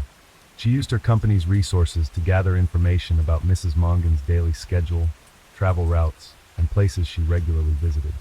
For this purpose, she hired 2 private investigators, telling them she was investigating a case of corporate fraud. Eden Malone, a former security officer at Newman Securities, became a key figure in implementing the plan. Eden had been dismissed from the company for exceeding her authority, but maintained loyalty to Alexa, who had helped cover up the scandal surrounding her dismissal, using Eden's financial difficulties and criminal connections. Alexa offered her $50,000 to organize Camilla's murder. Eden Milan brought in 2 perpetrators, Marcus Reed and John Dawson, small-time criminals from Chicago. They were each promised payment of $15,000. Alexa insisted that the murder should look like a robbery gone wrong. She provided detailed information about the Mongan house's security system and local police schedules. The criminals conducted several rehearsals of the planned murder. They visited Neil 3 times to observe the Mangan house. Alexa rented an apartment for them in a neighboring town under the guise of a company office. She also purchased a used car, registered under a fake name, which was planned to be used on the day of the murder. Alexa attempted to disguise the financial trail of the crime preparation to a complex scheme of transfers between various business accounts. She created a fictitious consulting firm in Delaware, through which payments to the perpetrators were processed. Investigators would later discover that a month before the murder, she had withdrawn more than $100,000 in cash using various ATMs in Florida and Georgia. By late September 1999, the plan was fully ready for execution. Alexa chose October 4th, knowing that David would be on a business trip to California that day, providing him with a perfect alibi. She also made sure the Mongan children would be at school or in activities during the planned attack. October 4th, 1999 began as a typical Monday in Neal. Camilla Mongan arrived at the library at 8:30 in the morning, as recorded by surveillance cameras. During the day, she conducted 2 children's reading sessions and participated in a meeting planning the fall book fair. At 4:45 in the afternoon, she left the library, noting her departure time in the registration log. According to neighbor testimonies, a white Ford Taurus, later identified as the criminal's vehicle, was spotted parked on a neighboring street from 3 o'clock in the afternoon. Marcus Reed and John Dawson were in the car, waiting for Camilla's return. Eden Milan coordinated their actions by phone from a motel located 20 miles from the crime scene. At 5:10 in the evening, Camilla parked her car in the garage. Recordings from a neighbor's security cameras showed that 3 minutes after her arrival, two men approached the Mangan house. They were dressed in utility worker uniforms and carried tools, which didn't raise suspicions among casual witnesses. The medical examiner determined the time of death between 5:15 and 5:30 in the evening. The perpetrators entered the house through the back door using lockpicks. Camilla was caught by surprise in the kitchen while preparing dinner. She received multiple blunt force trauma wounds to the head. The murder weapon was an adjustable wrench, which the criminals took with them. At the crime scene, forensics experts found signs of a struggle: an overturned chair, broken dishes, and blood traces on the walls and floor. The examination showed that Camilla had tried to defend herself. Skin particles from her attacker were found under her fingernails, which later became important evidence in the case. At 5:45 in the evening, the Mangan's youngest son, James, returned home from football practice and discovered his mother's body. He immediately called 911. The recording of this call, lasting 4 minutes and 23 seconds, was later used in court as evidence that the teenager was not involved in the crime. The first patrol car arrived at the scene at 5:52 in the evening. Officers secured the crime scene and began interviewing neighbors. The investigation team arrived, led by Detective Michael Brown. By this time, the house had been cordoned off, and crime scene investigators and the medical examiner had arrived. During the initial crime scene examination, investigators determined that nothing valuable had been stolen from the house, contradicting the robbery theory. All of Camilla's jewelry remained untouched, as did the cash in her purse. This fact led detectives to suspect from the beginning that the staged robbery was an attempt to conceal the true motive for the murder. The investigation into Camilla Mungan's murder was led by veteran detective Michael Brown, who had 23 years of experience in the Violent Crimes Division. Initially, investigators pursued three main theories: a robbery gone wrong, a murder motivated by personal animosity, and a contract killing. A turning point in the investigation came with the discovery of DNA under the victim's fingernails. Analysis conducted at the Illinois State Crime Laboratory revealed genetic material belonging to Marcus Reed, who had a previous conviction for armed robbery. His DNA profile was already in law enforcement databases. Parallel to analyzing physical evidence, investigators examined the Mondan family's phone records. They discovered a series of calls from unknown numbers to the victim's home phone during the month before the murder. All calls were made from disposable phones purchased in Florida. Detectives also uncovered an unusual pattern in David Mungan's business trips over the previous 2 years. When questioning David, investigators encountered his reluctance to discuss his business contacts in Florida.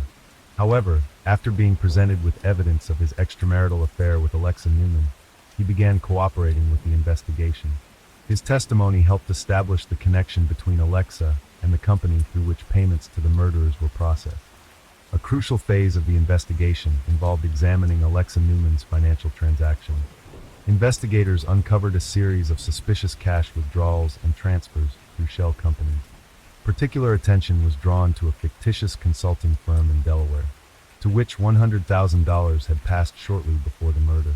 Court-authorized wiretapping of Alexa's phone conversations revealed her contacts with Eden Malone.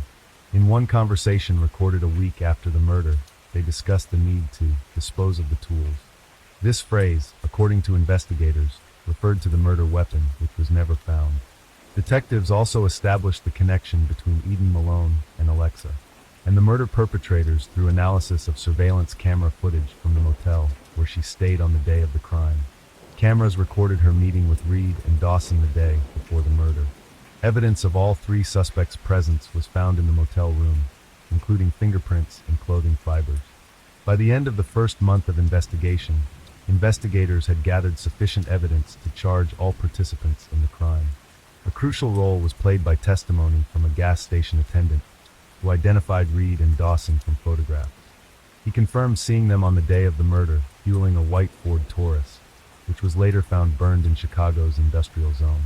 The arrests of suspects began on November 15, 1999, as part of a carefully planned operation.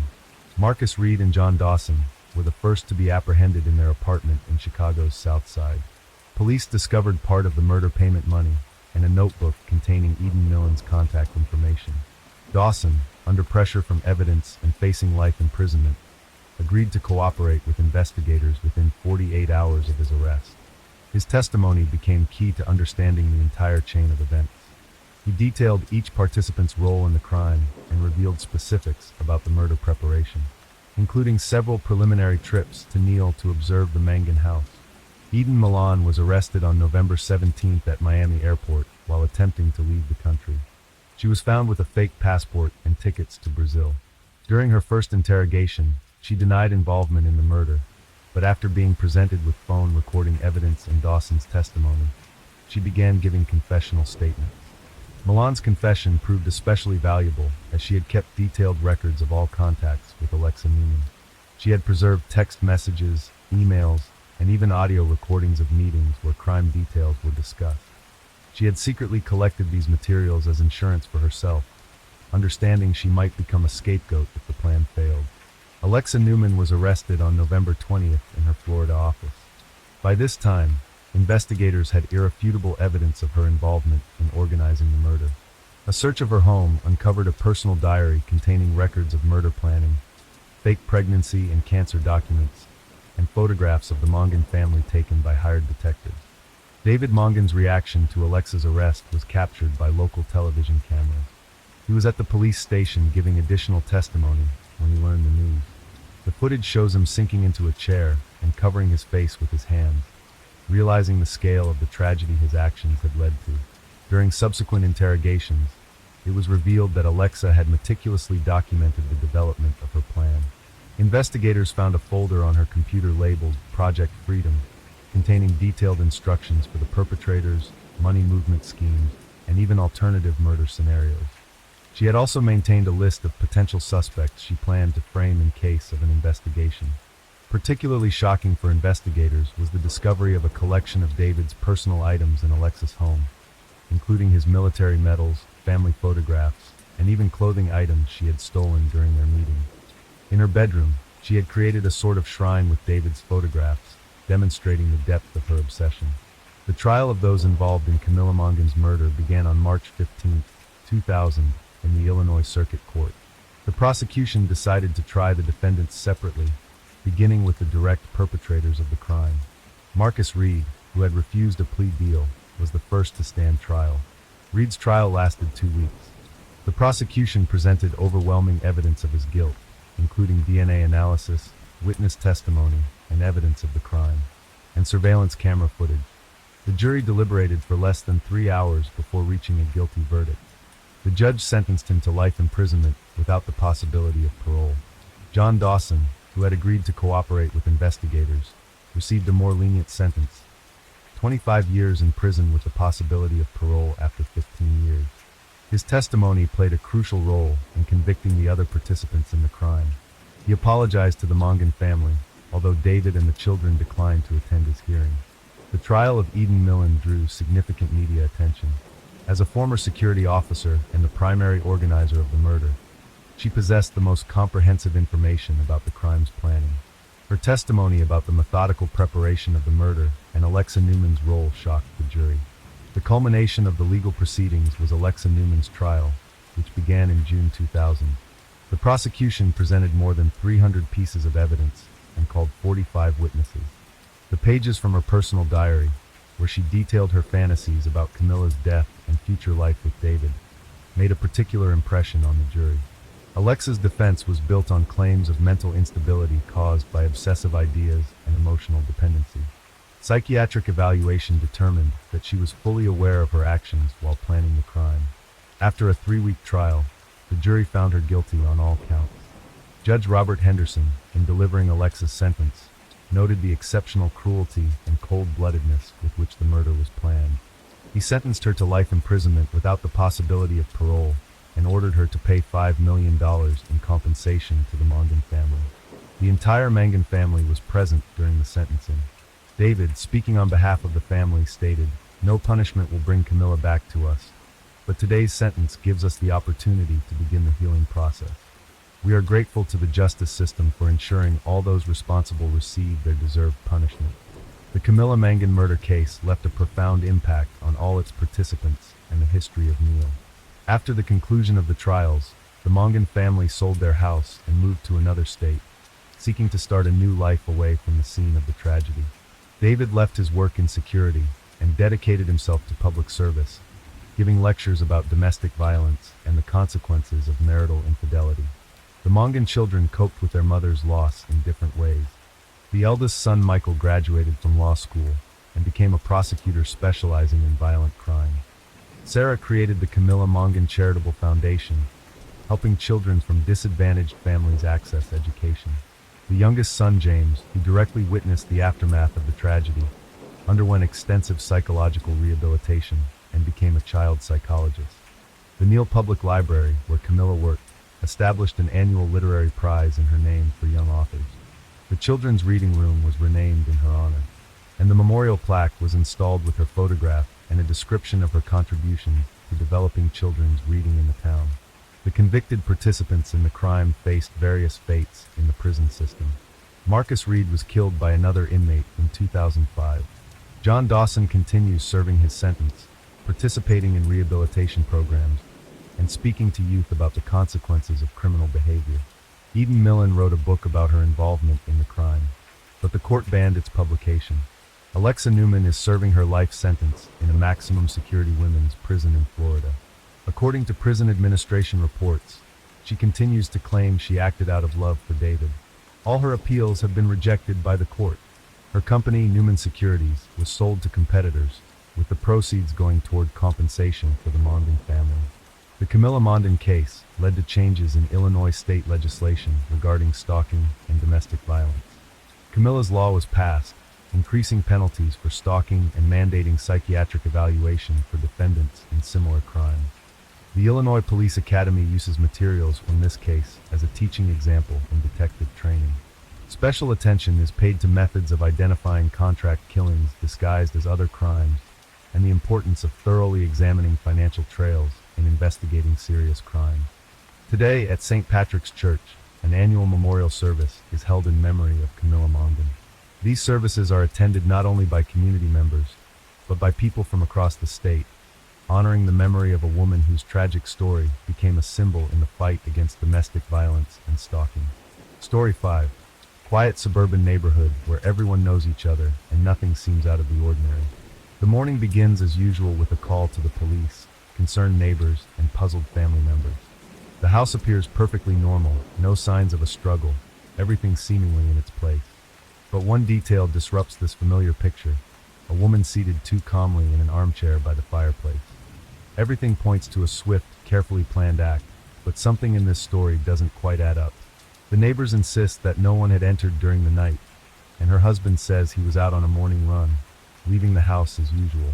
So why is there a photograph on the table, showing the two of them together, with the caption, "Forever"?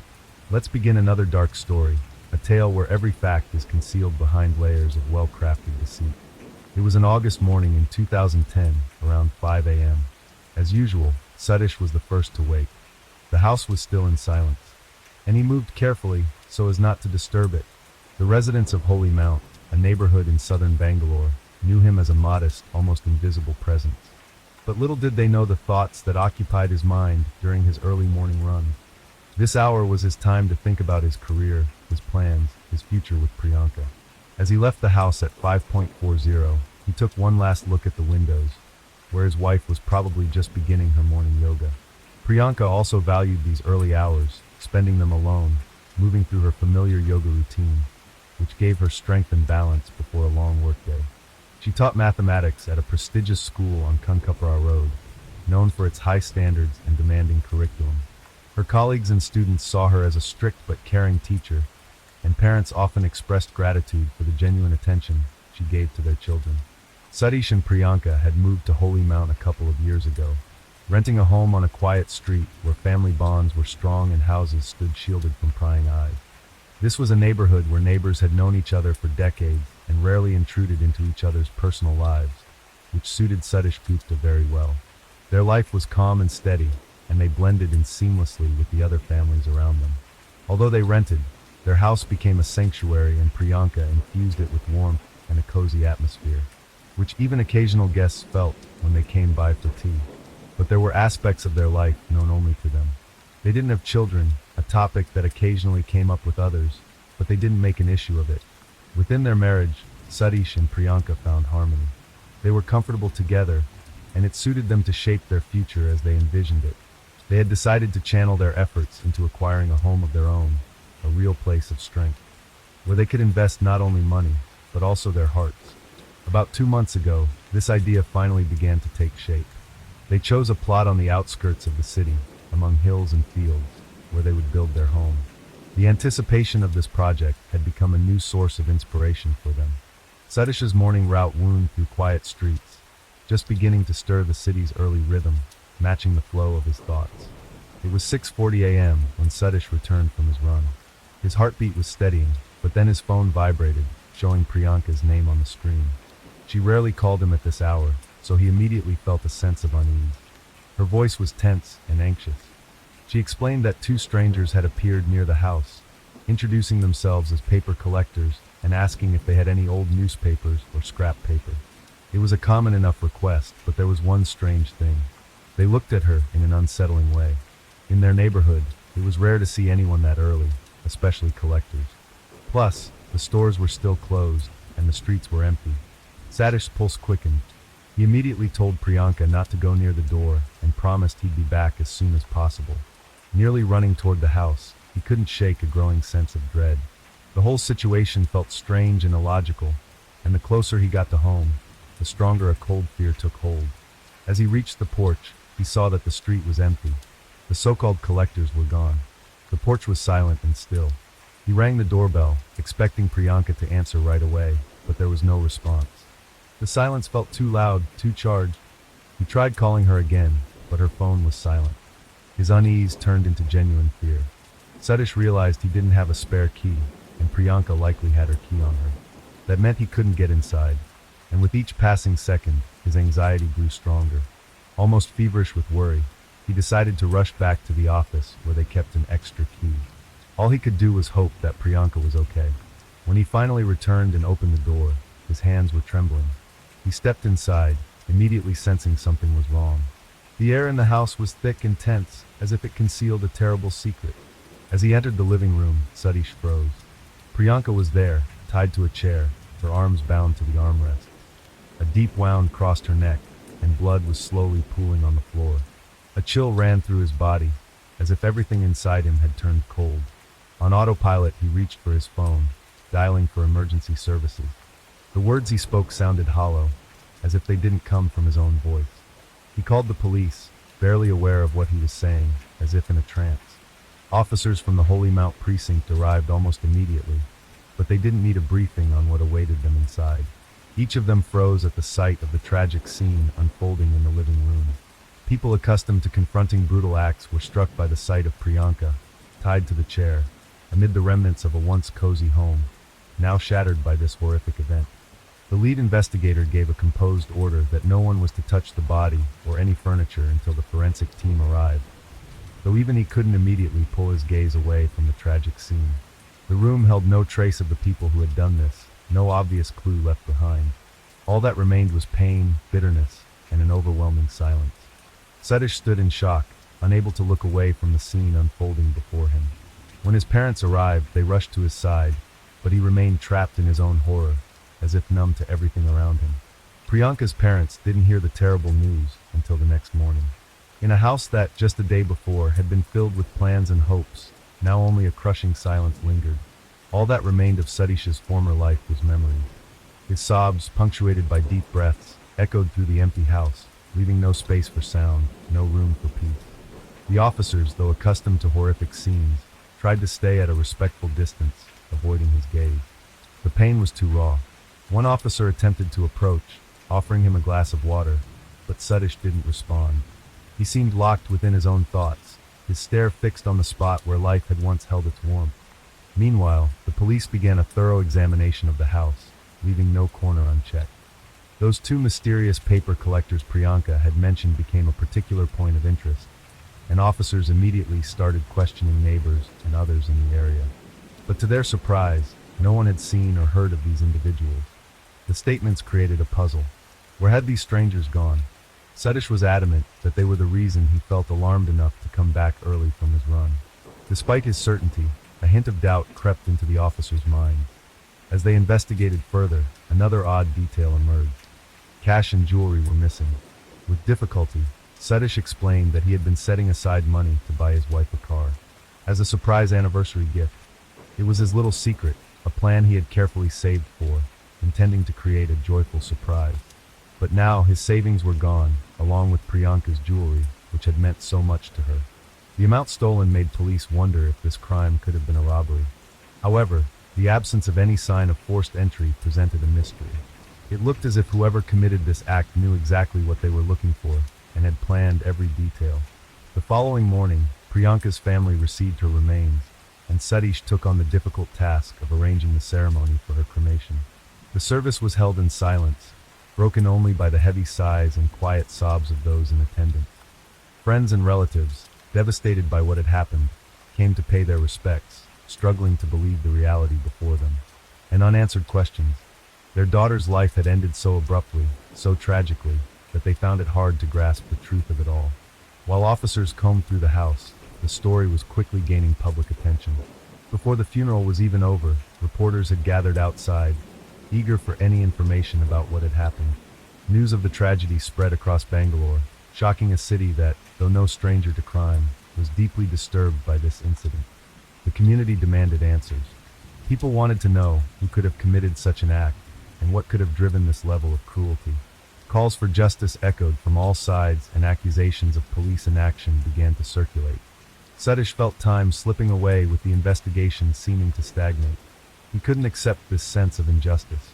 One day he walked to the police station, and without going inside, sat down right outside the entrance. His resolve was clear. He would stay there until the police found the person responsible for his wife's death. With each passing day, his protests drew more attention. At first, passers-by stopped out of curiosity, but soon his silent demonstration became a talking point in the papers and on the news. Journalists began interviewing locals, many expressing sympathy, while criticism of the police grew. Why was the search taking so long when fresh clues should have been available? Why wasn't there more progress? Each day, Satish returned to those stone steps, sitting in quiet mourning as people passed by, moved by his grief. Some paused to offer condolences, others brought him water, and occasionally he received notes of encouragement. The police, unsure of how to respond, tried to convince him to go home, assuring him they were doing everything possible, but Satish held firm. Meanwhile, the officers were not idle. They dug deep into every aspect of Satish and Priyanka's life, interviewing friends, neighbors, and colleagues. Every account they heard was the same. There were no signs of tension, no arguments between the couple. They had led a peaceful, happy life, and no one had a single doubt about their harmonious relationship. The investigators couldn't find evidence of enemies or grudges, leaving them with only more questions. All signs pointed to Satish and Priyanka as a typical, contented couple. What then was the motive?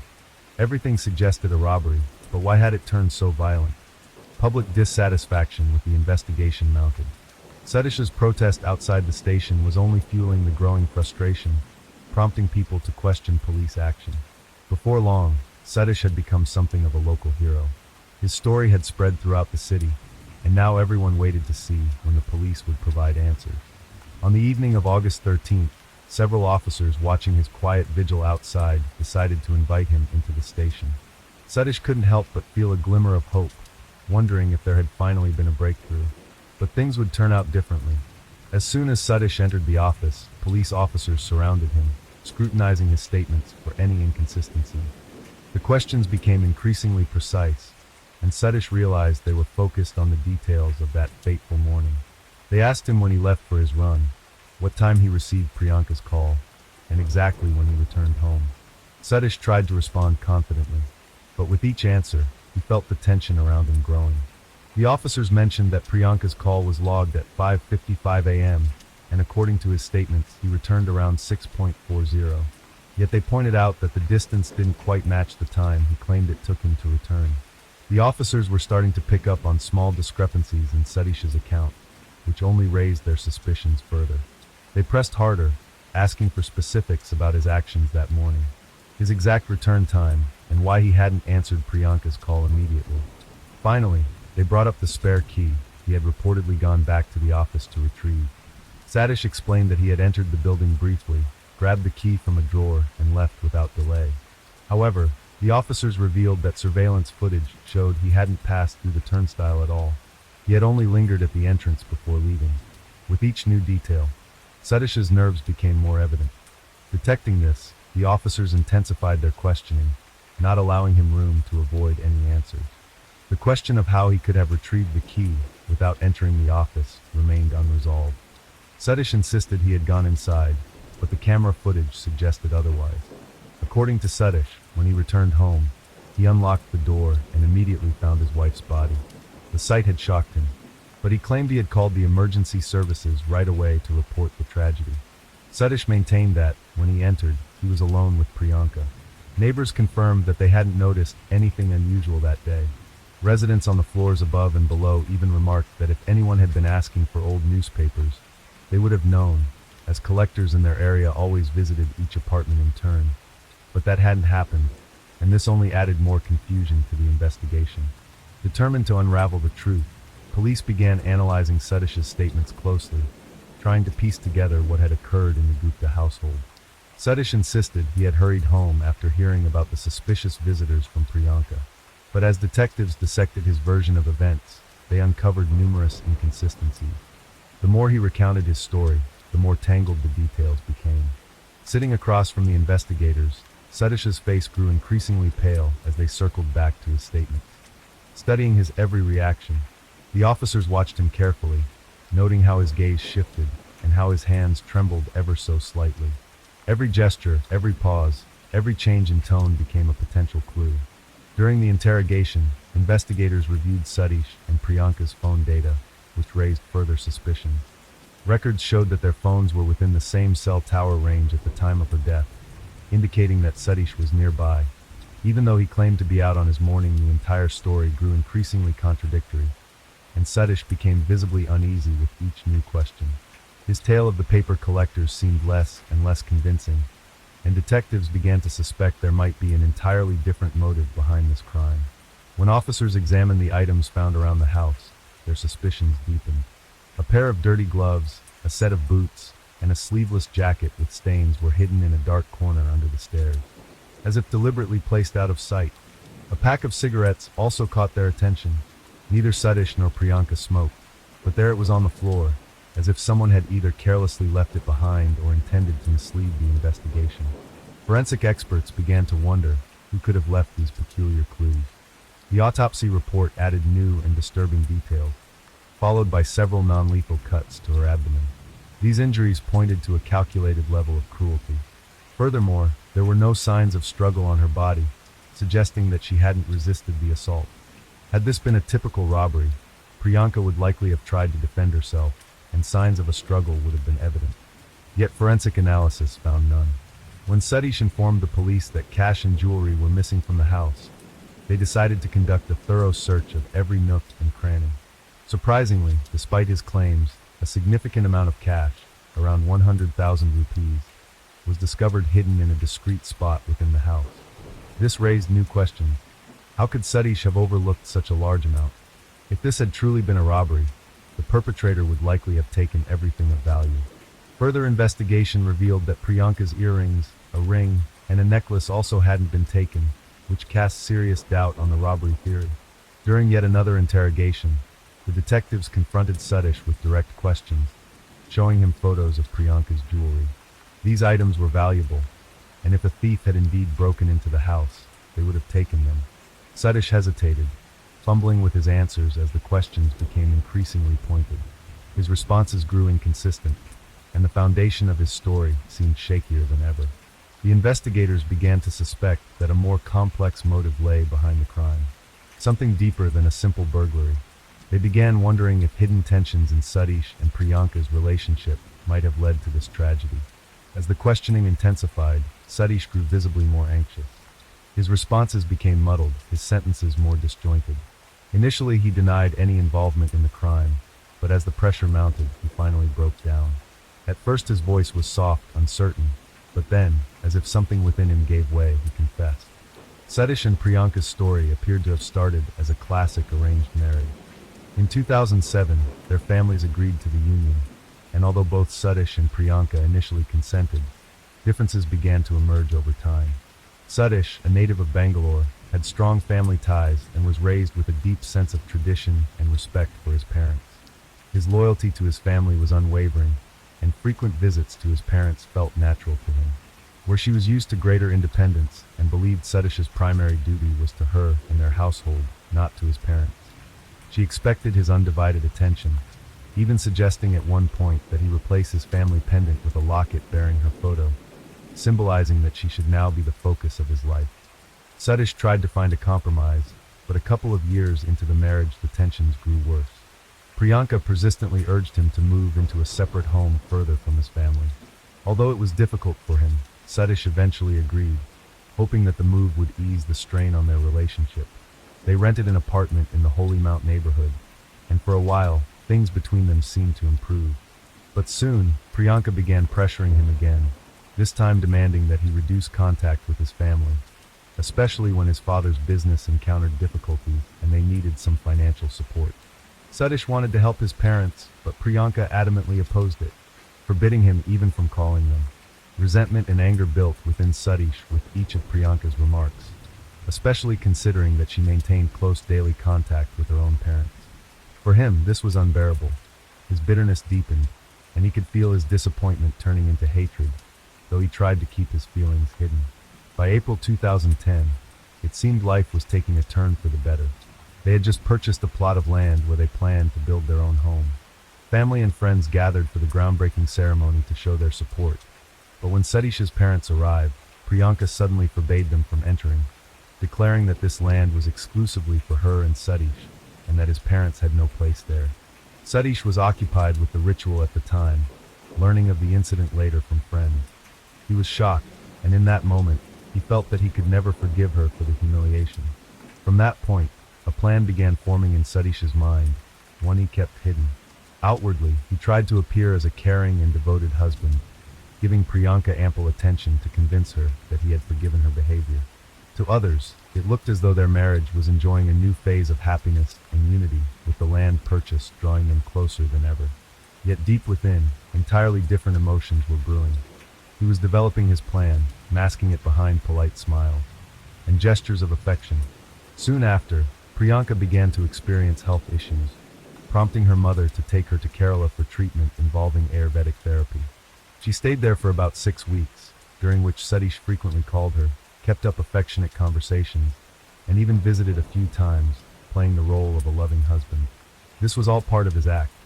He knew that by creating the image of a supportive spouse, he would leave no one suspicious of any malicious intent. When Priyanka returned home in early August, Satish had a surprise waiting. Aiming to strengthen her trust, he blindfolded her and led her into the living room. There, he removed the blindfold to reveal a large photograph capturing one of their happier moments together. The image, seemingly depicting an ideal family life, moved Priyanka deeply, and she felt herself trusting him again. Satish continued giving such gifts over the following days, reinforcing her belief that their relationship had finally reached a place of harmony. By the morning of August 10th, Satish had prepared a new surprise for Priyanka, one with an entirely different intention. He woke her up, hinting that he had something special planned, and suggested blindfolding her to enhance the surprise. Priyanka agreed, suspecting nothing, and Satish gently guided her to a chair, explaining it was all part of their game. When her hands were secured to the armrests, he continued as if everything was going according to plan. This gift would be her last. Eager to see what she thought was another thoughtful gesture, Priyanka even suggested he tie her hands, so she wouldn't accidentally ruin the surprise. Smiling, full of trust, she allowed him to use a nylon rope completely unaware of what was about to happen. She tried guessing what the surprise might be. Perhaps a diamond necklace, she thought out loud, but instead of jewelry. Satish skillfully slipped the rope around her neck and began to tighten it. Priyanka, realizing the horror of the situation, struggled to free herself, but with her wrists firmly bound, she couldn't move.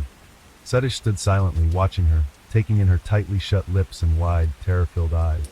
He He kept pulling the rope until he was certain she was no longer breathing, but, still unsure, he reached for a pair of gloves he had prepared to avoid leaving any evidence. With chilling composure, he then took a knife and in a final act cut her throat to ensure there was no chance she would survive. Knowing he now needed an alibi, Satish took Priyanka's phone and called his own number, making it appear as though she'd tried to reach him. After shutting off both phones, he went out for his usual morning run, where he conveniently encountered a friend, someone he knew could later vouch for his whereabouts if questions arose. He returned home around 6:40 a.m., locked the door from the outside, and calmly walked to his parents' house, about 3 miles away. There he borrowed his father's car and drove to his workplace, pausing briefly at the entrance to create another layer to his alibi. Leaving the car back at his parents' house, Satish walked home, where the police were already waiting. As the police began scrutinizing his story, the first cracks appeared. On the surface, Satish's account seemed plausible, but as investigators spoke with Priyanka's, troubling details emerged. Priyanka's relatives revealed that her married life with Satish had been far from happy. They claimed that right after the wedding, Satish and his family had begun to pressure Priyanka, sometimes even harassing her over minor issues. Many times she had called her parents, crying and seeking comfort, but they had tried to reassure her, urging her to be patient and believing things would eventually improve. 2 years into their marriage, when the situation became unbearable, Priyanka suggested to Satish that they move into a place of their own. In 2010, they began renting an apartment in Holy Mount, hoping the change would ease tensions and help repair their relationship. However, the distance from his family did little to alter their attitude toward her. By the time of the crime, Satish's plan had fully formed, and every detail began falling into place. According to Priyanka's relatives, they believed his family might have been aware of his intentions and perhaps even supported him, though there was no evidence to confirm this. Police grew increasingly focused on Satish, gathering evidence against him, and soon he was taken into custody. His trial lasted several years, with speculation swirling over the motives behind his actions. Finally, on July 28, 2017, Satish was found guilty and sentenced to life imprisonment for the crime against Priyanka and for destroying evidence. He was also fined 225,000 rupees, sparking further public discussion. In prison, with no other path forward, Satish began assisting fellow inmates with their education, which eventually helped some gain qualifications. Years later, he attempted to appeal for a reduced sentence, citing his positive contributions, but the court remained firm. And so this dark story came to an end, layered with lies, masks, and carefully crafted deception. The truth emerged, leaving behind only emptiness and countless questions. In this case, as in life, sometimes there is far more hidden behind closed doors than we can ever imagine. Story 6. March 12, 2020, the outskirts of Nashville, Tennessee, USA. The bodies of 33-year-old Holly Williams and her ex-boyfriend, 36-year-old William Lanway, were found in a white 2005 Acura sedan. The unexpected find was discovered by a random passerby, a construction worker who was working nearby. The man contacted emergency services and told them what he had seen. When the emergency team arrived on the scene, it turned out that the couple had been shot. No one expected that the 3-year investigation would uncover a number of secrets and expose many vices. But most importantly, the criminals will be caught and severely punished, and their example will serve as a lesson for others. Holly Ann Williams was born on January 14, 1987 in Nashville. Some friends characterized her as a modest and sweet girl. Others considered free-spirited and willful. Since childhood, the heroine of the story was interested in beautiful things and people. She was an aesthete and saw the beautiful in everything. Therefore, she dreamed of linking her future life with the beauty industry. It must be said that she succeeded in this. In the middle of 2017, Holly graduated from the Georgia Career Institute in Murfreesboro, and already in September of the same year, she received a cosmetologist's license. She later opened her own business called Shine Aesthetics. Her business specialized in makeup, grooming procedures, and eyelash extensions. The girl herself was the face of her salon, beautiful, well-groomed, and personable. Her friend told me that she was really good at what she did. Holly had a lot of admirers, but she chose an eccentric guy named William Lanaway. Their relationship was of an amplitude nature. William fell in love with her like a boy beautifully courted. However, broad gestures of love alternated with jealousy and scandals. As it turned out later, William was a skilled manipulator who knew how to properly apologize and continue the emotional swing further.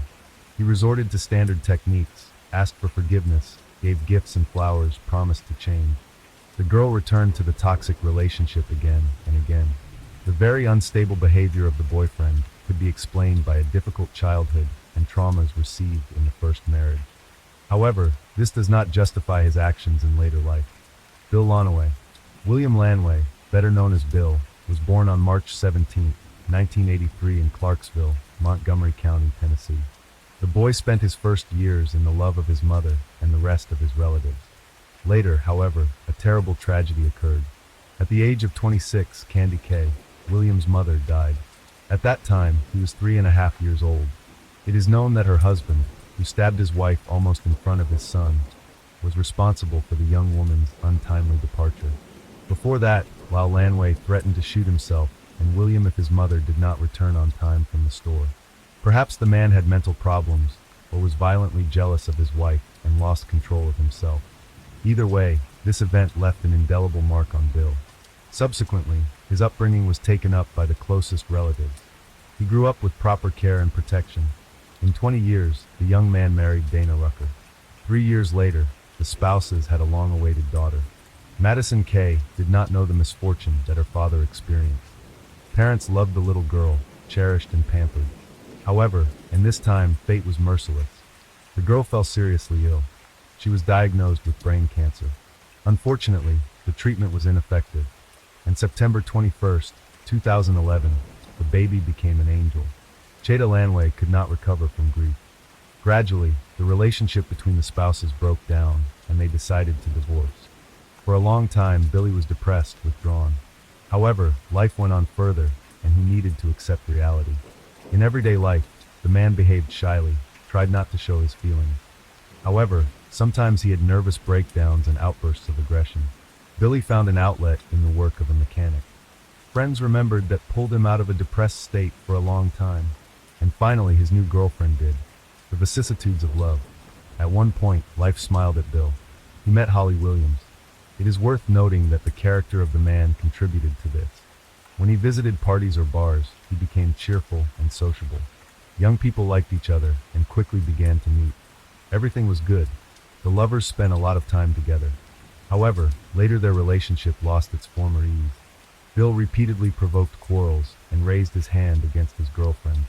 When she realized that it was time to leave, Bill began to manipulate the situation with his daughter from his past. Because of this, the young woman did not leave him, tried to support him, but all patience comes to an end. Holly's desire to break the harmful passion even more provoked Bill. All controversial moments he solved with his fists. Holly was worried for her life. One day after another conflict occurred, that was the last straw. When Williams returned from work, she found her favorite dog without signs of life. Until that moment, the health of the pet was not in doubt. Therefore, despite the fact that the boyfriend denied his involvement, she decided that it was his doing. Thus, he took revenge on her and threatened her for the future. After that, the young people finally parted. Nevertheless, Bill did not leave her alone, calling and stalking her. On one such day between them, there was another altercation which ended in a showdown in the police. Bill was arrested for aggravated assault as well as kidnapping. Holly got a restraining order against him. However, just a week later, the two were found dead. An accident or a double murder. To a random eyewitness who called the emergency services, it seemed that the car found was involved in a traffic accident. The vehicle was at a construction site in the southwest part of the city. It had apparently rolled onto the curb and hit a tree. The reporting party believed that the people inside were injured in the accident. However, that was not what actually happened. Police noted that the man and woman were in the back seat in an unnatural position. In addition, the couple had gunshot wounds. The marks that were found in the passenger compartment were uncharacteristic of a typical impact in a collision. Also, the victims had no identification or personal belongings on them. When the victims were identified, it came as a surprise to law enforcement officers that they were dealing with a couple that had recently been in police reports. Versions. The first theory put forward by detectives was a crime of passion. It was assumed that Bill killed Holly and then ended his life. However, soon this version was excluded. When communicating with the close entourage of the couple, confirmed that in recent months, the relationship between them was really heated. Holly even installed reinforced locks and CCTV cameras in the house. When reviewing the footage, it was found that Bill had come to her house more than once, wandering around looking for something. But what he was doing it for was unclear. However, such behavior spoke of the man's fixation and unwillingness to let go of the past. Later found witnesses who claimed that they saw the couple in the evening of March 11th calmly talking to each other. No aggression at the same time. Bill was not noted. Perhaps their relationship was experiencing a new round, or they decided to keep friendly communication. In any case, the initial assumption of the investigators was dispelled. No murder weapon was found during the examination of the vehicle. If the man killed the woman and then committed suicide, where did the gun go? At the same time, the forensic results established that Bill could not have inflicted such wounds on himself, and every bullet fired was fatal. It looked like someone who knew how to handle firearms was at work. Things like cell phone, documents, and money were found in everyone's house, which means their trip wasn't a long or planned one. Holly and Bill may have been victims of kidnapping and murder. One thing is clear: they were murdered, then stuffed inside the car, and then pushed off the side of the road.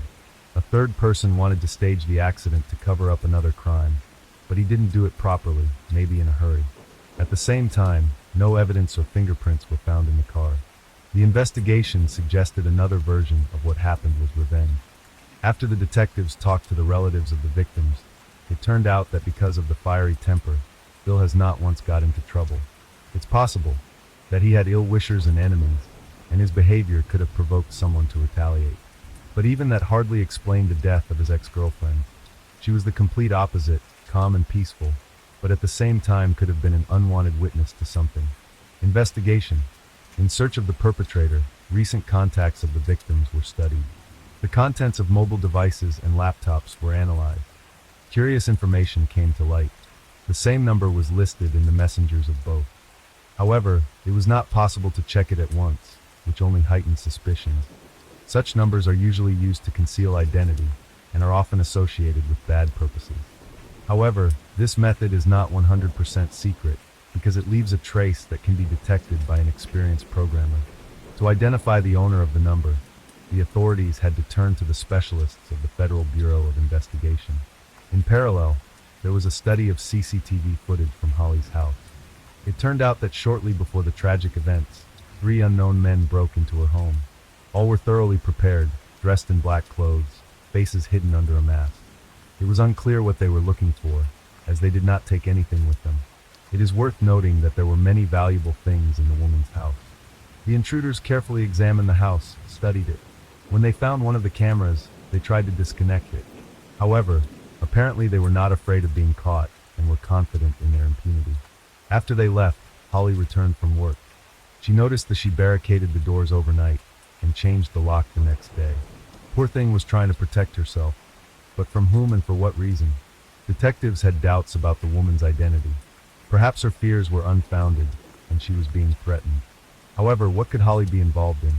Detectives decided to delve into her line of work and discovered the following. Layla Love. The beauty parlor wasn't Holly's only source of income. No, she was not engaged in substance trafficking or smuggling. From the age of 18, the girl worked part-time as an escort. It was there that she earned a lot of money, as she served VIP clients. And personal business was used as a hobby, as well as a cover and concealment of income. In the intimate sphere, Holly was known as Layla Love and dealt only with wealthy men. Others couldn't afford her. Holly's duties included different services: escorting to events, massage, strip-tease, or passionate night. It must be said that she had quite a large client base. Her bright appearance attracted men, and they were ready to do anything for the time spent with her next to her. During this period, she earned a large sum and ensured a trouble-free life. At the same time, gained a lot of envious people, persecutors, and enemies. The fact is that the woman did not particularly hide her second profession. She did not shout about it at every turn, but her close friends as well as Bill knew about it. It turned out that at the beginning of the relationship, she honestly confessed everything to Lonaway. Because of her large income, she did not want to stop working and considered it a mere formality. However, it wasn't. Her occupation could turn against her and attract dangerous clients. It was quite possible that the men who broke into her house were related to this. The CCTV images of the men were later released to the public, but due to the poor quality of the images, their release was not positive. First suspect. Clarification in the investigation came after the wanted subscriber was identified. He turned out to be a 30-year-old resident of North Carolina named Adam Carey. It turned out that the man is a former military man with special training, was convicted, currently working in a private security organization. In fact, he was a real mercenary and a killing machine. Remarkably, Adam's photo matched the man's face that Holly's camera captured. Detectives got into his background and found out that he's a pretty nasty character. He had previously served a 4-month sentence for impersonating a police officer. During the search in his apartment were found weapons, silencers and telescopic sights, flashbang grenade. Curiously, he got off with a laughable sentence for possession of such a large amount of dangerous weapons, which means he had strong support and protection. It took investigators a lot of work to figure out the connection between Holly, her ex-boyfriend, and the mercenary. Since Adam was proficient in all kinds of weapons and fighting techniques, his job was to carry out serious assignments and guard dignitaries. After he came to the attention of the police, it was decided to bring the man in for questioning. For a long time, they could not get anything substantial out of him. Eventually, he was detained and given time to think about the situation. In the meantime, the investigators turned their attention to another figure who had surfaced as a result of examining the victim's contacts. There was someone else of interest among them, lovers. Holly's hot fan turned out to be Eric Charles Mon, owner of Mon Toyota car dealership out of Austin, Texas. All in all, quite a famous person. For everyone around him, Mr. Mond was a model family man and father. In fact, he had weaknesses peculiar to many men, extramarital affairs on the side. The businessman often came to Nashville to visit his son, studying at a local college. At the same time, he was satisfying his secret desires. One day he met Holly, who impressed him with her appearance. They began to see each other periodically. On February 3, 2020, Eric, using an alias, contacted Holly by email. He said that he would soon be in town and hoped to meet him. A few days later, he again reminded me of himself. The next letter said, "Good morning, beautiful. I'm looking forward to today. I'm in Nashville. I'll meet you at the bar like last time. Text me when you get there." Apparently, the date went as arranged. However, on March 1st, he received several threatening messages. The unknown person blackmailed him that if he did not receive $25,000 for his silence, he would tell his wife about the secret connection, ruin his reputation and family. Naturally, this state of affairs did not suit the man, except he didn't realize who was really behind the correspondence. It is known that after that, Eric Charles Mond turned to his 47-year-old acquaintance whose name was Gilad Peled. Gilad was consulting for a dealership to solve the parking lot homelessness problem and had a private security agency where, by a strange coincidence, the arrested Adam Carey worked.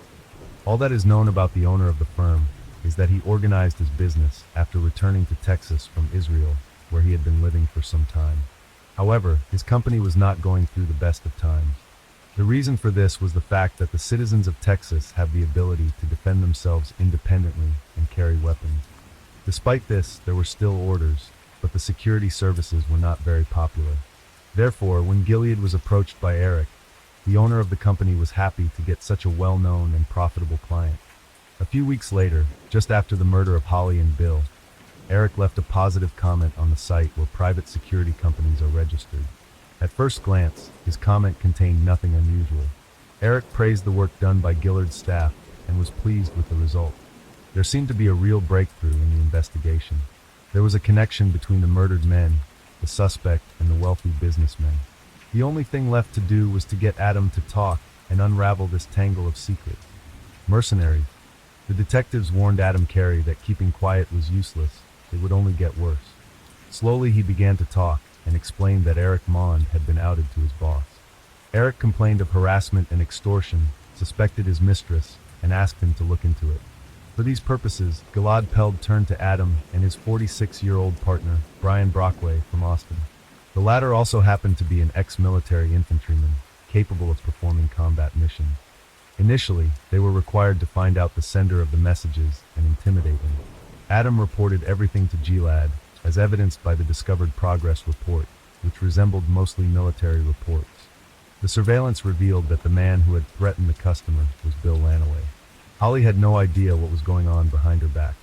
After the breakup, the former boyfriend was very angry and decided to set her up, and at the same time to get rich, he found out about the relationship between Holly and Eric Mond and started texting him under an assumed name. When the truth came out, the monitors reported everything to the management. However, their mission was soon adjusted. Among the instructions was to silence unwanted witnesses to the affair by any means necessary. Eric Mond was terrified because after it became clear that the extortionist was Bill again claimed to be the one. On March 11th, Eric's house received a phone call. If his wife picked up the phone, his secret would be revealed, and the most famous family in Austin would be ruined. Gilad proposed to the customer of his services to deal with the stalker, and at the same time to deal with the girl, according to the laws of Hollywood action movies. He agreed and offered $750,000 for the job. Holly and Bill's days were numbered. Order. On March 12, 2020, Holly and her ex-boyfriend were seen leaving the house together. The couple then proceeded to the parking lot and got into a car. Apparently, they decided to drive somewhere for a while, as they did not bring any belongings with them. Since the young people were being followed, they were quickly intercepted by an armed Adam and Brian. Bill and Holly were kidnapped. Their vehicle was then moved to a construction site on Old Hickory Boulevard. They were shot at the site, after which they left their bodies in the car and dumped down an embankment. In the hours that followed, the mercenaries worked to remove evidence and connections to the crime. They also recovered the car they had rented for the monstrous mission. After the deed was done, the trio dispersed in different directions. The order was fulfilled, however. The mercenaries left a legacy. Eric Mond had set himself up and clearly rushed to a positive review. Arrests after Adam Carey, Brian Broquet, and Gilad Pellet were arrested. The detectives went on the sly. They wanted to catch the customer red-handed, so they asked one of them to contact him and make up a story. Gilad called Eric and said that one of his partners learned about what had happened and demanded to enter the share. The head of the security agency offered to get rid of him, the same way he had done with Holly and Bill. Despite the fact that Eric Mond was very angry, he agreed to commit another massacre. He didn't care how many people died. The main thing for him was to keep the secret and feel safe. On December 10, 2021, the famous businessman was detained. All four were charged with contract murder. Of all the accused, only Eric repented of what he had done. The rest of the mercenaries did not express the slightest regret. Before Gilad and Brian were arrested, they had been bugged. The men joked that the couple killed got off easy. During the interrogations, the customer tried to turn the tables on the perpetrators. Allegedly, they misunderstood the task, and he only wanted to get the extortionist out and scare. However, when the detectives presented evidence of his involvement in the crime, he confessed to everything and confirmed the criminal conspiracy. Justice. In November 2023, court hearings began and lasted 2 weeks. It was established that the black plot took place in early March 2020. Transactions between the defendants proved the withdrawals and transfers of money. On March 5th, Eric paid Gilad $15,000 as an advance payment. The manager of the security company was responsible for each employee's bank account. On March 9th, Holly and Bill were placed under surveillance. 3 days later, Mond wired another $150,000. This became a kind of signal to start the operation. After the order was completed, the participants in the crime received the balance. Cumulatively, in March 2023, $750,000 came from the famous car dealer. It took the jury 7 hours to reach a verdict. On November 17th, Brian and Adam were found guilty of contract murder resulting in death, as well as conspiracy to commit kidnapping and kidnapping resulting in death. Peld was also found guilty of the charges. Prior to trial, he entered into a plea agreement against his co-defendants. On November 30th of the same year, justice also caught up with Eric Mond. He was found guilty of conspiracy to commit murder for hire, but not guilty of kidnapping resulting in death. All the defendants were sentenced to life in prison without parole. It is known that the businessman's defense team was going to appeal the remaining charge of the trial for which the conviction was handed down. After the hearing, the prosecutor's office said it was satisfied with the punishment the court had chosen. The detective who led the investigation said there was finally relief that the perpetrators had been caught, were able to stand trial and be fairly punished. However, that won't fill the void left for the victims' families. Their families did not deserve this tragedy, and Holly and Bill did not deserve to be killed, he said afterward. Unfortunately, this crime is proof of how unpredictable and tragic life can be. In fact, Holly was an innocent victim in the schemes of her ex-boyfriend and a conspiracy of dangerous people. Forbidden passion is punishable, and dirty money has a retroactive effect. As for Bill, despite his misdemeanor, he also did not deserve the punishment he received. Curiously, with his actions, he framed not only his ex-girlfriend, but also himself. Story 7.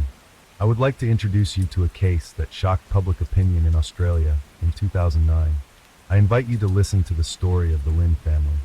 Min Lin was originally from China, but moved to Sydney to study there. In that city, he met a young woman named Lily, who came from the same country as him. Young people started dating, and after some time they got married. Soon their first child was born, a girl named Brenda. 3 years later, their first son Henry was born, and after another 3 years, they welcomed into the world a second son, Perry. Min and Lily owned a newspaper store where they worked 7 days a week. They realized that if they wanted to achieve something in Australia, they had to work as hard as they could. They themselves came from rather poor homes, and their dream was to provide their children with the education at the highest possible level. They wanted their children to have everything that they were not provided for as children. Their hard work soon began to pay off. The Lin couple was well liked by the local community. The store prospered more and more, and with the money they earned in it, they were able to buy themselves a house on the outskirts of Sydney in New Epping. In addition to the entire family of 5, the house also was occupied by Irene, Lily's younger sister, who, like Lily, worked part-time in their store. The Lin family was doing better and better, and after a while, they were able to afford to buy another house located in Maryland, a half-hour drive from their home. It was occupied by Min's parents, who had moved to Australia to be closer to their children, because besides Min, his sister Kathy and her husband Robert also emigrated to that country. Kathy and her husband Robert initially settled in Melbourne, where they opened a restaurant. However, they had problems bringing in chefs from China, and eventually the restaurant turned out not to be as profitable as they had assumed, so they were forced to close it. After this failure, Kathy moved to the outskirts of Sydney with her husband and their son, where she settled closer to her brother. They settled on the same street where Min lived with his family, just 300 meters from their home. Kathy was another member of Lin's family who found employment in her brother's store. They spent a lot of time together and cared about each other. Every spare moment, Robert taught Henry to play badminton, which was his favorite sport. And every Friday, they all went to his grandparents' house, where a family dinner was held. July 17, 2009 was no different. Everyone showed up at the house in Maryland except Brenda, who was away on a school trip. The 15-year-old, who was studying French at school, went with other students on a week-long trip to New Caledonia, an island where the official language is French. There, among the local community, young people were to have the opportunity to practice the language. On Monday, July 13th, early in the morning, Min drove his daughter to the airport. There was no tender farewell. As a rebellious teenager, Brenda found it embarrassing to hug her father or kiss him goodbye in front of her classmates. She only dropped a few words to say goodbye. Brenda felt that the situation was a bit awkward, but after all, she's only leaving for a week. She'll be back before they know it. Friday family evening passed in a pleasant atmosphere. The grandparents wanted their grandson, Henry, to stay with them for the night, but the 12-year-old had a badminton game scheduled for the next day and didn't want to miss it. After a pleasantly spent evening, everyone returned to their homes. The next day, first thing in the morning, Kathy began receiving phone calls from concerned customers of the store. They all called asking when the store would be open. It had never happened before that it was closed for no reason at all, especially on a Saturday when the store's traffic was busiest. Since Kathy couldn't get through to her brother, she became concerned and decided that she had to see what was going on herself. She asked her husband, who was just cleaning out the garage, to go with her to Min's house. When they arrived at the site, it was about 9 a.m. The first thing that worried Kathy and Robert was the door not being locked. Kathy called out the name of her brother and sister-in-law, but no one answered. They went inside. The house looked as it always did, but the occupants were nowhere to be seen. No one answered her call, so Kathy decided to check the bedrooms, located on the second floor. She first went to Min and Lily's bedroom. A horrifying sight appeared to her eyes. There was blood everywhere on the walls, the floor, and on the bed where Lily was lying. Terrified, Kathy ran to the next bedroom where Irene always spent the night. There she was left with the same sight. Lily's sister was lying on the bed covered in blood. Robert asked Kathy not to look further, however. She had to check on the children. She skipped Brenda's room because she knew the girl was on a trip, but she had to check on the boys, 12-year-old Henry and 9-year-old Terry. Unfortunately, the attacker did not spare them. Both were lying on the floor, bloodied. Kathy, along with her husband, got out of the house with all her might and called the emergency number. She was so terrified that she struggled to explain to the operator what she had just seen. She was not sure whether her relatives were alive or had been killed. As she tried in a shaking voice to convey all the relevant information, Robert decided that he had to inform his wife's parents. He called them first, asking only that they come on the first possible train. He did not tell them what had happened. Eventually, however, he decided that he would go to pick them up. Kathy begged him not to leave her alone, but he did not listen to her. "Hello, I need an ambulance to 55A Boundary Road." "What suburb?" "So 55A Boundary Road, Epping North, and it's a house?" "Yeah, it's a house, yeah." "What's wrong? What's wrong?" "I'm not sure. Someone I think's living in there." "I think you're not. I'm not sure if it's." "You need to tell me why you need an ambulance. What's wrong?" "Yeah, I think someone died. I'm not sure if it's." "Why do you think someone's dying?" "I don't know." "You need to tell me something. You're asking for an ambulance, but why?" "Yeah, I also need a place, please." "Yeah, why? What's wrong?" "I don't know, I'm so happy." "What is wrong?" "Don't scream, just answer my question." "Yeah, I need it, because I'm supposed to be killed." "Is someone bleeding? Is someone unconscious?" "I think somebody." "Why?" "I'm not sure. Maybe someone killed my brother's family." "We are coming." "You need to stop screaming, and tell me what the problem is." "Someone killed my brother, Sandra, yes." "Why do you think that?" "Yeah, because I went to his house, and I knocked the door, and the door is just closed, and I opened it. And I'm just there to find my brother, so I couldn't find him." "I'm not sure." "Where is your brother?" "Are they on the ground?" No. They are in the bedroom." "They're all in the bedroom." "Are they in the house?" "Is your brother in the house?" "I'm not sure." "Have you found?" We are driving there." "Answer my questions, please." "Have you found a body?" I'm driving to home." "Have you found a body?" "Quick. We are driving there." "Don't say quick. Tell me what's wrong." "Have you seen your brother?" "I'm not sure." "No, it's yes or no." "Can you see him?" "No, I know." "Is he in the house?" "Can you see their bodies?" "Yeah, I saw." Police officers who arrived on the scene found Kathy waiting in front of the house. They didn't know what to expect. It was not entirely clear from the report whether someone had been killed or was just injured. They had no idea if it was one person or if there were more victims. They were not prepared for what they saw inside. Some even experienced police officers had not dealt with this type of crime before. Lily, Irene, Henry, and Terry were hit repeatedly with some kind of heavy object. The women were startled in their sleep while Henry and Terry managed to wake up before the assault. This was to be evidenced by the blood stains that were all over the walls. They must have moved around the room in an attempt to escape the attacker. There was no trace of men anywhere, and police officers began to suspect that he might be responsible for carrying out the crime. Kathy, however, could not believe that her brother would be capable of such a thing, and she asked the police officers to check again. Perhaps he's somewhere in the bedroom under the bedspread. And that's where they managed to find the body of men who, like the other four, had been murdered by delivering multiple blows with a heavy object. These blows were aimed mainly at the head and face, which made him difficult to recognize, just like the other four. Meanwhile, the unsuspecting Brenda was enjoying the last days of her trip. She and her friends decided to go on Facebook to check on their friends who were staying in Australia. Her friends, who were not with them on the trip, were also curious to see how their trip was going. Brenda, along with her friends, wanted to tell them about their adventures, but to Brenda's surprise, everyone started asking her how she was feeling. She didn't know what it was about, why the concern. One of her friends sent her a link to an article, accompanied by a photo of Brenda's house, in which the girl could read about the tragic events. She read the article, but was unable to believe what was written. She took the first possible plane back to Sydney, where Kathy picked her up at the airport. It wasn't until the expression on her aunt's face that she realized this wasn't some silly joke. It had really happened. Since Brenda was only 15, she couldn't live alone. Someone adult had to take care of her, and then Robert offered that Brenda could live with him, Kathy, and their son. It seemed pretty obvious. They were, besides her grandparents, the closest family the girl had left. And given that they lived only a few hundred meters from Brenda's family home, she stayed in the same neighborhood, which meant she didn't have to change school. Kathy and Robert took care of the grieving girl and took care of running the store that had previously belonged to her parents.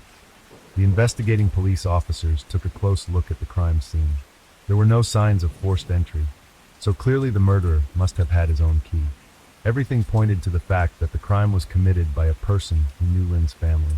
He knew the layout of their house and knew that the eldest daughter would not be home that night. Brenda's room was the only one in perfect condition. There were no traces of blood on the doorknob, as if the attacker knew that he didn't need to look in that room because no one was there. 24 bloody shoe prints were found on the floor throughout the house, all of the same type. No other footprints were found, which meant that the perpetrator was alone.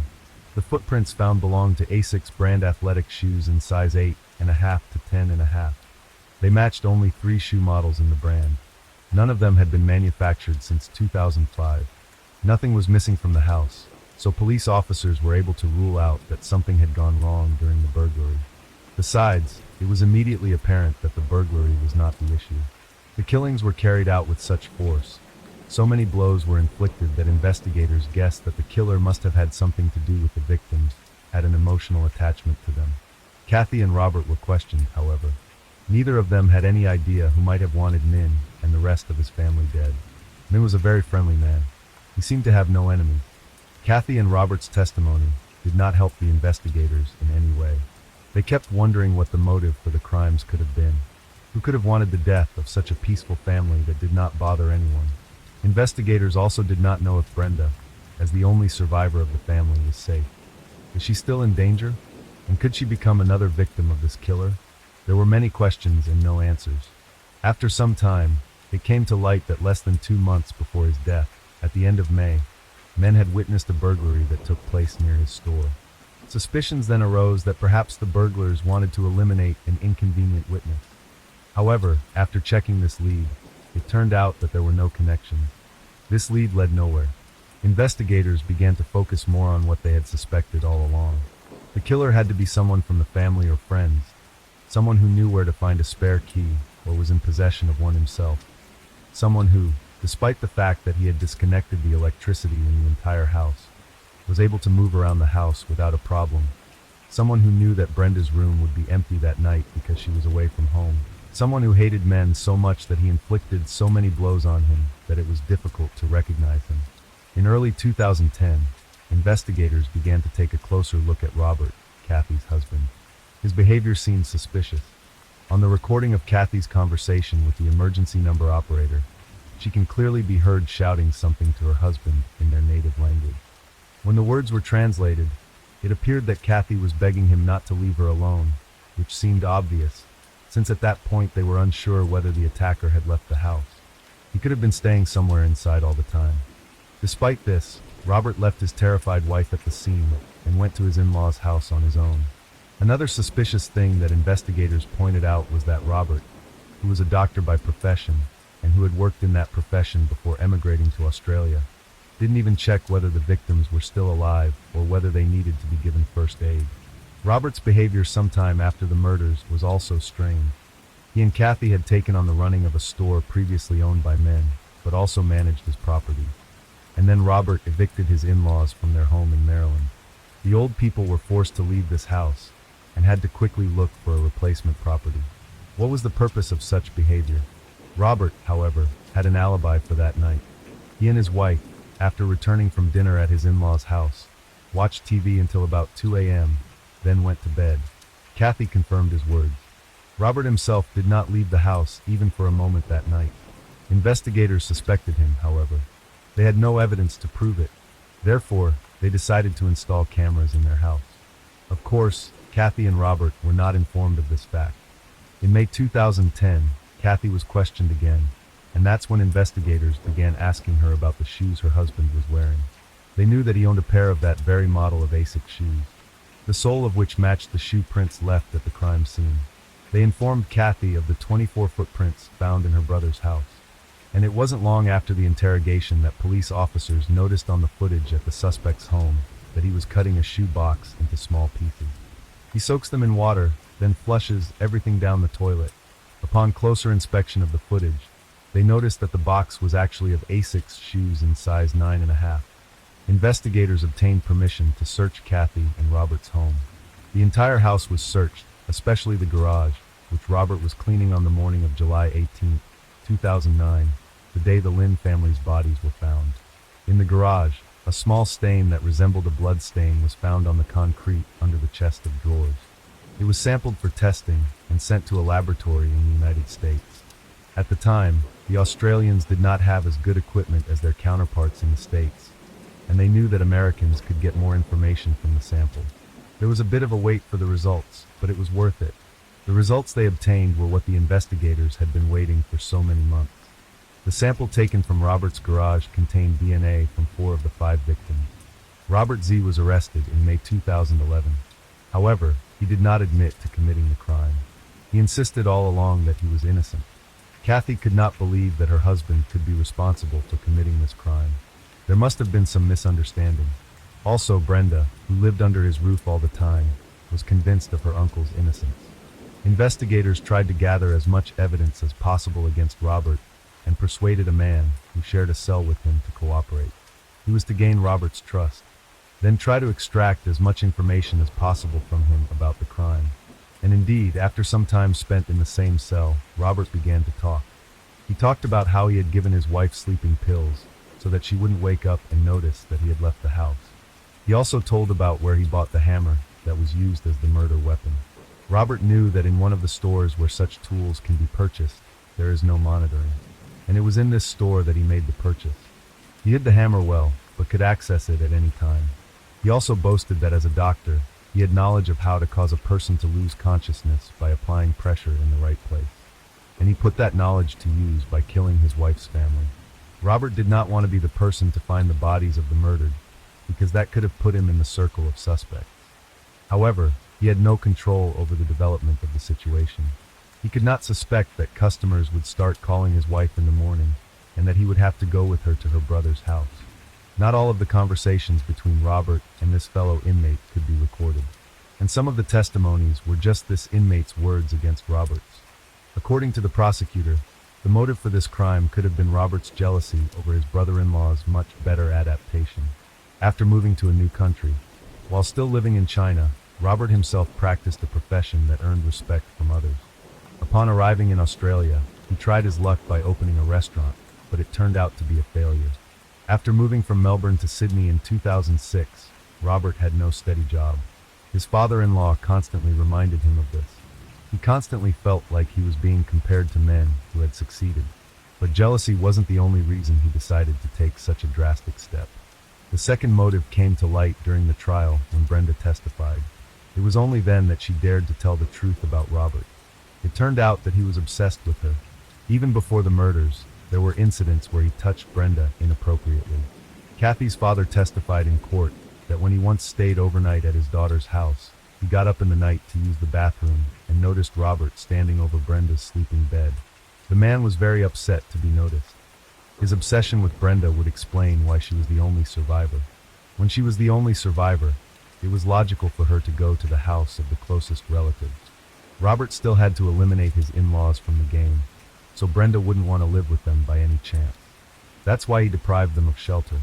He had everything he wanted then. He was within reach, and a thriving business taken over from his brother-in-law. Robert was no longer the failure everyone thought he was. Brenda's testimonies shed new light on the case and led to the trial being interrupted. Robert Aziz's trial was restarted 4 times for various reasons. Throughout this time, Robert tried to obtain the opportunity for bail, but each time his request was rejected.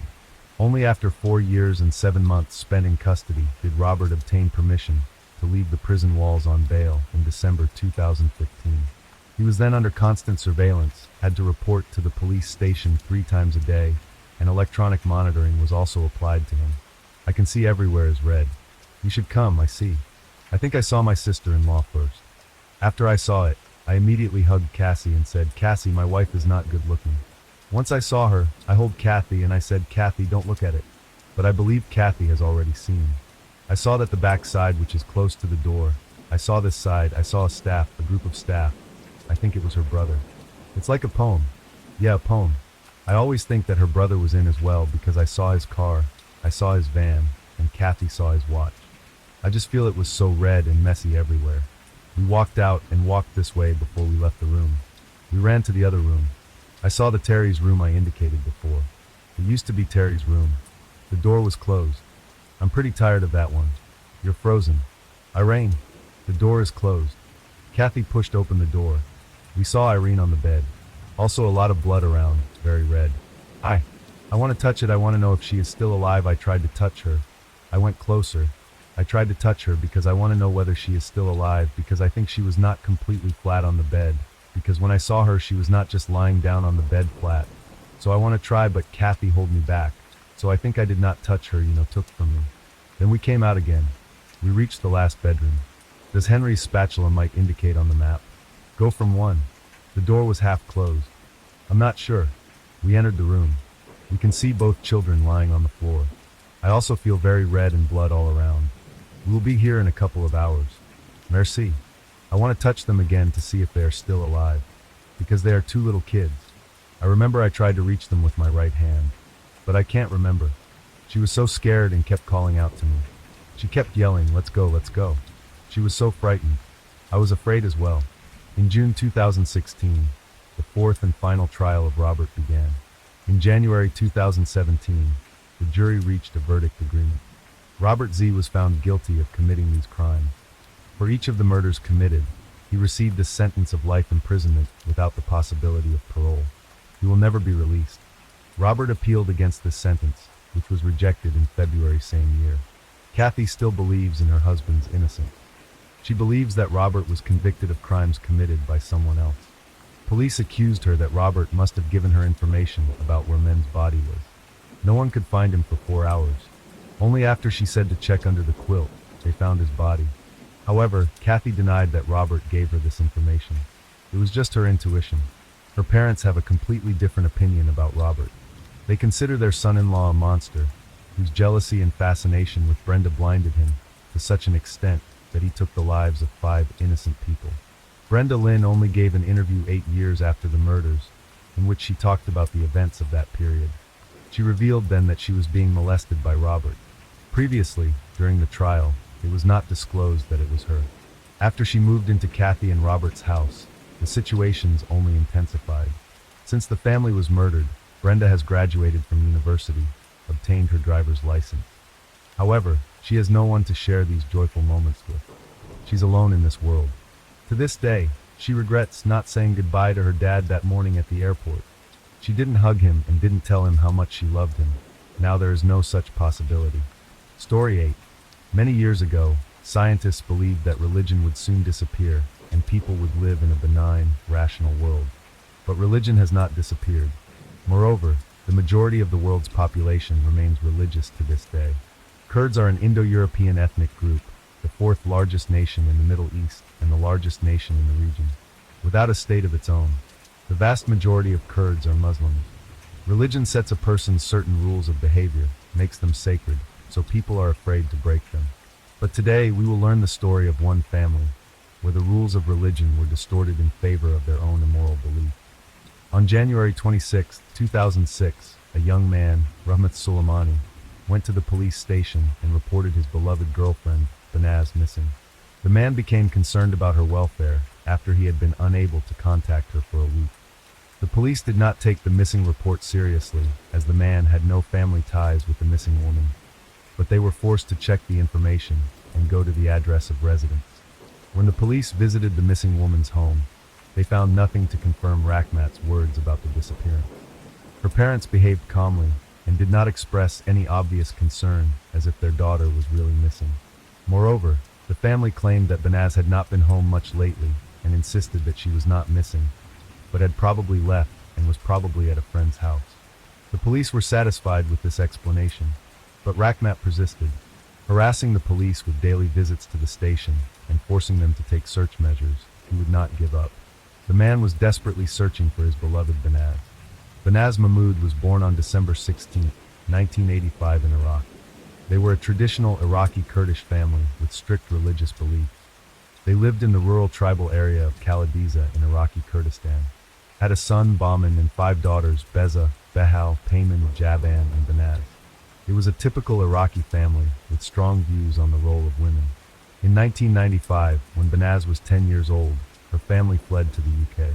The move had no impact on the family's views, remaining deeply religious and traditionally influenced.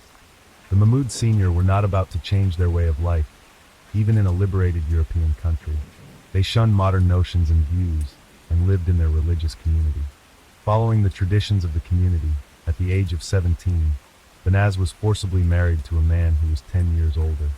He had flown in from Iraq shortly before the wedding, spoke no English at all, and lacked even basic literacy. She had met her future husband only 3 times before the wedding, once on her father's long dark hair and a kind smile. She submitted to tradition and moved into the home of a strange, alien, and cruel man. From the first days Banaz crossed the threshold of her new home, her husband set about raising her. Moral abuse, beatings, and physical violence became a daily occurrence in the girl's life. Banaz, who had lived half her life in the UK and had seen how modern people live, did not want to put up with cruelty and tyranny in her family. She made attempts to leave her husband many times, returning to her father's house, but her family forced her to return. Despite the disgusting attitude, divorce was out of the question, as it was considered a disgrace for the entire Mahmoud family. Unable to find support from her relatives, Banaz went to the police twice, but even there, she was virtually abandoned to the mercy of fate, without even bothering to question her husband about his wife's injuries. In July 2005, after 2 agonizing years of marriage, Banaz ran away from her tyrant husband's house and returned to her parents' home. This was the first link in the chain of events that led to Banaz Mahmoud's disappearance. After her separation from her husband, Banaz felt as if she was breathing again. She met a man named Ramat Suleimani. The bright, pretty 19-year-old girl fell in love with a man. Ramat was charmed by Banaz's beauty and modesty. They liked each other very much, but had to keep the beginning of their relationship a secret. Having exchanged telephone numbers, the lovers allowed themselves to correspond only twice a day, early in the morning and late in the evening. Ramat was different from the men in Banaz's entourage. Calm, judicious, and polite, Ramat treated the girl very reverently and tenderly and won her heart at once. Within a short time, the couple was already dreaming of a wedding and a happy family life. They even came up with names for their future children. These fantasies filled Banaz with happiness and kept her afloat, not allowing her to break under the pressure of hatred and aggression, which was spewed at her by her family, who never accepted the departure of her husband. In early October 2005, while walking down the street, Banaz noticed the same car following her and someone following her. From their appearance, she realized that they were Kurdish diaspora people assigned by her father. The girl, who knew the foundations of her family, became very scared for her safety. On October 10, 2005, Banaz went to the police again. During a 2-hour interview, she told the detective on duty in detail about her life with her husband, the injuries she had received from him, her family's resentment, and the surveillance that had begun. She shared with local police that she had been repeatedly beaten by her tyrant husband, and during one of the assaults, she nearly had a tooth knocked out because she publicly called her husband by his first name. She brought to the attention of the police several times that she seriously feared for her safety and even her life. But unfortunately, Banaz's statement went into the back of the desk, and detectives didn't even bother to interview her family and husband and verify the accuracy of the information. Again, Banaz's statement is not taken properly. She promises to contact the police again if she feels she is in danger. For about 2 months, Banaz and Ramat met secretly and went undetected. But in early December 2005, when they met near a London subway station, they were spotted by people from the clan. Information about another disgrace was immediately reported to the girl's father. That same evening, council consisting of all male relatives gathered at the Mahmoud family home.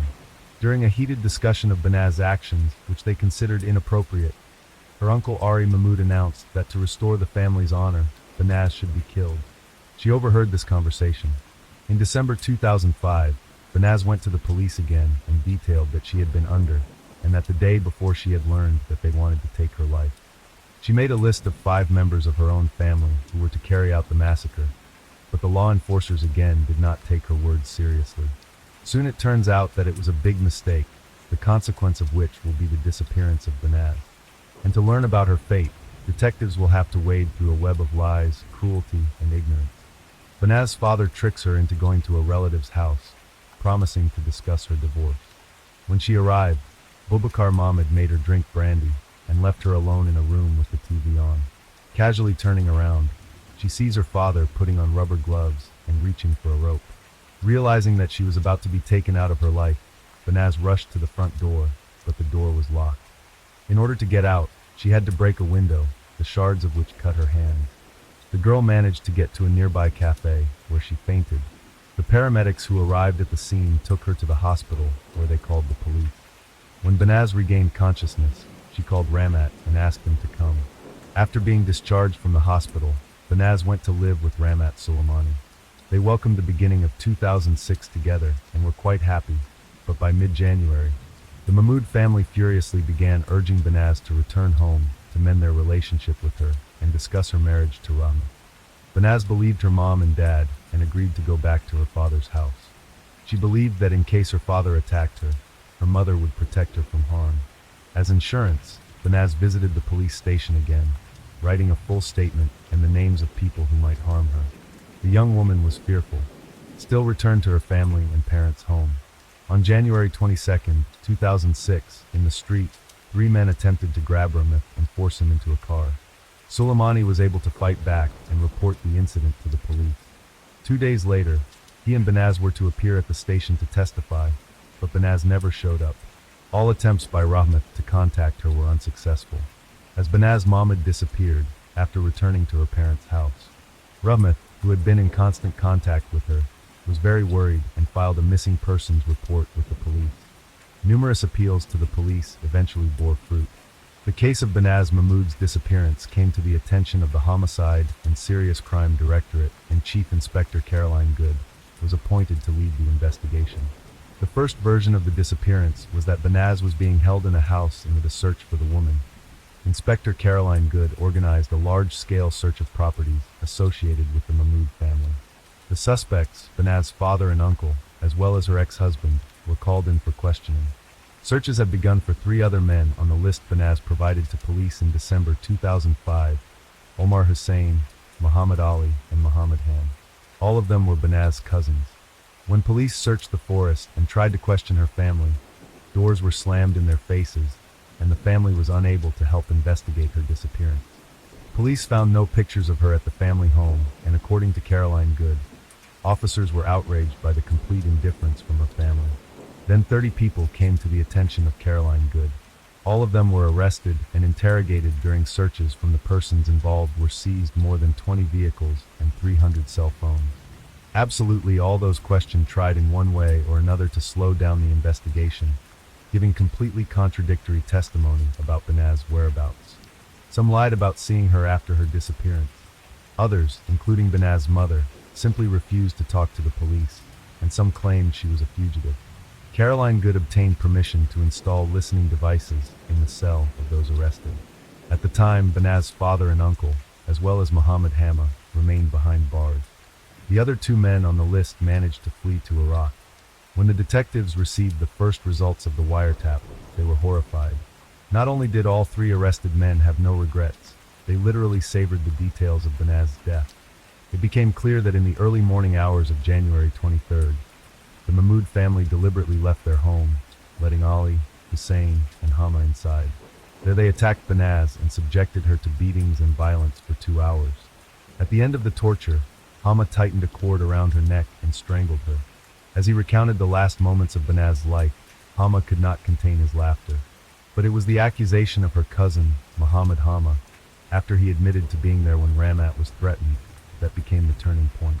While Hama was held in cells awaiting trial, his phone conversations were secretly recorded.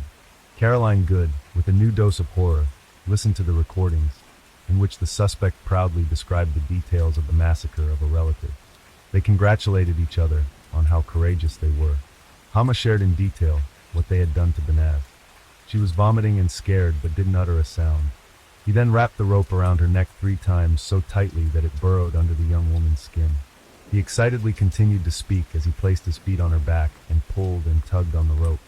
Banaz clung to life until her last breath. It took the criminals more than half an hour for her to die, and the detectives who had seen much could not hold back tears as they realized the horror that innocent Banaz had endured. At the time of Banaz's abuse, her cousin, 30-year-old Dana Amen, was in the house and helped the perpetrators push Banaz's body into a suitcase. Ari Mahmoud dragged him out of the house to a waiting auto nearby. Hama added that a police car drove by, but its crew did not pay attention to the suitcase, which had hair and an elbow sticking out of it. The very people who were supposed to protect her from harm plotted her murder, strangled her with a shoelace, stuffed her body into a suitcase. The perpetrators then took the gruesome luggage outside London with scraps of conversation, mentioning a derelict house with a garden in Birmingham. Caroline Good matched the information she received with the movement data of the arrestees given the vastness of the area. The work could take a long time, but to help the investigation again came to the aid of the criminals themselves, who turned out to be quite talkative and literally reveled in the act of retribution. During the conversation, one of them suddenly asked the accomplices if they had put the freezer back in its place. Now Good knew exactly what she had to look for. It spotted a house whose backyard was littered with a pile of trash. Among the black garbage bags, a white oblong object that looked very much like a freezer stood out as a bright spot. A close inspection of the suspicious house on the ground confirmed the hunch. Setting aside the heavy equipment, the police officers began digging. In shifts they dug, but when the depth of the hole reached their shoulders, the policemen were ready to give up. All except Caroline Good. She clearly remembered the words of Muhammad Hama, who had cheerfully expressed in front of relatives that he had buried her so deep that they would only be able to find her with the help of an informer. The inspector convinced everyone to extend the search for one more day, and late in the evening of April 28, 2006, the suitcase was found. Banaz's remains were in extremely poor condition, so only dental records and DNA samples could be used to identify her. Folded into a fetal position and hidden in a suitcase, was buried under a freezer in the garden of a house in Birmingham. On May 1, 2006, the suspects were charged. They were all convinced that they had done exactly the right thing and showed no remorse. Muhammad Hama smugly declared that the case would never go to trial because he was carrying out an act of retaliation. After the discovery of Banaz's remains, the police received a flood of those wishing to provide the criminals with alibis, all of whom claimed that on the day of the alleged death of the woman, the suspects were in public and could not have committed such a crime. In total, the case involved 50 people involved in one way or another in Banaz's death. Caroline Good later recalled those events this way. Contempt for these men. 50 men had actually participated in the murder of one woman, and they were proud of their masculinity. In early March 2007, London's Central Criminal Court began hearing cases against Boubacar Mahmoud, Ari Mahmoud, and Muhammad Ham. Prosecutor Victor Temple during the trial described the crime as a cold-blooded and heartless execution that was ordered by the Aid jury, unanimously found all three guilty of the charges and not deserving of leniency. The father was sentenced to life imprisonment with a minimum term of 20 years. The uncle received life imprisonment with a minimum term of 23 years. And cousin Muhammad Hama also received life imprisonment, but with a minimum term of 17 years.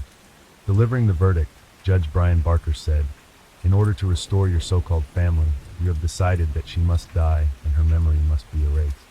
This is a barbaric and heartless crime. What honor is there in a father putting his status in society above the life of his own flesh and blood?" But what could these words mean to the ruthless criminals who had long carefully planned to rid themselves of the fictitious disgrace? For months after the trio's conviction, the London police were notified that Muhammad Ali had been arrested for a crime against a boy in Iraq. He had taken his life. The leadership of Scotland Yard had to make a lot of efforts for his extradition because previously Iraq never agreed to such measures and did not extradite its citizens. But the British managed to get their way, and in June 2009 Ali was extradited to the United Kingdom. Omar Hussein, the last of the 5 perpetrators, was hiding in the Iraqi countryside, trying not to be seen by the public. In December 2009, during an argument with one of his brothers, he was shot in the leg and had to seek medical attention. He was arrested at the hospital by the police who were called, and after his discharge, they began preparing him for extradition. Initially, Hussein claimed that he had not been in London in 2005, and therefore he could not be involved in Banaz's death. However, this was contradicted by UK Social Security records, according to which he was receiving refugee benefits at the time without delay. In March 2010, Hussein was extradited. The court sentenced him to life imprisonment with a minimum term of 21 years. Dana Amin, who was in the house at the time of Banaz's murder, was sentenced to 8 years in prison for helping to dispose of the victim's body and obstructing justice. Banaz's recorded interview at the police station at one of her addresses proved she once handed over a letter to a South London police station. in which she gave the names of men she said were ready to kill her and her boyfriend Rahmat, with whom she had been seen kissing. The people she refers to and names were members of her family and the wider Iraqi Kurdish community, enraged by Banaz's decision to divorce a man who acted as if she was a dirty shoe to be worn whenever they wanted. She tried to leave him several times, but returned to try again. The insistence of her family, the indifference of the police in this case, which cost the life of a young woman, has led to a significant change in the way such honor cases are handled today. Following the death of Banaz Mahmood, an inquiry into police misconduct was launched. An independent commission prosecuted 9 police officers for their inadequate response to allegations made by Banaz. 7 of them received reprimands and 2 were dismissed. Worth highlighting in this case is the tenacious team of Caroline Good, who was able not only to find Banaz's body, but also to secure the conviction of her father and uncle, and to bring back the escaped criminals from Iraq. Unfortunately, this would not bring the marvelous Banaz back to life, nor would it change the fact that the people on earth who were the worst for her were her relatives, who by basic instinct should be her most important protectors. Banaz was buried in the Merton and Sutton Joint Cemetery in Morden. A memorial service for Banaz was held on June 26, 2007 at the Morden Auditorium, followed by a granite memorial headstone at her grave. Her family did not attend either service. Few people, including Ramat Soleimani, Caroline Good, and Banaz's 2 sisters, came to honor the memory of the unfortunate woman. The memorial was paid for by law enforcement officials working on the Banaz case and the women's rights organization. Ramat Soleimani, who remained in the UK under the Witness Protection Program, never recovered from the death of Banaz. He wrote a letter of condolence to his deceased beloved, telling her that she was the love of his life. No, she was just the whole world to him. In May 2016, 10 years after the crime, he hanged himself. This marked his 3rd attempt to end his life. There is little evidence of the extent of the problem with the police, as the law is not required to record honor crimes. The Association for the Protection of Women's Rights in Iran and Kurdistan reported that police recorded more than 2,800 cases of honor-based violence in 2010. However, an organization set up to support victims of honor crimes and forced marriages said that more than half of the 600 calls they receive each month go unattended due to insufficient evidence. The UN estimates there were 5,000 honor killings worldwide in 2000, the worst form of censure against women who are perceived to have dishonored a family or community. While most cases are in South Asia or the Middle East and in predominantly Muslim communities, cases such as that of 19-year-old Banaz Mahmood have highlighted tensions in immigrant communities trying to adjust to changing lifestyles. Some groups suggest that thousands of honor crimes go unnoticed in minority communities in Britain. Hundreds more women are taken abroad where they are forced into marriage or seriously harmed when their changed outlook on life puts them in conflict with their traditional male communities. Died on January 23, 2006, for the honor of her family. Her older sister, Baharel, urged other women in the same situation as her and her sister not to be afraid to seek help before it was too late. Even today, she continues to fear for her life, lives at a secret address, and never goes outside without a long black veil that covers her entire body and face except for her eyes. After all, even running away or living a secret life takes place in constant fear of being found, and from Banaz's story it is obvious that there simply could not be a happy ending. Oriental women probably absorb submission and dependence on men with their mother's milk, accepting their will over and over again, whatever it may be. The Metropolitan Police team responsible for the investigation and for finding Banaz's body and filing a case against those involved in her murder has won an award for their work in detective investigation. Chief Inspector Caroline Good was awarded the Royal Police Medal for her work in leading the investigation. The videotape, which had long gone unnoticed by the public for 7 years, has become crucial evidence for investigators after warnings about the dangers faced by the young woman went largely unheeded. A camera set up in the corner of a police interrogation room captured the young woman's nervousness as she brushes her hair away from her face and begins to tell her grim story. Banaz Mahmood quietly and in detail describes the violence and oppression at the hands of her abusive husband. She tells of intimidation by men on the street whom she recognizes. Then finally, she warns of her impending death because of the dishonor she has brought upon her family. Until now they follow me, Miss Mahmood says in ragged English with a strong Iraqi accent. for she has lived in the Kurdish region of northern Iraq. This is the main reason I came to the police station. In the future, at any time, if something happens to me, it will be them. Then the camera turns off, the lights go out, and total darkness sets in. Interested in more real-life murder mysteries? Be sure to like and subscribe to our channel. Leave me a comment and I'll read you. Enjoy life because there is only one life.